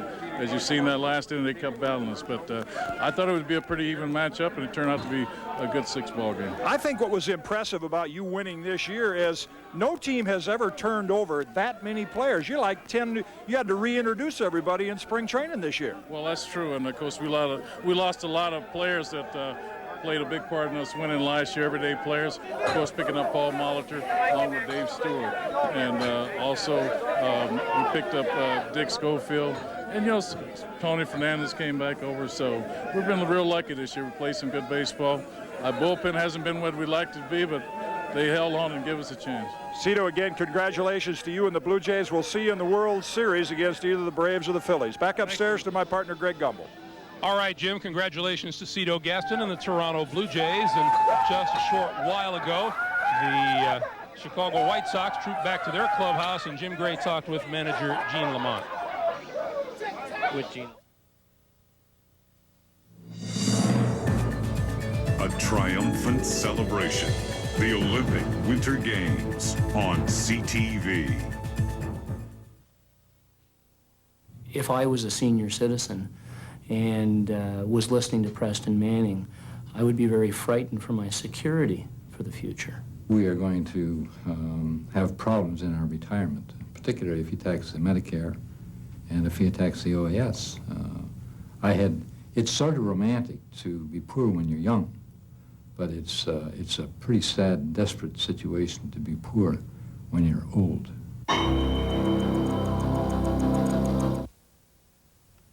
It happens about 52 times a year, generally after the second cup of coffee. It's called Saturday. And for a lot of people, it means a trip to Canadian Tire, where Canadians can buy products they're proud to own at the price they want to pay. Top quality, guaranteed low prices. Maybe that's why people have been coming back for over 70 years of Saturdays. And all the other fine days, too. There's a lot more to Canadian Tire for a lot less. I lived in the States at one time, and I think everybody knows that their health system down there is just horrendous. It can put a person bankrupt overnight, and particularly senior citizens that are in that condition. And certainly we don't want that to happen in Canada. And if Preston Manning makes these changes that he's suggesting and turns it over to the province, I don't know what's going to happen. And I'm concerned about that. And I think the senior citizens are concerned about that. And in your name, to the charity of your choice, and here are the keys. Once again, congratulations and best of luck in the series. Thank you. Thank you very much. First I'd like to give all glory to God. And then after that, I have to say, my teammates, I could share this with each and every last one of them. Juan Guzman, to me, is just as deserving of this trophy. Devon White played outstanding. Paul Molitor, Cito did a good job of managing us. And, I know there are a lot of people that were second-guessing how we set the rotation up, but, Cito had a plan. Things worked out. I just feel real fortunate to be in this situation. You gave thanks to a lot of people, and nothing strange to you to do that, because yesterday was Thanksgiving Day in Canada, and you helped out a lot of needy people there by staying back, and that's always been the Dave Stewart spirit. And I think the pitching spirit we saw tonight was in inning number 8. You extended yourself a little bit and got a big out, but these were no easy games. You had to pitch out of a lot of jams in both games to end tonight. Really tough ball club. I knew they were a scrappy club. I'd like to say congratulations to Alex Fernandez. He pitched 2 outstanding ball games. He's got nothing to be ashamed of. Be very proud of what he was able to accomplish in this. But they're a tough ball club. They keep scrapping. They keep coming at you, keep coming at you, keep coming at you. And I just kept trying to figure out ways to get them out. One key moment in tonight's game that might stand out as a key out that you said, wow, I had to have that one. Probably 15 or 20 of them. There were a lot of them. I can't think of one particular. To me, all the outs were important because the game was close. It's a close ball game. I was just trying to get as many as I could. If I have to go back to one, it was getting Ellis Burks out when they had a chance to go ahead with a man on third, 2 outs in third or fourth inning. Dave, again, congratulations. Your second most valuable player award. Good luck in the World Series. We'll see you there. Let's go upstairs to Greg Gumbel. All right, Kitty. Dave Stewart, not bad for a guy who started the season on the 15-day DL. He's now 8-0 in LCS history. We'll be back to wrap things up from Chicago in just a moment. Black back with you at the CTV Sports Control Studio in Toronto. We will stay on the air after CBS goes off, and we will continue with the post-game wrap-up. The Blue Jays win 6-3, and a year to the day that Dave Stewart beat them, the Oakland A's beat the Blue Jays, and then 2 days later, the Blue Jays wrapped it up in Game 6 in the ALCS. back at the Sky Dome. Now, the word on the street, if we could go to the street, the Blue Jay fans celebrating into Toronto tonight, maybe not as wild as it was last year when they clinched at home, but you can see what it's like in downtown Toronto and perhaps right across Canada tonight as the Blue Jays have done it again. Their second straight trip to the World Series, as Greg Gumbel mentioned on CBS, perhaps the first team since the 77-78 New York Yankees to win back-to-back World Series. Game 1 of the World Series will begin on Saturday. Streets of Toronto tonight. The National League Championship Series continues tomorrow night now, 8 o'clock Eastern. The Phillies and the Braves. The Phillies can wrap it up. Who will the Jays play? Stay tuned for that tomorrow night. And, of course, the World Series Game 1. The Phillies or the Braves against perhaps a well-rested Blue Jays team. They will head home, and the World Series Game 1 begins from the Sky Dome, 8 o'clock Eastern on Saturday. Much more to come from Chicago tonight. We'll talk to more of the Blue Jays in the champagne-soaked dressing room when we come back. The Blue Jays win the American League Championship again. Stay with us as our post-game celebration continues. Ho, ho, ho! A legend kidnapped. Santa Claus. Haven't you heard of goodwill toward men? A holiday held hostage. An imposter is shamelessly impersonating Santa Claus. Now only Jack Skellington can set things right. Won't they be surprised? From the genius of Tim Burton. Jack, look out! Comes the story of a hero with a style all his own. I am the Pumpkin King! Ooh. Tim Burton's The Nightmare Before Christmas. Coming this month to a theater near you. If I was a senior citizen and was listening to Preston Manning, I would be very frightened for my security for the future. We are going to have problems in our retirement, particularly if he attacks the Medicare and if he attacks the OAS. It's sort of romantic to be poor when you're young, but it's a pretty sad, desperate situation to be poor when you're old.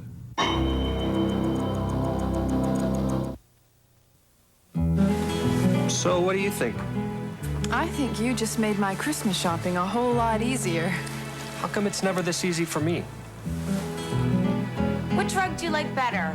I like the rose and the green. The rose. Great. We'll take them both. What do you say you start learning about the car? You'll teach me to drive, Dad? Not exactly. An oil change. Great. Your lowest price is a Kmart price. My life isn't about throwing money around. It's about hanging on to it.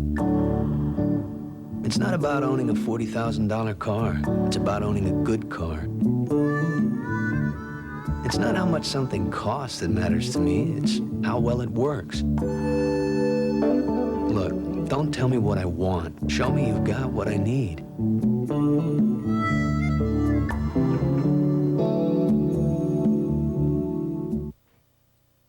And welcome back. Near the stroke of midnight in Eastern Canada, you would think it's New Year's Eve again in Toronto because the Blue Jays are the American League champions on their way to the World Series. Let's join Sunil Joshi now in the Blue Jays locker room. Sunil? Well, thank you, Rod. Indeed, I am in the Blue Jays clubhouse. With me is Paul Molitor, 6 for 9 in the first 2 games, and then in this particular game, what a night. I'm looking at the card here, hit by pitch, reached under here, intentional walk, and then that big 2-run triple in the 9th inning. First of all, your thoughts. What's going through your mind?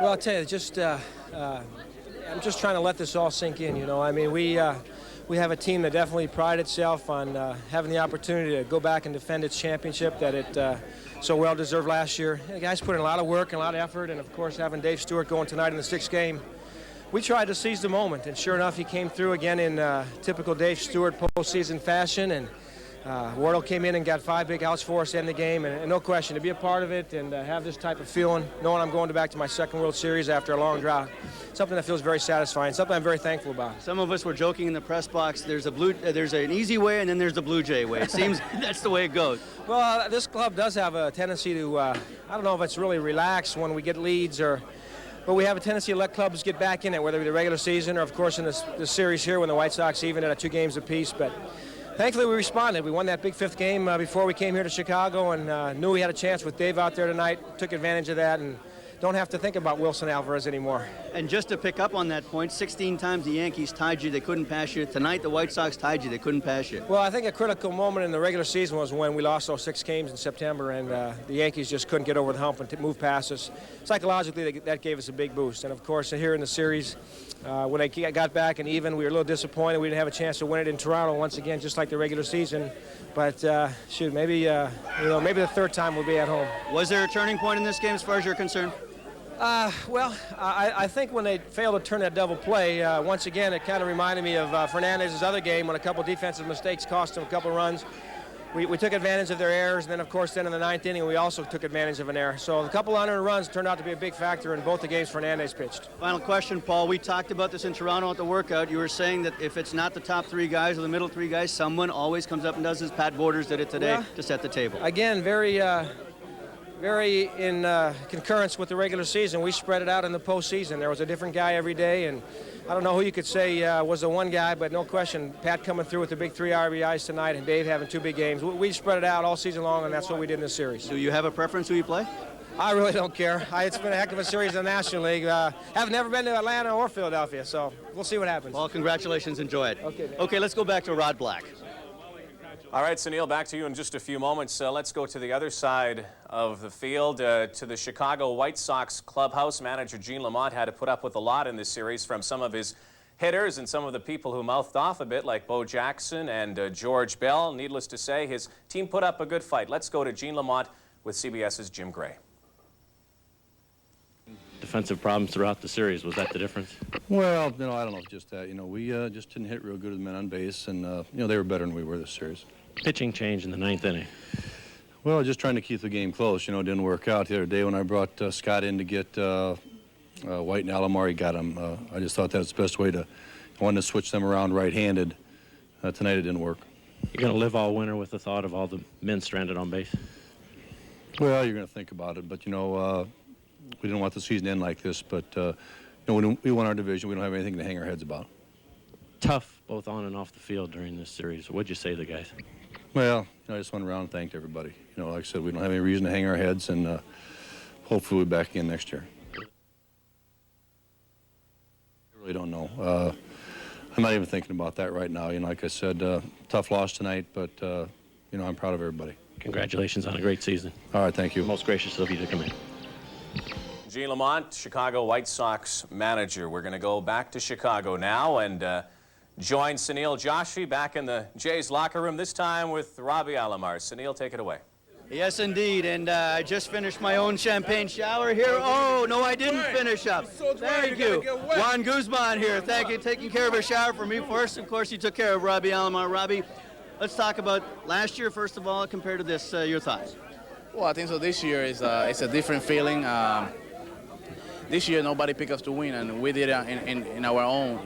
We went out there and we played some good baseball, and we have to get credit to all the guys here. All the guys did a great job. The pitching was great, the defense was great, the offense was great, and the management was great. So we deserve this win more than last year. Was watching the workout yesterday. You guys were so loose. In fact, you were diving for plays, trying to turn double plays on Willie Cañete. That sort of told me you guys were very confident coming into today's game. Well, we was trying just to have fun in practice, and we did. We had fun. We was playing like a game. We was playing just a little game for us. Me and Tony and Alfredo, we was having a lot of fun, and we just went out there to have fun, and we did. Tell me about Dave Stewart. What a pitching performance tonight. Well, Dave Stewart, I think so he's the greatest pitcher ever to pitch in the playoffs. So. I think so great. Dave Stewart is a great competitor. He go out there and try to win all the time. He's on the mound, and I feel real happy about him. I feel happy about all the guys here. Early in the series, you were having trouble with the stick, but you were continuing to play well through defense. Obviously, you came through when you needed to. Well, I came through when I needed. I think so. I got some key hit in last night. 2 days ago, I got some key hits, and today we came through with the defense. I got one hit, and the other guys came through. I think so. You cannot win only with one guy. You need 9 guys out there to win, and all the 9 guys went out there and win the game. Have you had a chance to think Philadelphia or Atlanta? Which would you like? Well, whoever is there, I'm ready for both. Okay, enjoy the champagne, Robbie. Thank you. And we'll see you wherever it is. Let's go back to Rod Black. All right, Sunil, we'll get back to you in a moment. Maybe you need a shower there, too. Sunil Joshi at the Blue Jays locker room in the clubhouse. Jays win 6-3, take the American League Championship Series 4-2. The celebration continues in Chicago, in Toronto, and maybe wherever you are tonight. There's the scene in Toronto at the moment. We'll be back after this.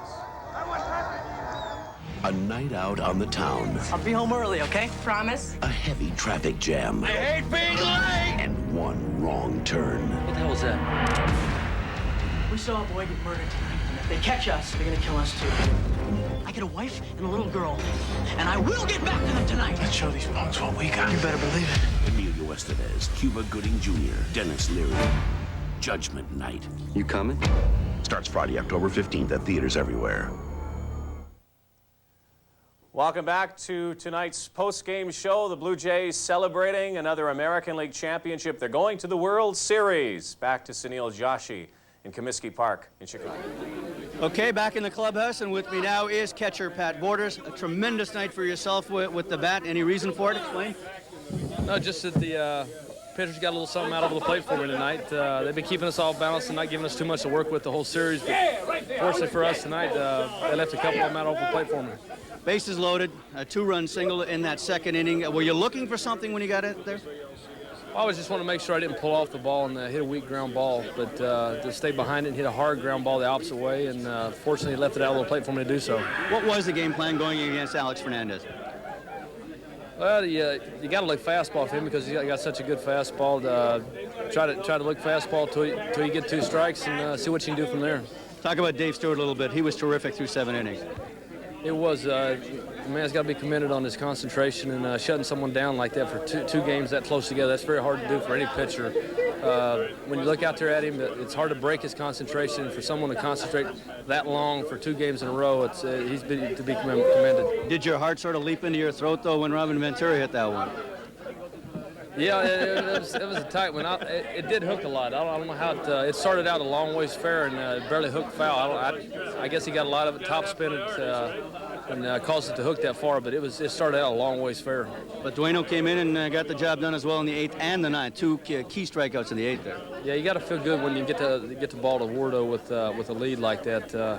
You know, he's a man that also doesn't let the pressure bother him. He gets out there and he throws the ball hard. Even when he makes mistakes, it's a moving hard fastball or a hard curveball, so you like your chances with him. So you faced Atlanta last year. Obviously, you want to face them again because you know them a little better?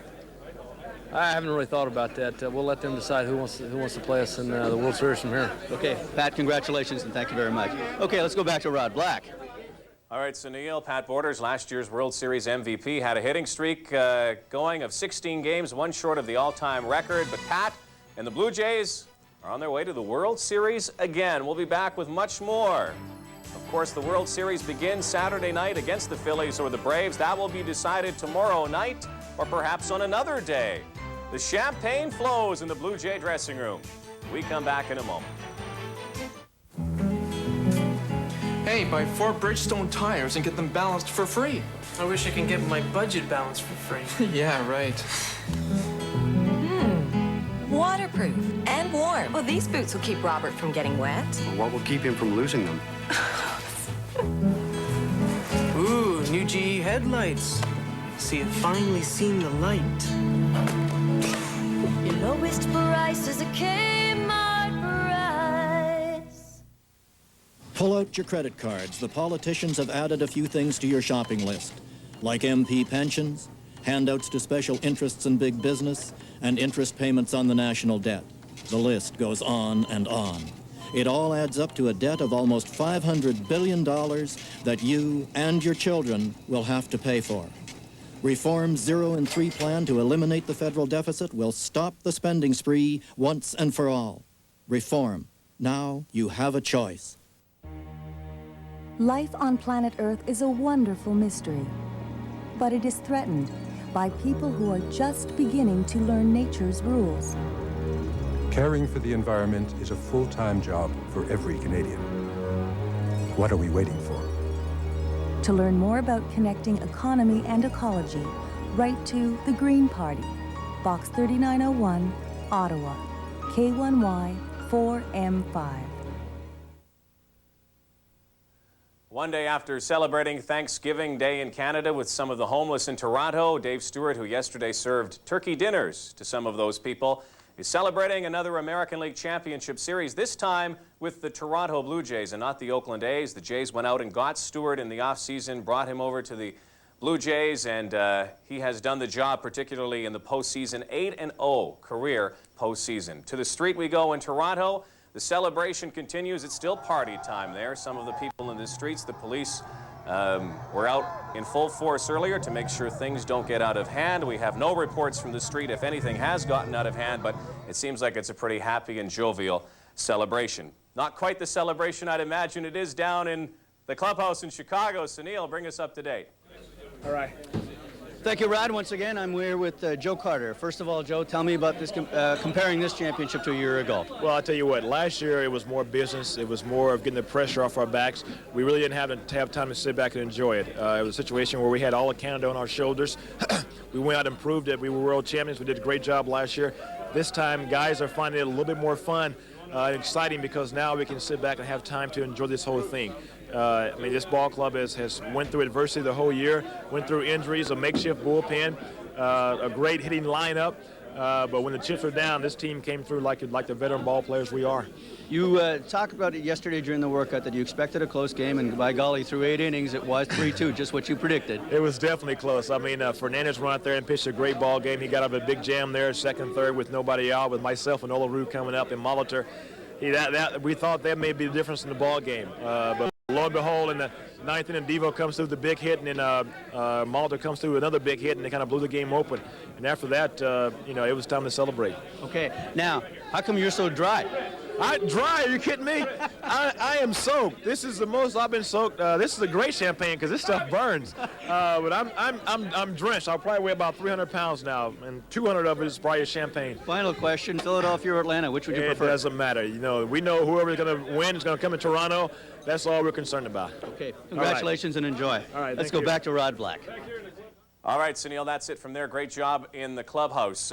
We didn't get a chance to talk to Devon White. Obviously, he was off sequestered somewhere else in the celebration. Devon White, ALCS record with Tim Raines with 12 hits apiece, and perhaps the headline tomorrow could be Devon White socks it to the White Sox with that big home run in the 9th inning in particular. If he didn't get that home run, the Blue Jays may not have won the game. They needed those 3 extra runs they got in the 9th inning, and they got them. 6-3, they win 4-2, the American League Championship Series. Some of the key components in this series, of course, the most valuable player, Dave Stewart. He will get some action when the World Series begins. Juan Guzman, who helped out, of course.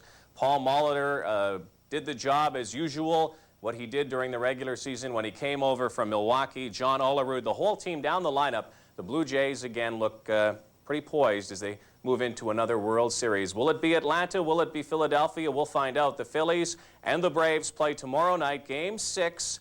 If there is a Game 7, it is on Thursday, and we will have that for you as well. And again, Saturday is Game 1 of the World Series from the Sky Dome in Toronto. The celebration continues in the streets in Toronto and maybe wherever you're watching, as we mentioned earlier, and it will continue for a couple of days until the preparation for the series begins. One last look at the final out as the Blue Jays win the American League Championship. Good night, everyone. This has been a special presentation of CTV Sports.